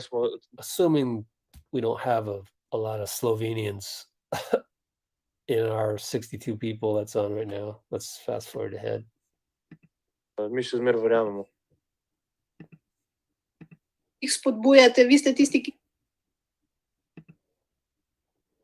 Well, the whole thing was in Slovenian. Vsi verjamejo. Okay. Okay. Let's see, which one is this? Oh, Draymond. We haven't had Draymond at all. We'll save Draymond for the end. How's that?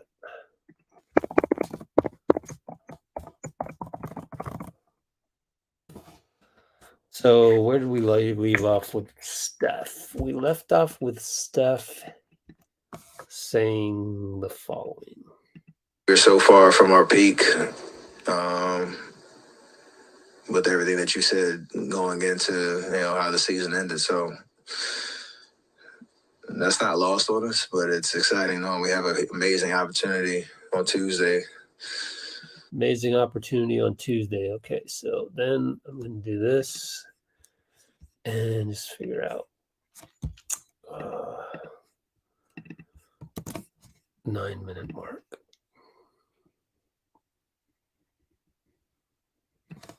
On Tuesday.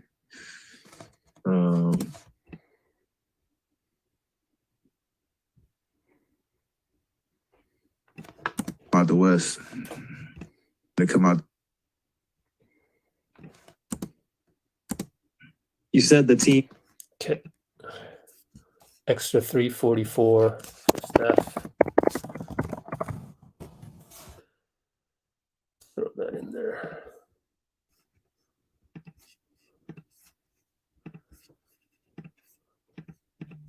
Good news is I feel much better right now. Health-wise, started the day very under the weather as I got a COVID booster. But now I feel great.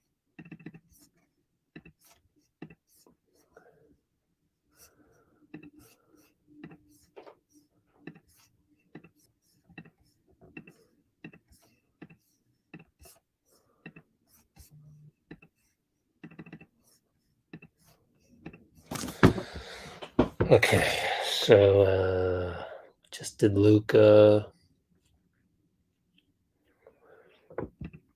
What else we got? Take a look. Oh, okay.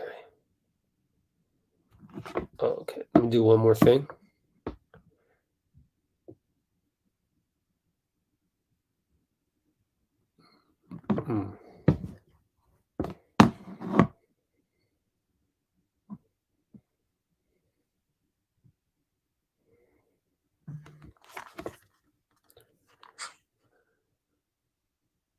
How do you guys correct the rebounding deficit? It seems to be happening almost every game. Yeah, we just gotta stay connected to bodies and not getting rebound. Okay. I'm doing the thumbnail for Kid Dinwiddie Brunson.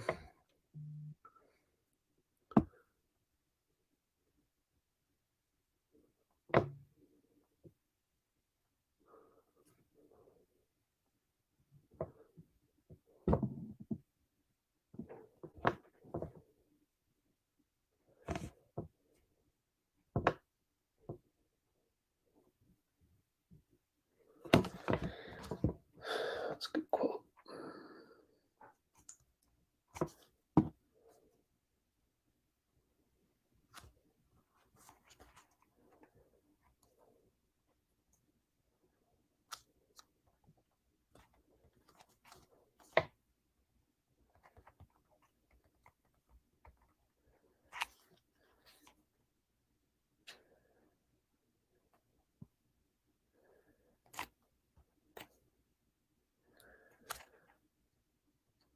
All right.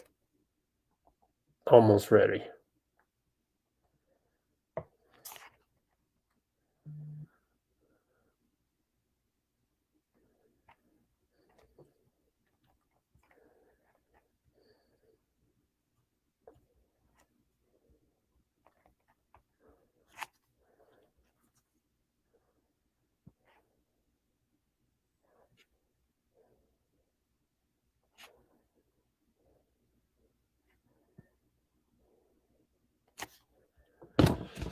How are we doing on the chat? Okay. Yeah, Luka's only 23. Young buck. He's going to be a problem. A lot of young, awesome players. Him, Ja. And we should go now to...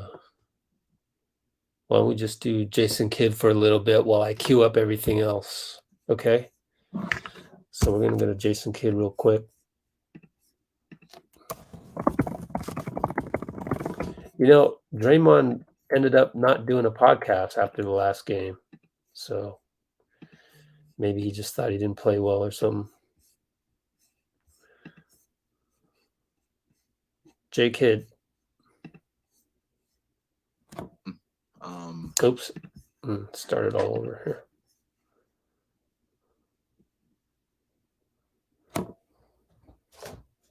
Come on, internet. What's going on?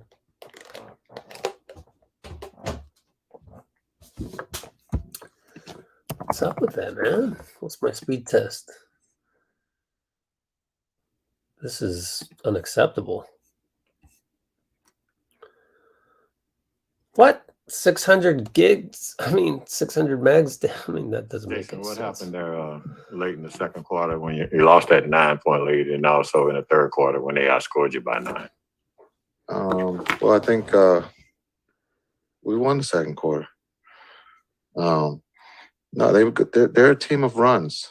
They went on a run, and again, we gave up 30 points in that third. Just understanding you can't give them second opportunities. When you give them second opportunities, Clay and Steph and Wiggins is playing at a high level for them, and they've been here before, so they understand what they have to do, and they did it, tonight. Jason, you talked about Wiggins. He might be their fifth best player, sixth best player some nights, and he's a former #1 pick. You don't have a player like that on your roster outside of Luka. Does that just speak to maybe the talent disparity of both of the rosters right now? Well, we're not gonna match guy for guy. We got to throw our team at their team, and yeah, Wiggins is a talented player. He's an all-star, and so when you look at what they're asking him to do, he's doing it at a high level. Again, second opportunities, 18 second chance points against the Warriors. It just puts you in a bad situation. And when we're not shooting the ball straight, it really, puts a lot of pressure on our defense. And, to give up 109 to a very offensive-minded team, you should be in the game. You should have a chance to win. This wasn't so-called their best game, but they found a way to win. Jason, 2 straight games, Luka scored 40 plus. Haven't been able to win, obviously, either one of those. How do you feel about kind of his individual brilliance versus balance, or is it just a case of, hey, guys are getting shots and not knocking them down? I think there's a combination. We just didn't shoot the ball well. Reggie's 0 for 10. Dorian's 2 for 7, or is it 3 for 7? When you look at the 3 guys who scored, Spencer, LD, and JB, that's just not enough against the Warriors. You need a lot more guys to participate offensively, but we're getting good looks, and they're just not dropping. Again, I've said this: jump shooting teams, we're going to live and die by the 3, but we're also dying by not getting the rebound and giving them second opportunities. Coach, Reggie had a great morning, got a great award, but that certainly had a struggling night, and also I guess had an injury. Could you just talk about the course of the day and how tough tonight's game was for him? Yeah, well, we're not judging Reggie on this one game. Reggie's been incredible for us all season. He never complains. He comes to work in a great mood. True pro. He got a big time award, today for what he does off the floor. But listen, when all the great shooters have been there, he makes some, he miss some, and he's a pro. He'll be ready to go tomorrow, and he'll be ready for Game 4. But the things that we've asked him to do on the defensive end on this journey, he's doing at a very high level. And unfortunately, he just didn't make shots. It's kind of cool that he didn't make shots, but he was only -5, in the plus minus. That's pretty cool. That you don't score or make a shot, but you compete on the other end, and that's who he is. Jason, we all know the numbers when you're down 3-0 in a series. What kind of message do you send or try to send to your team now? Yeah, it's just one game. Get ready for Game 4, and just that's all we can focus on. I think I said this in the last series. This is just the beginning of this journey. I know you guys had us winning the championship before the season started, and that's a joke if you didn't get it. But this is a lot bigger than just this one game or this series or this. This is huge for our franchise, because none of you guys had us here. You guys were all supposed to be on vacation, and yeah, I know, and so it's cool to go through this, and we're going against. You can call them a dynasty. I saw this in San Antonio where you go against they have 3 great players who will be all Hall of Famers, and this is a great lesson learned from us. This isn't, the end. This is just the beginning. I said this in the Phoenix series, if you guys recall. You guys got good memories. That this is the beginning of the journey, and we'll be ready to go for Game 4. Jason, speaking of going through things, you guys have bounced back, been a good bounce back team all season, but I don't think you have to bounce back from losing a 19-point lead in Game 2 of the Western Conference Finals. Do you think that there was any hangover at the start of this game? You fell behind, you did battle back, but I wonder if the early going, you sensed any hangover? No, I didn't think there was any hangover. We got great looks. The ball went in and out, no different than in Game 2. The ball just didn't fall for us. And that happens in the game of basketball or any sport. Sometimes the ball falls for you, sometimes it doesn't. We got great looks. Again, it's a 10-point game. It's an 8-point game. We just couldn't get over the hump. You got to give the Warriors credit for that. Jason, you mentioned the whole experience part of it. Do you think that you or even your team can appreciate the experience that you're getting just in getting this far, regardless of the result? I would say yes and no. When you're in battle, you're not thinking about the bigger picture. You're just focused on the thing at hand, and that's trying to make a basket or get a stop. But as we reflect this summer, whenever that starts, we'll understand what we did and how we can get better. And that's the blessing of this whole thing is, we truly believe we belong here, and we're going to keep fighting, but we're also going to get better from this experience. Jason, when you look at the missed threes, the offensive rebounds, do you sense fatigue in any way could be just adding up at this point with how many minutes you've played, Luka starting injured, just the lack of off days? Yeah, you're going to have to ask them that question. I don't have too much movement when I stand up or sit down. So that's a player's question of are they tired? Just following up on that, though, 47-33 rebounding, 18-4 second chance points. I know you're playing small lineups. What are you seeing as far as what factors in the rebound being that lopsided? Yeah, we just have to, be physical and make contact to keep them from crashing. A lot of times the hit is too late. And so when you're playing small, we have to just, we got to hit first. We can't hit second. Thanks.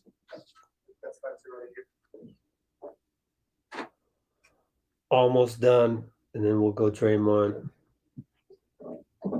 Let's see what Spencer has to say here. Yeah. And then I might cut it short, go straight to Draymond. We'll see. Wow. Spencer, what happened there in the third quarter? I mean, they known for coming out in the third quarter and just hitting you guys in the mouth, and they did it again tonight. Yeah, I mean, they've won championships. They've played a high level for a long time. They're known to do that, to your point. And we didn't necessarily respond. So, that's why you had to swing in momentum. How do you guys close that rebounding gap? It was at 18 at one point, ended up 14. I think it's just a collective effort.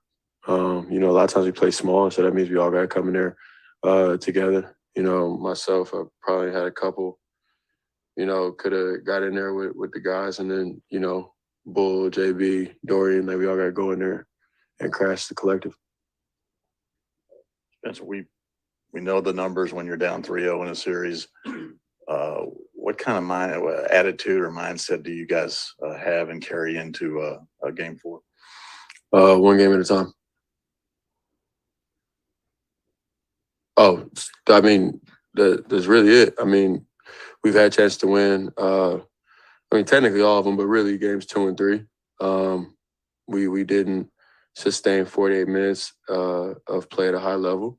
So, you know, you got to make the adjustments needed, play for 48 minutes and take it one game at a time. You know, people come back from 3-1. So, you know, add a game onto that. Spence, every time you're out there, you're guarding an all-star or a max play or someone with a huge pedigree. Collectively, do you guys ever feel overwhelmed from like a talent standpoint that this team is just really good from a talent standpoint? No. I mean, what do you expect them to say? Look, man, people get paid in this league for a variety of reasons. It doesn't necessarily make you more talented than another guy. And this is not taking anything away from the Warriors. Obviously, like they are phenomenal. They're a dynasty, right? But no. I mean, for example, right, like Draymond, he's a max player. He's one of the greatest role players of all time. But he's not a traditional standalone max guy, right? Like you're not going to put him on the floor and be like, hey, go get 30, right? So, you know, they've got a great team makeup, great chemistry. They're essentially a dynasty, but no, like you don't walk on the floor and be like, like, damn, they're just so much more talented than us. Spencer, Jason has said over the past couple games that the threes just aren't falling and they just aren't, you know, going straight, if that makes sense. Besides just waiting for them to kind of recalibrate, if you will, is there anything you guys can do differently or anything that you guys can work on or do in practice to fix those things? Or is it just a timing and a patience kind of deal? I mean, obviously we can attack the rim for sure, try to get layups and free throws, things of that nature. Okay, we're going to go Draymond. I mean, we're constructed the way we're constructed, right? Like we're going to go Draymond, but the first thing I want to do is I want to take a screenshot of this so that I can promote it on our social.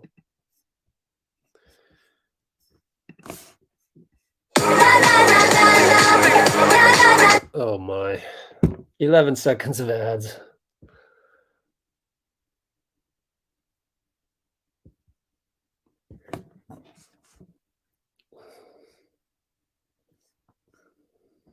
Really? Wow.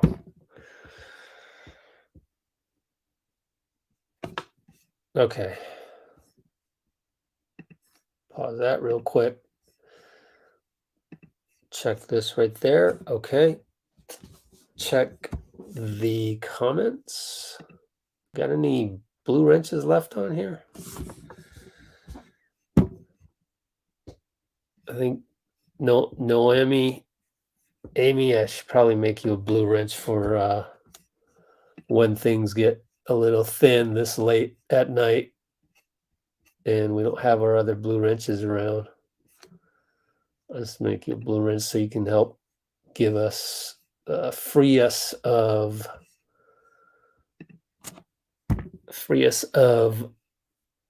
the bot carnage. Did that work? Oh, okay, cool. Let's see. Yeah, so it looks like Dallas has kind of given up. Works well in our favor. What other comments you guys got? Because I'm going to do a screenshot, do a thumbnail here. So let me know what you got. Let's see. This is better. You know what I'm going to do? Let me do this so that it looks better. Let's do this.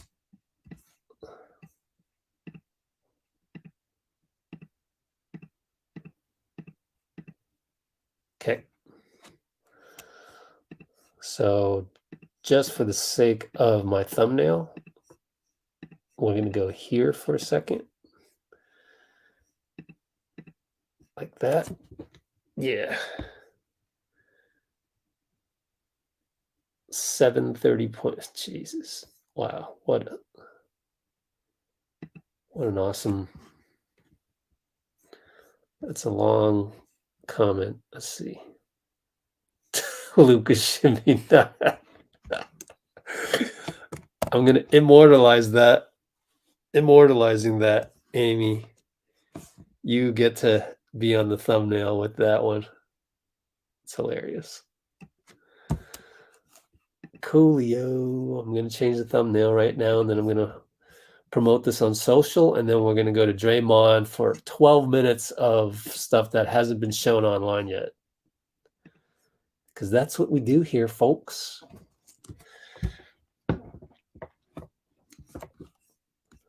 So let's go here. All right. How many hours are we in this? Oh, now crossing the 5-hour mark with Draymond's podium interview.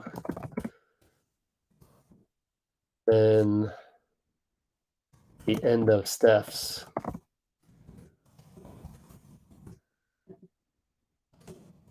Yes. Warriors-Mavs. WCF. So I'm doing my socials right now. I forgot to post on Instagram. Oops. So I'm going to need some time to do that. And we can do that while Draymond's on. It's cool. Dallas is like, yeah, this is a good learning experience for the future. What was I going to do? Oh, I need to get the link. Throw that in there. Screenshot that.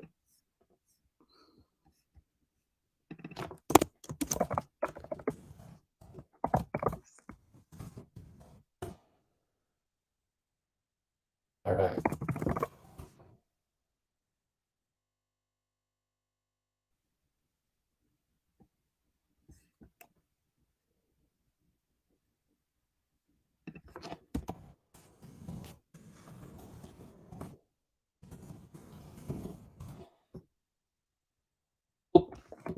Tweeted it. Ba-dum-bum-bum. Waiting for it to post. It takes forever. Retweet, retweet. And we will now go to Draymond because you guys have been so patient. I haven't even heard this, so this will be news to me as well. And it will not only be news to me, it will be fun for me because I love hearing what he has to say. He did say 1 game away means absolutely nothing, which I totally agree with. So with the backcourt violation, technical foul, personal foul, that you really picked up your play at both ends, is that a fair assessment to make? Yeah, it was fair. I got really upset. It clearly wasn't a backcourt, and then I got a text for saying that's whack. So, yeah, I was pissed off. So, but thanks. Helped me play a lot better. Appreciate it. Draymond, you played, I think, almost 40 or 40 minutes. Steph played 40. I think Wiggins 40, Clay close to 40. Was this the game where you guys were really, I mean, was this the circle game, like, where you got to win this one? I mean, it's just a feel that you have in these series coming off a win like we had last game. Circle game. You know, if you can come in and play good basketball and you can essentially put a team away tonight. Now, this team isn't going to quit. They're led by a Hall of Fame coach, Hall of Fame player, but he's Hall of Fame. And did zooming through classes leave your student feeling zoned out? Wow. I'm here to help. That was Online classes quick. are not a future Hall of Fame upsetting. player and Luka Doncic, so they won't quit. But you can instill a lot of doubt with coming out and win this game, and we knew that. And so we came out with a certain intensity level and focus level that, you know, it would take to come on the road and still win. And, you know, we did that tonight. Now the mindset changes to, you know, coming out and taking care of our business this next game. But we kind of wanted to go all in on this one for sure, because we felt like it was a game that if we come out and play our game, we should win. What have you seen from, or what did you see from Andrew tonight? The same thing been seeing all playoffs, taking on the challenge of guarding guys, and, you know, he took on a challenge, been taking on this challenge for the last 3 games in this series and guarding Luka. And then on the offensive end, he's been aggressive. He's attacking the rim. He's knocking the shot down. He's coming up with extra possessions on offensive boards. So He's just been aggressive all around all playoffs, and it's been great to see, and it's obviously been huge for our team. Talked about how much you love playoff basketball. It takes your game to a whole other level. Have you seen the same thing with Andrew, just thriving in this kind of intense environment that is the postseason? 100%. That's a guy who's been criticized for being lackadaisical, and the beat goes on. We've heard it all, and yet, on the biggest stage, he's come through. I've always said no one talks about teams that guys are on or organizations that guys are in. No one ever talks about that. It's always the player fault. And, he's showing that I'm not far off when I say that. So, it's great to see. Absolutely amazing to see him pick up his level of play. He was like this at the beginning of the season, which is why he became an all-star, and then he kind of hit a little lull there after all-star, which is normal, especially after your first all-star game. Then he's picked it back up, and it's been absolutely amazing for us as a team and for him as a player. Draymond, you played a lot of playoff games with Steph Curry. Do you notice anything different about the way he's playing now compared to early on? He's been extremely aggressive. And that's what we need. I think he's always been aggressive. I don't really see any difference other than maturity. You know what to expect now. How to win. All of these things. And so I think the biggest thing I see is maturity and just being ready and knowing what it takes in these situations. You thought of the defensive game plan in this series? Ours? Yeah, yours. I think it's been incredible. I think in making Luka work. We don't want to just fall into switches. That's what they want. And so I think our coaching staff did an incredible job, as they always do. I told y'all before, I've never gone into a playoff game feeling like I wasn't prepared or another team was better prepared than us. And our coaching staff continues to do an amazing job. And then equally as important, guys are following the game plan. Obviously, we've had some breakdowns here and there, and that's going to happen. But guys are following the game plan and sticking to it, and that's why we're in the position we're in up 3-0 with a chance to close out come Tuesday. How difficult, you guys, I guess first question on this, do you feel like this is the most you guys have ever switched defenses with it? It seems like possession to possession is something different at times. I think so.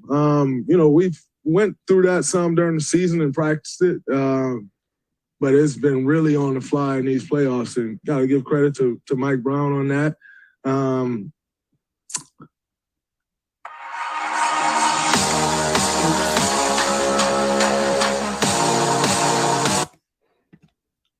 I think when you're playing against a guy like Luka, you just never really want to give him a steady diet of anything. You can pick what you think is the absolute best coverage against the guy, and if you keep doing that, and say it works, and it works, and it works, if you keep doing that, a guy like that, he's going to figure it out. And so you want to try to keep him off balance, and I think we've done a pretty good job of it. How challenging is that, though, from a player perspective to, keep looking over the sideline, keep, figuring out what you're in? We try to designate a guy or two to kind of look over at Mike on the way back every time because he's changing the calls. And so, like I said, it's something that we've practiced all year where he'll come to myself, he'll come to Otto, he'll come to Andre when Andre was playing and say, hey, you got to look at me because I'm changing the defenses. And so, it's kind of like a defensive coordinator who's sending a signal to a middle linebacker and they're sending the signal on to the guys. So it's been effective for us, and it's a weapon in our arsenal. Draymond, with your team 1 win away from the NBA Finals and the Mavericks 1 loss away from elimination, what kind of game are you expecting on Tuesday night? It's going to be a very hard game. No one gets to the conference finals and quits. Never happens. Up 3-0, up 3-1, whatever. No one ever quits. And so we're not expecting them to come out and quit. We're expecting them to come out and put their best foot forward. Ultimately, I think if we put our best foot forward, we give ourselves a chance to win the game. But being 1 win away from the finals means absolutely nothing. It just means that. You have to win 1 more game, and that game isn't going to be easy, so we got to make sure we come in with an even better focus level than we did tonight, and I thought it was incredible. But closeout games are always the toughest, so we got to come out and win the game. They're not going to give it to us. Draymond, I'm sure you've seen a lot of big poster dunks. Just your thoughts on Andrews. Absolutely incredible. He's been attacking like that. And, you know, that's always our battle cry to him, like, forget going to lay the ball up, go dunk. And he's been attacking like that all playoffs. He got a couple posters this playoff, and, you know, that one was on Luka. So it just means more. You can, when you get a poster on a superstar like that, it just means a little bit more. So it was incredible. And do you get a little bit of a sense of joy a little more joy when you win a challenge like that, the coach's challenge? Absolutely. But I didn't think it was a foul in the first place live. So to win a challenge and know the play stands. Like, we saw Anthony Edwards dunk this year and they got called off, and I thought that should have been a block as well. And or no calls. They kind of jumped over the guy. But we saw that, and like, you don't see that play much because it didn't count. And so it would have been a shame to see that one not count. So I'm happy they got it right. I know you're in the middle of the competition. It's hard to think about the big picture, but when you're going on a run like you did to start the game or even to close the first half, are you thinking this is what a championship team plays like? 100%. We knew we had to come out and start this game off right, and kind of seize control, not come out frantic, not come out turning the ball over, just come out and be solid. And to see that we were able to say that's what we wanted to do and actually do it, like, that was another step of growth for this team, because although we've been saying it, we haven't been able to do that. And to actually come out and guys be locked in from the start to the finish, I think that was a huge step in this team's growth. Everyone's different. I think this team is totally different than any championship team we've ever had. And so, honestly, it doesn't. It feels totally different. And, you know, you appreciate each journey for what that journey brings and the challenges that it brings, but it doesn't feel the same. It feels a lot different. Draymond, I got to ask you about that bit of sportsmanship we saw from you today when you backed up into Luka a little bit. Everything's on the line. Every second counts, but you still found a way to kind of help him stand up. I just want to ask you about that. I appreciate you asking me about that. Everybody think I'm a bad person. No, I think I stepped on his foot or something, which made him fall. And if I just take off running, to me, that feels cheap. Like, I hate cheap stuff on a basketball court. And so, like, help him up.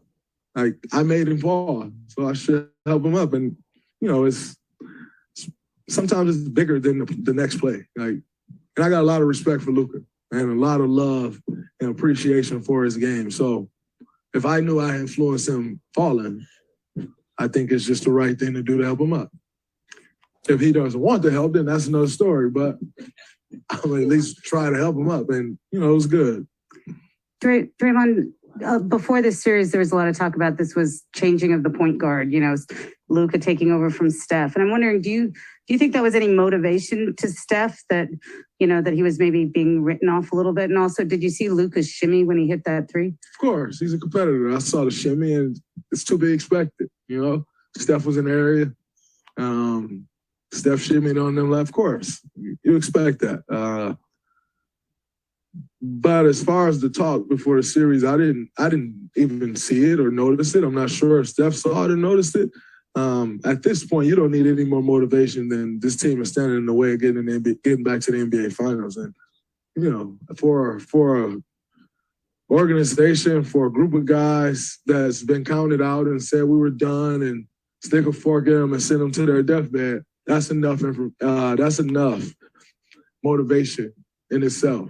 Now, as a competitor, if you see that, you know, of course it's going to motivate you. You know, if someone's saying, oh, this guy's next and it's his turn now, you're going to have something to say about that if possible. And Steph is more than capable of having something to say about it, and he's showing that. But Luka's incredible. And, you know, his time is now. His time is next. His time, like, this great player is going to be great for a long time. So I don't see it as any changing of guard or anything like that. They're both incredible players. And we get so caught up in this sport of trying to make one guy the person or this guy or that guy, as opposed to appreciating everyone's greatness. And I happen to be someone who appreciates individuals' greatness for themselves. I don't need to compare him and say it's him now. Like, no, he's great and he's great. And just appreciate him and watching them both because as we know, we all got an expiration date in this league. So I just appreciate the guys for what they bring when they're bringing it. Thank you. Appreciate that. All right. What is left?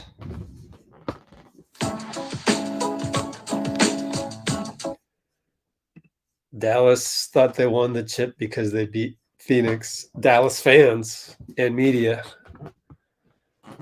Yep.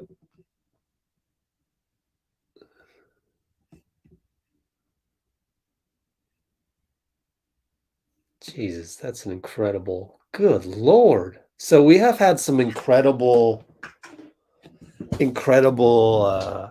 stats for Steve Kerr. 26 straight playoff series with a win on the road now. That's insane. Secondly, 11 wins coming back from 15 down.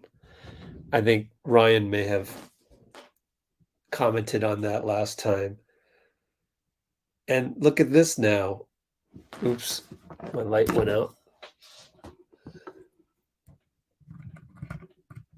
And now you're telling me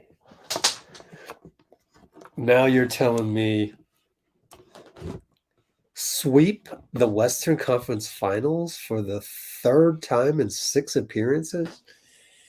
It's almost as if, you know, we get better as the playoffs go deeper. I think all the teams pretty much get better as the playoffs go deeper, except for the Suns and the Nets. No, I kid. I don't want to throw any other teams under the bus because I don't follow them that closely. But yeah. Wow, I love that. Well, why don't we just watch the end of Steph? Because I actually didn't do that part. That's the only thing we haven't seen yet. So it's the last 3 minutes or something like that. I can turn anyone into a beach bum. So it's like way over here. Especially offensively. Did a better job of taking care of the basketball, which is always a key for us, and rebounding. But there's just times where we can get a little bit more organized, and you need to take advantage of those stretches of the game because, especially on the road, those can dictate a win or a loss if you let a team get momentum. Especially if you kind of play into their hands a little bit. There's a moment there in the end of the first, early second, where we were up, I think, 10 or 11. They clawed back to 3, which we're supposed to do, but it's a lot of stuff that we can kind of tighten up in terms of what we're trying to do offensively. Our defense has been amazing. Our effort's been great. Flying around, trying to make it tough on them. Even, Luka getting 40, a lot of that's from the free throw line, but we can still do. We still make him work. So offensively, we just got to continue to get better. Just going back to Tim's question really quick. Would you say like this might be the most gratifying season for you guys just because of everything? Gratifying season? Gratifying season. Stop just comparing. Because of everything you guys had to go through just to get here. Obviously, it's always an immense accomplishment to get to this point. I mean, we'll see. Stop comparing. Steph, how much of a factor do you think comparisons the theme of Wiggins joy being with you guys, losing in the play-in last year, not making the playoffs, and kind of that? I mean, you guys kind of built this coming up, losing to the Clippers, and building that kind of character. Him having that with you guys, do you think that has had any impact? It's a great call. It's a great.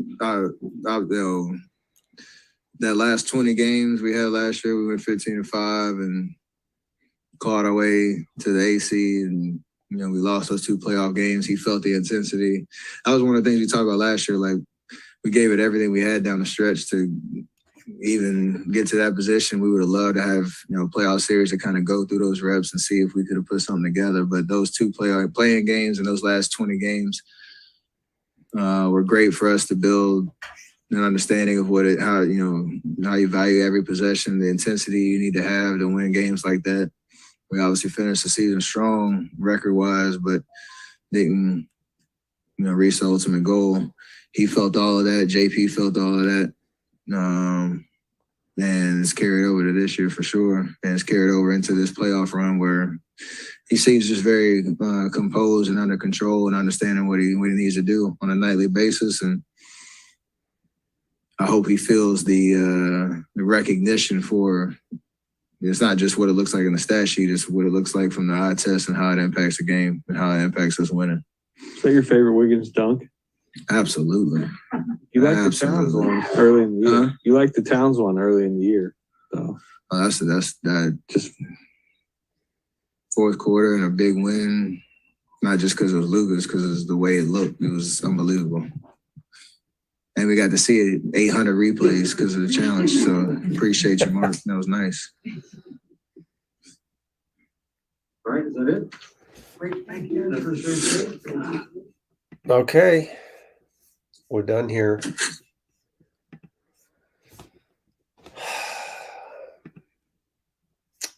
That's it for me, folks.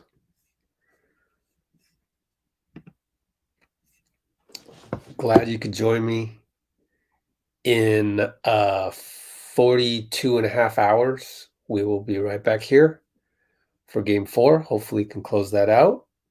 Hopefully we can have our third sweep in the Western Conference Finals and go from there. So yeah, 800 replays. See you guys all in 42 and a half hours. Appreciate you all. Did we get the likes up? I think we got the likes up. Yay, 145 likes. Appreciate you all. Take care. I'm going to end it. 3, 2, 1. Bye-bye.